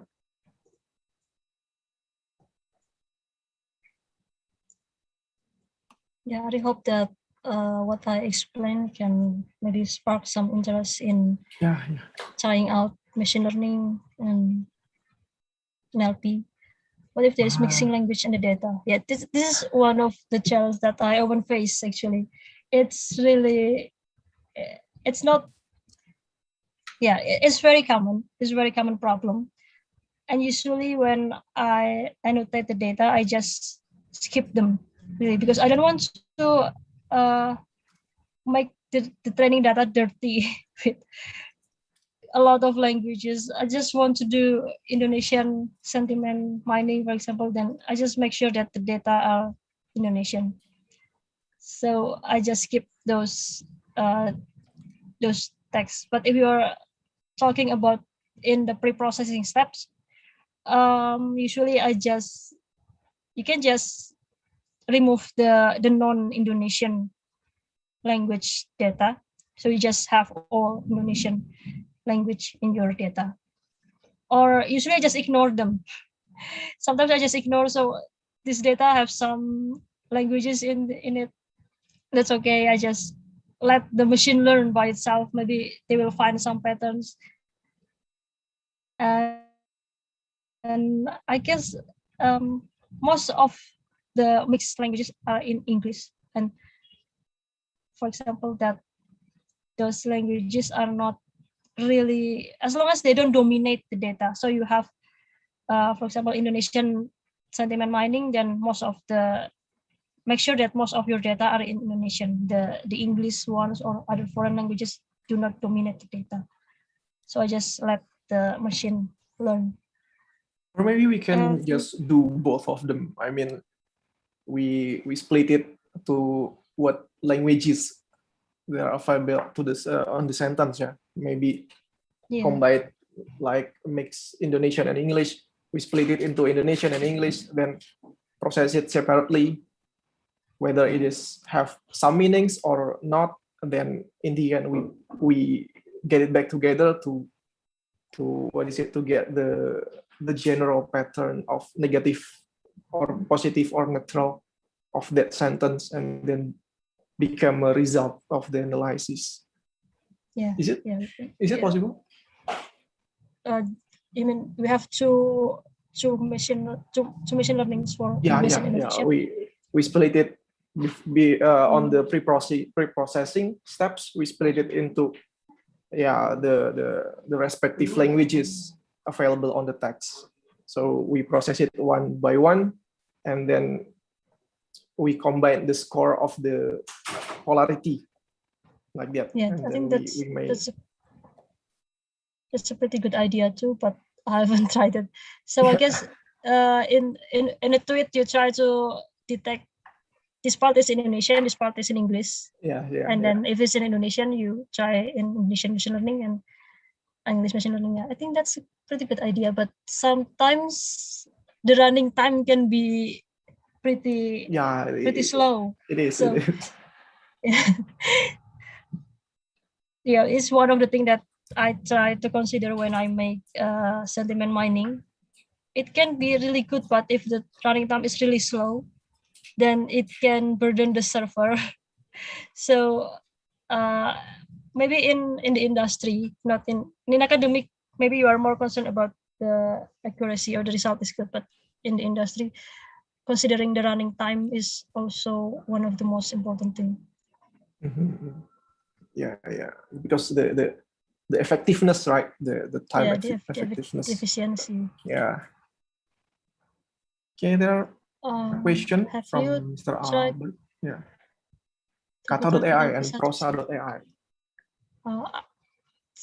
Honestly, I haven't tried them, and yeah, so I don't really, I cannot really give comment on what they're like. I guess it's good that there are more platforms for Indonesian NLP, because it means that we are trying to develop, because if it's not us, then who will develop Indonesian NLP, right? What about short form words? I don't understand short forms. Maybe the acronym, maybe abbreviation of a word.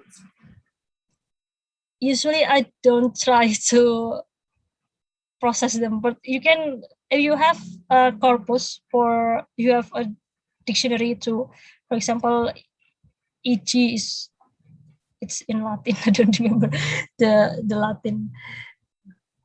EG is for example, right? Or maybe you can try to replace them with the respective words that it should be. But usually, or it's simply gratia. But I don't usually do anything to those words, because basically I just try to let them be. Because when you try to do, sometimes it can take a lot of running time to do that. So you just don't try to unshorten the words, basically. Just let the machine handle them. But if you want to do something, yeah, you can collect some words. The words EG is exempli gratia, for example, and then ETC is extra. So when you pre-process them, you just replace with the words. Yeah, but then again, whether it is have substantial meaning or not towards the sentence in general, right? So, yes, I don't think EG or etc. have any substantial meanings.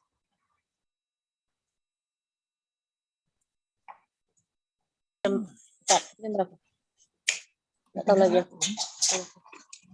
Kata latihan. Ada ini langsung. Okay. Any other question from the participant? It's been a good session, yeah. So many questions from the participant. It means that they are interested to this kind of fields, yeah. The sentiment mining or NLP in general. Sentiment mining is rising lately, so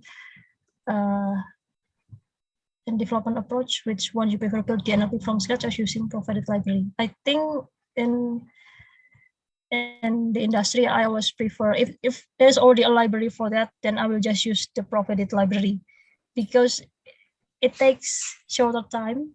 And even if you use provided library, you will always have to do something about it. You can just use it, right? There are some changes that you need to do. For example, even if you use sklearn and use SVM, you still have to do the hyperparameter tuning. You cannot just use the SVM.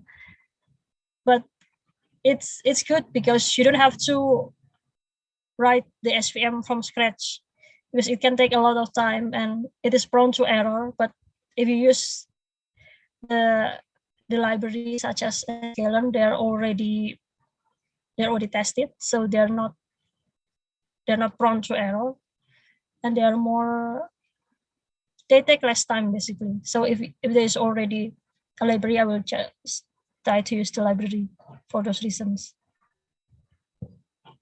But if you are still trying to learn, I don't think there's anything wrong with trying to write the code from scratch, because it can help you understand the algorithms better. If you have cases in Bahasa, which library you prefer? I usually just use Sastrawi because it's already it has all the functions that I need. For example, for stemming or for stop words, I think it's pretty great because it has all those functions already. But maybe there are some other libraries that I don't know, but the most famous one in Bahasa Indonesia is Sastrawi.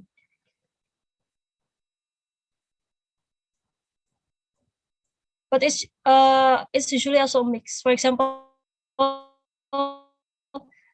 I use the stemming from Sastrawi, but I use my own stop words list, and then maybe I use the tokenization from NLTK, and then I will use other function from maybe other libraries. So it depends on what I need.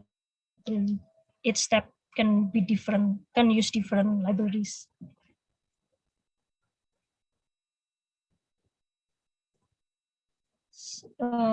So here I have, this is the data that I used before, and it has like 1,200 data. I also have almost 5 megabytes of data. These are unlabeled. Maybe this can use as the task for tomorrow. You can maybe try to add label to this data, positive, negative, or neutral, and combine them with this already labeled data. Maybe the result will be different. Maybe it will be better because there are more training data. When dealing with newcomer slang that not available in the library, which approach do you do? Well, the slangs that always come and go. For example, in this Twitter data, and Twitter is such an amazing place when it comes to creating new slangs. I just usually, there are some ways that you can do. For example, you just ignore them because they keep changing. Trying to keep up will take a lot of resources, obviously. And you can try to create like a dictionary. For example, you put negara berflower, itu berarti kan maksudnya negara Indonesia gitu ya. Terus mungkin kata-kata kayak apa sih yang meng sedih itu kan sedih gitu. Terus apa sih yang lagi populer lagi kata-katanya itu, mungkin nulis apa lupa banget di Twitter itu. Kode plus 62 itu maksudnya Ya, orangnya kode adalah plus 62. Indonesia. Ya itu kalau ketemu kayak gitu berarti di replace dengan Indonesia gitu. But the thing is sometimes those words have they insinuated something. For example, negara berflower, negara berkembang, negara Indonesia kan yang dimaksud sebenarnya. Cuma di situ tuh kadang konotasinya negatif gitu. Atau mungkin kadang tuh netizen mengecek gitu kan sebenarnya. Mungkin tuh sarkasem atau apa gitu dengan istilah-istilah baru itu. Jadi kadang saya biarkan saja apa adanya seperti itu. Biar mesinnya itu mempelajari kalau ya ketika ada kata-kata ini ya mungkin memang negatif gitu pesannya. Atau mungkin kalau yang apa namanya? Untuk yang apa itu namanya? Untuk kata-kata yang udah pas di kayak Indonesia mungkin kan nggak ada makna khususnya kan. Tapi kalau negara berflower atau negara plus 62 biasanya netizen tuh agak lagi mengkritik sesuatu atau ya bercanda gitu. Itu mungkin maknanya nggak benar-benar positif gitu. Jadi saya biarkan aja mesinnya belajar sendiri gitu. Could you show a little bit the dictionary you have developed? I don't really have the dictionary as of now, but I think you can just simply create something like this. Maybe you try to do just, for example, slangs. Misalkan ada kata berflower itu berkembang kan. Just simple dictionary like this. Atau mungkin kata-kata apa itu plus 62 itu berarti kan Indonesia. Atau mungkin main sedih gitu. Yang kalau saya lihat kemarin nggak ngerti juga artinya apa. Jadi misalkan di sini saya punya teks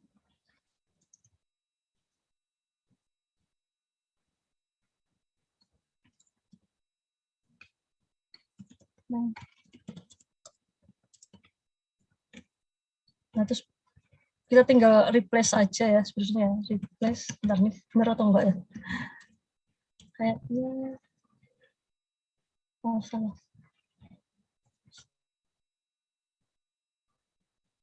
Harus di tokenize dulu mungkin ya. Intinya kita buat daftar aja sebenarnya untuk hal-hal kayak gini. Jadi tiap kali nemu kata baru gitu terus kita tambahin, nanti tinggal di replace ke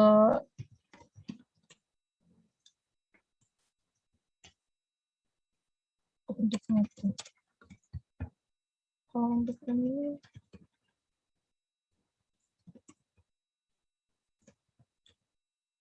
katanya bukan ya,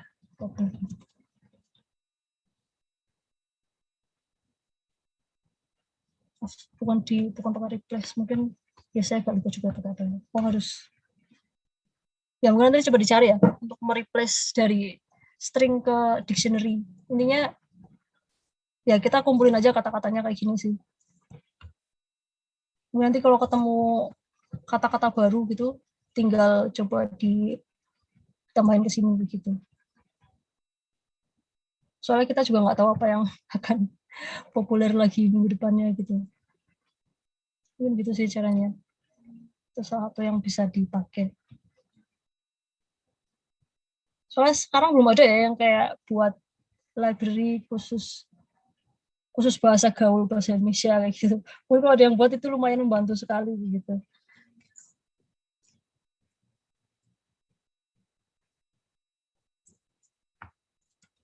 Mungkin ada yang mau tanya lagi?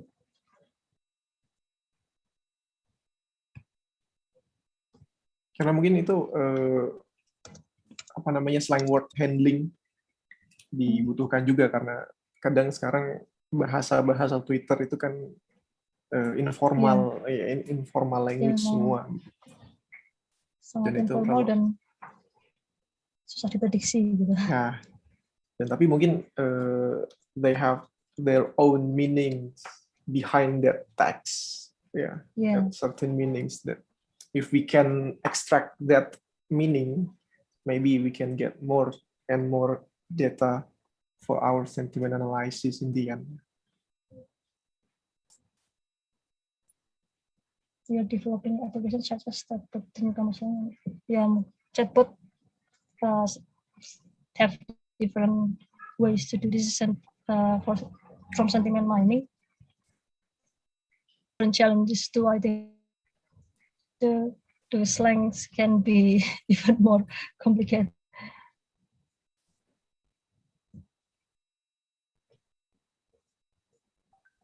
Yeah, I think making a dictionary for each new coming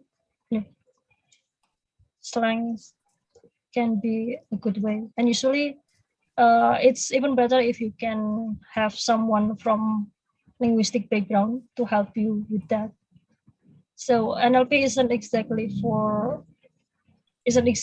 just for computer science people, but also I think it would be even better if you can have people from other domains such as linguistics or maybe psychology to help you understand and extract the text.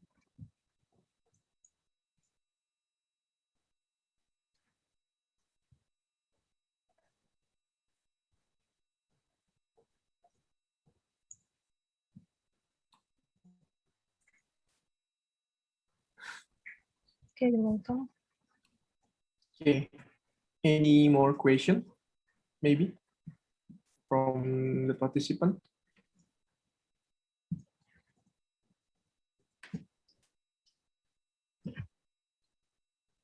Yeah, maybe it is still the basic concept of sentiment mining in general, right?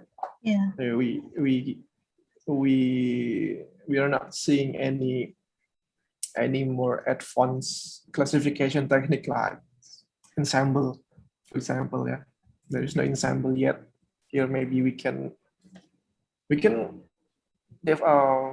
use the ensemble in order Oh, to ensemble. Get the better result, maybe. Yeah, just maybe. Because Yeah. theoretically, stacking or bagging or wrapper is theoretically better than the single classifier. Maybe Yeah. we can Random improve. forest is actually also an Yeah. ensemble, and I've tried. Yeah, maybe.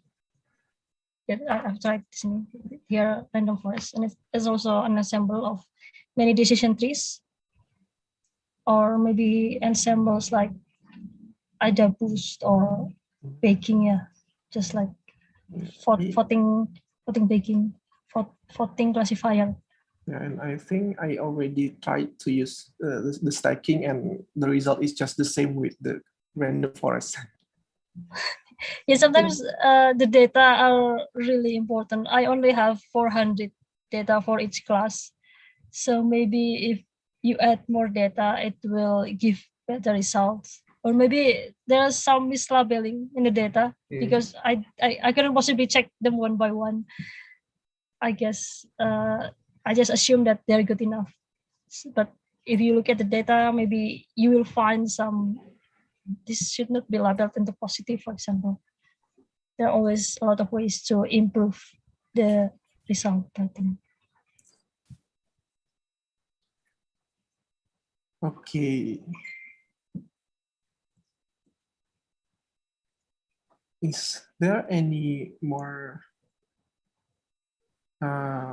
explanation, maybe Ms. Leah, or any task that we can do for the following day, for tomorrow? We have Yeah, just like another session. The notes that I put here, you can always try to improve the existing training data.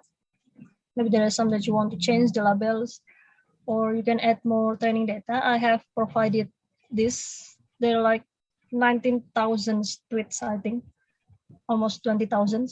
You can try to label them, annotate them, and then add this new label data to the existing data.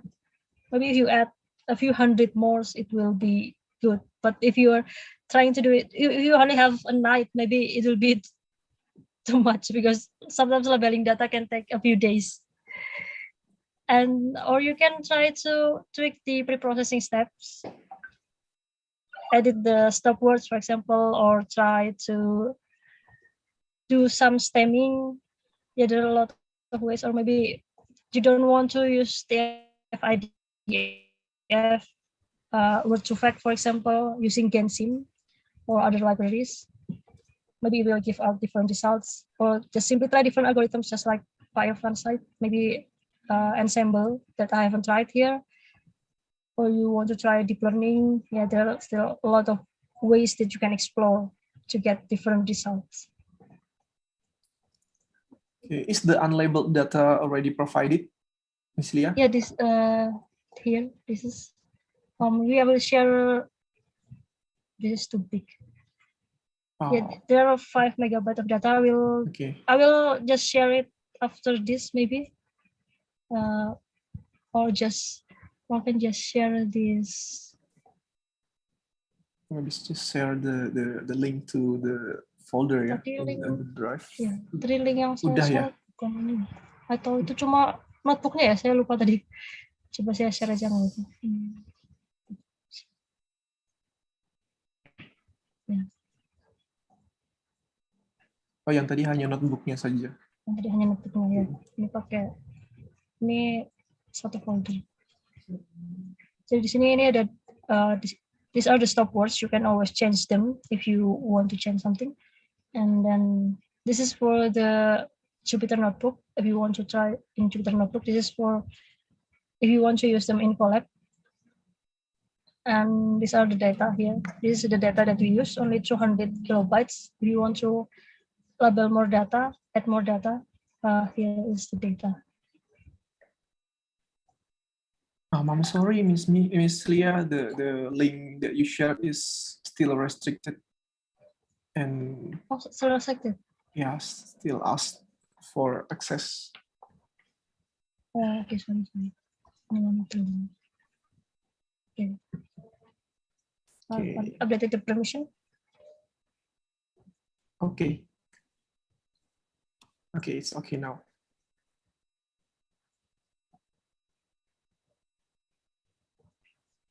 There is another question here. If you add more data, you will increase the factor dimension, and you will affect the training process. If you add more training data, I think simply in machine learning, you have to start from beginning again. So you can just you cannot just run it here and add something in the middle. You have to run the whole notebook from the beginning. So from the part you read the data, you have to read the new data that you have combined from the existing and the new ones. So don't try to add the data in the middle of the code like here, because this is machine learning, not deep learning. There is some deep learning algorithm that allows you to add the data in the middle of the process, but that's simply not possible in simple machine learning like this. So you have to read the whole thing and run the whole code. And here, when you do the TF-IDF factorizer, it will just factorize the whole data, not just the new ones, but all the data that you have provided. I think it doesn't really matter because it's pretty fast. I mean, this is just the data that you share are pretty small, so it doesn't take a long time to run the whole notebook. When you more data, you add more focus to dimension when you do it. In the factorizer here.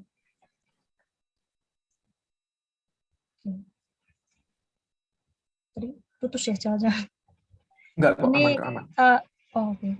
When you do the factorizing here, it will add more data. It will add more vocabs, but it will increase the dimension. Yeah, it will increase the dimension. So as long as you read the whole data, I don't think that's the problem. I hope that answers the question. I mean, as long as you read the data again and you run this factorizing part again, it will not be a problem. It will just factorize the whole data.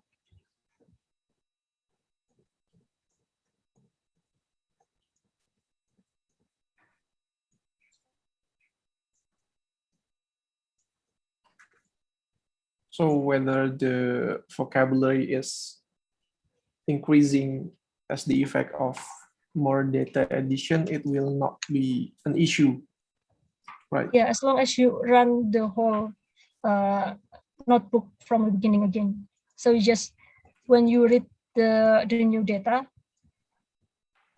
you put the new data here with the existing data. Not just the new data, but all the data that you want to use in the training. Okay. Is it already clear, Dr. Megat? Or maybe you want to speak and open mic to just make sure your question is answered? Maybe. Okay, you're welcome. Okay.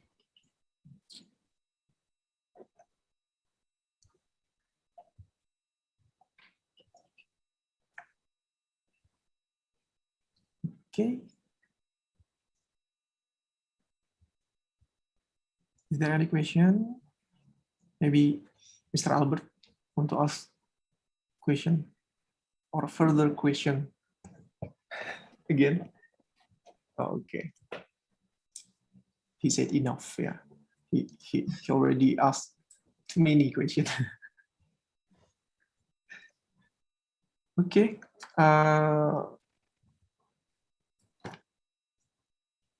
if there are no questions anymore for Mrs. Leah, I think it is already been a fruitful session, yeah, for us all. And for at least I learned so many things from here. And because Yeah, I still learn basic in Python programming, I can learn some mechanism that I'm not using in my collab data. And yeah. before we close the session, maybe any final statement from Ms. Leah, maybe for the student or for anyone who just start the sentiment analysis Yeah, I think specific fields. when you look at the code, when you're not familiar with Python or you're not familiar with sentiment mining or with NLP, this may look like this is so complicated, but to be honest, it's really not, as long as you are used to it. When you keep practicing, you will get used to this code, you will get used to data, and you'll find a lot of variations in the data and the code, and it will just take some experience to get used to it. So as long as you keep practicing, I think it will not be too difficult to understand. We just need to, yang penting kita tetap membiasakan. Sebenarnya karena kebiasaan aja sih bisa memahami code-nya dan semuanya. Jadi bukan karena complicated banget, enggak juga sih sebenarnya. Asalkan kita terbiasa, saya rasa pasti bisa sih. I guess I hope that can help everyone. Okay, so basically, if we keep trying to learn and to understand what the mechanism or the algorithm itself, so step by step we can achieve what we want to be. Yeah, I believe that. Okay, and let me summarize the today's session for second session. From what I perceived from Ms. Leah's presentation, that sentiment analysis is language dependent. It depends on what language we are trying to analyze, and it is sensitive to any slang words or illiterate words, like we see in the daily Twitter now. Yeah, like what just Ms. Leah provide, like +62, that means Indonesia and something like that. And it is also sensitive to ambiguity or specific meaning of a sentence in the form of sarcasm, for example, because the human itself sometimes have a hard time to guess what is the meaning of the sentence itself. And it is possible that machine will also have a hard time to recognize the meaning too. And also what I understand is a certain data set may need specific algorithm and mechanism to achieve better result. Yeah, data and algorithm share portion, equal portion that will make or will not make a good classification result. If the data itself is not that good from the start, whether we use the best algorithm available out there, it will still produce a bad result in the end. So good data, good classification equal to good result. That is what I understand from the explanation. And for the participants that still stay until now,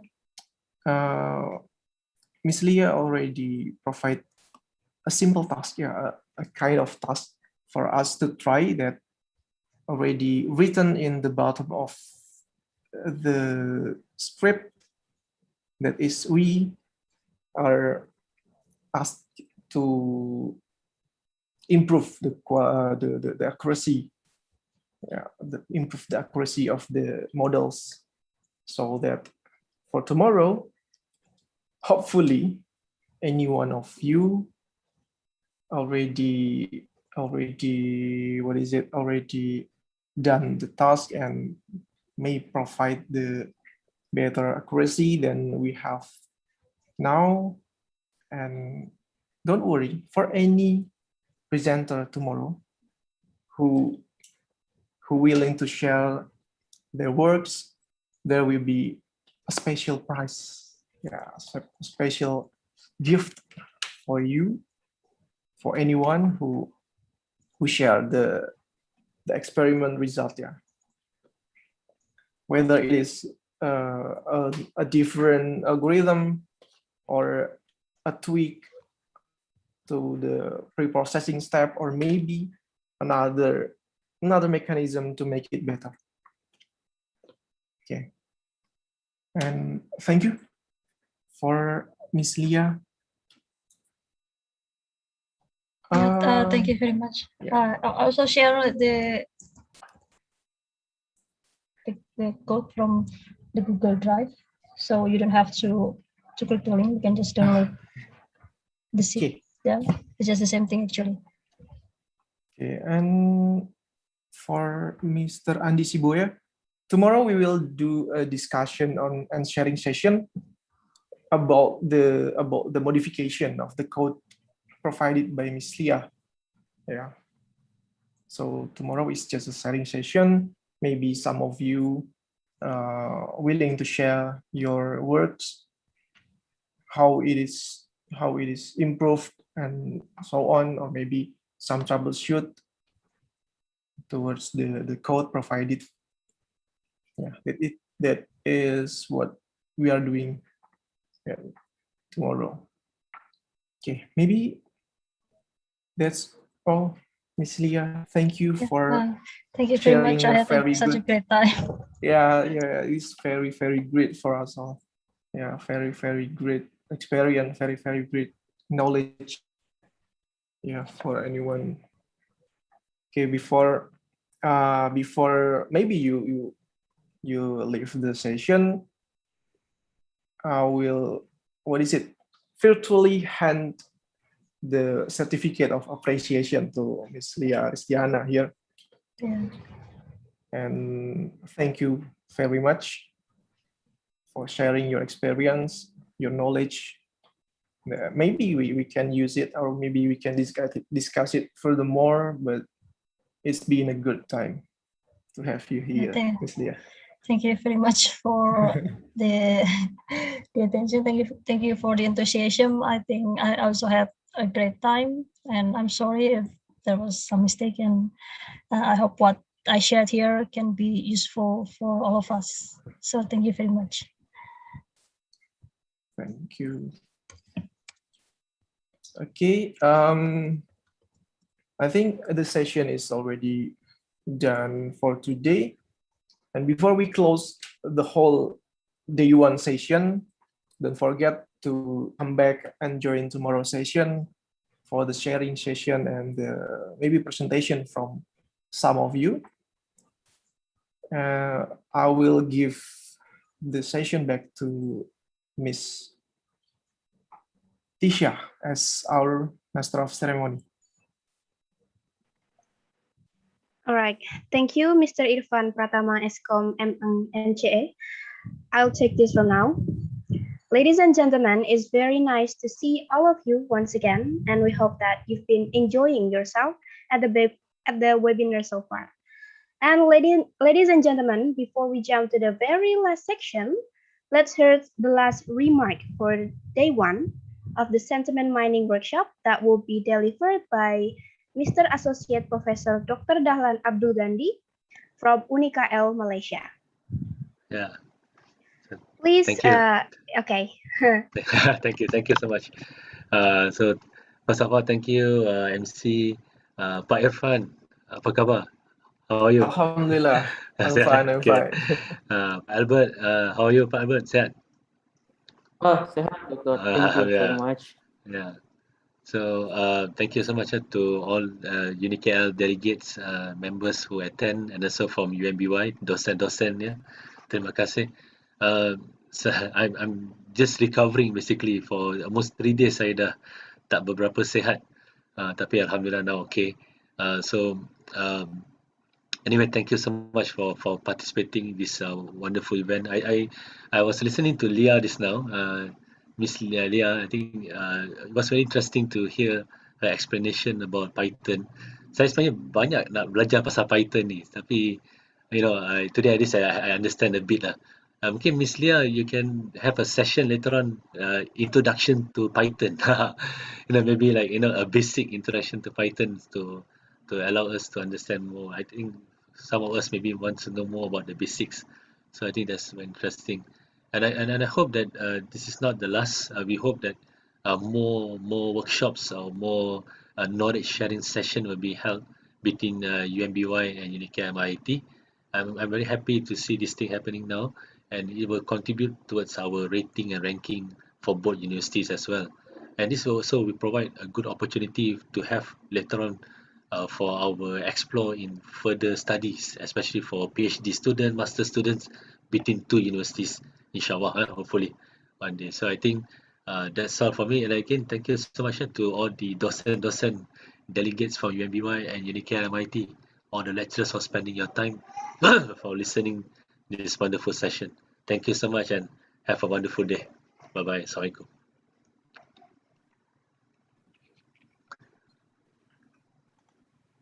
Thank you so much, Dr. Dahlan Abdul Ghani, for the amazing closing remarks, Taiwan. So, distinguished speakers, honorable participants, the exit ticket or the attendance list will be shared in the chat box now by our team. The participant of this webinar may fill out the exit ticket for day 1 after joining this workshop from beginning until the end of the section. As a gentle reminder, do not forget that tomorrow we still have 1 day left of this workshop with the same interesting topic, so make sure that you won't miss it out. And before we close the event for today, we would like to invite you to take an online picture, so may everybody can turn on your web camera and smile, so we can take a better picture now. The operator, are you ready?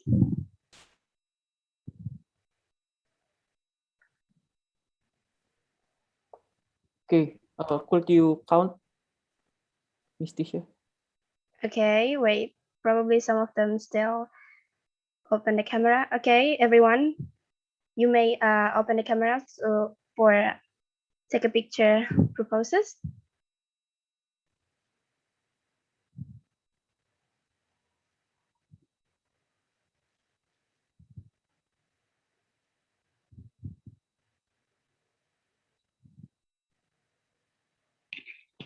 Okay, I think I'm going to count it.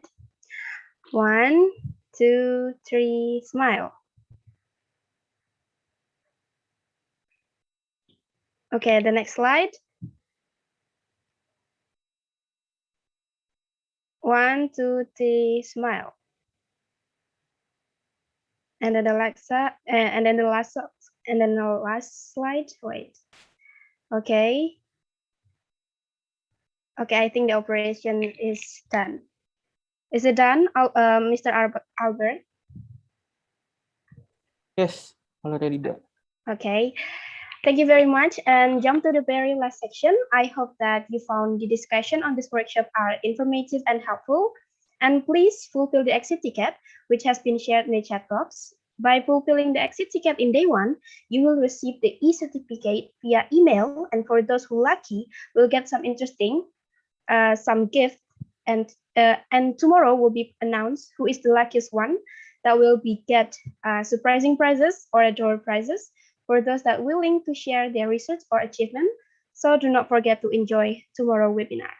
And we gladly to inform you about the upcoming webinar with the team multi-scale convolutional neural network dengan TensorFlow with the keynote speaker Mr. Mutakin Akbar, Eskom MCE on Friday, 5 November 2021 on 2 p.m. via Zoom meeting.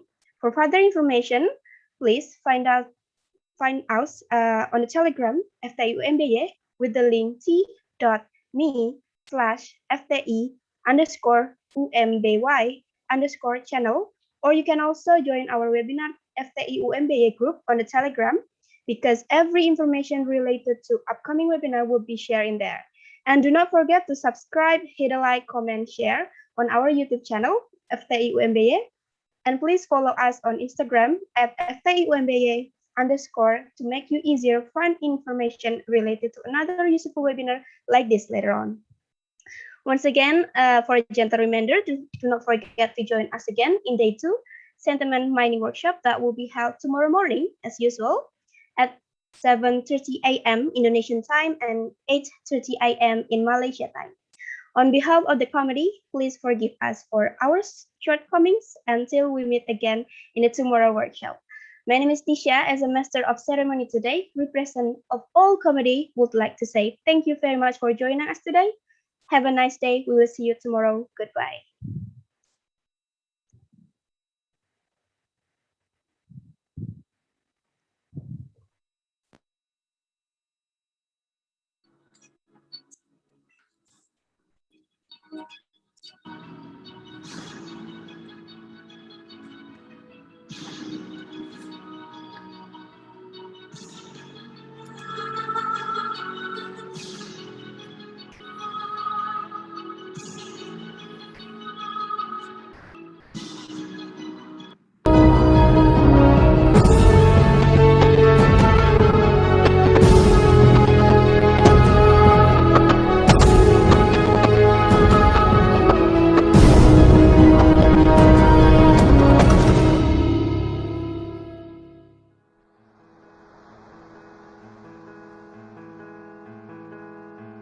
Universitas Mercu Buana Yogyakarta merupakan perguruan tinggi swasta yang berdiri pertama kali dengan nama Institut Pertanian Wangsa Manggala Indonesia, yang kemudian menjadi Universitas Wangsa Manggala di tahun 1986.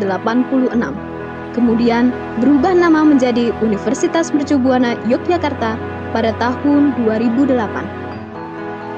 Visi yang ingin dicapai adalah menjadi universitas yang memiliki komitmen untuk mewujudkan kemajuan dan kesejahteraan masyarakat sesuai dengan cita-cita yang tertanam dalam semboyan Angudi Mulyaning Bongso, The Pursuit of Excellence. Dalam perkembangannya, Universitas Mercu Buana Yogyakarta telah mendapat kepercayaan masyarakat. Lebih dari 10.000 mahasiswa telah menuntut ilmu di Universitas Mercu Buana Yogyakarta untuk membuktikan diri menjadi generasi yang unggul bagi bangsa. Universitas Mercu Buana Yogyakarta memiliki 3 kampus yang diperuntukkan dalam menunjang kebutuhan kegiatan belajar dan mengajar. Pengajaran di Universitas Mercu Buana Yogyakarta dilaksanakan dan dikelola oleh fakultas dan program studi pada jenjang sarjana dan pasca sarjana, meliputi Fakultas Psikologi, Fakultas Agroindustri, Fakultas Ekonomi, Fakultas Teknologi Informasi, Fakultas Ilmu Komunikasi dan Multimedia, Fakultas Keguruan dan Ilmu Pendidikan, dan pasca sarjana.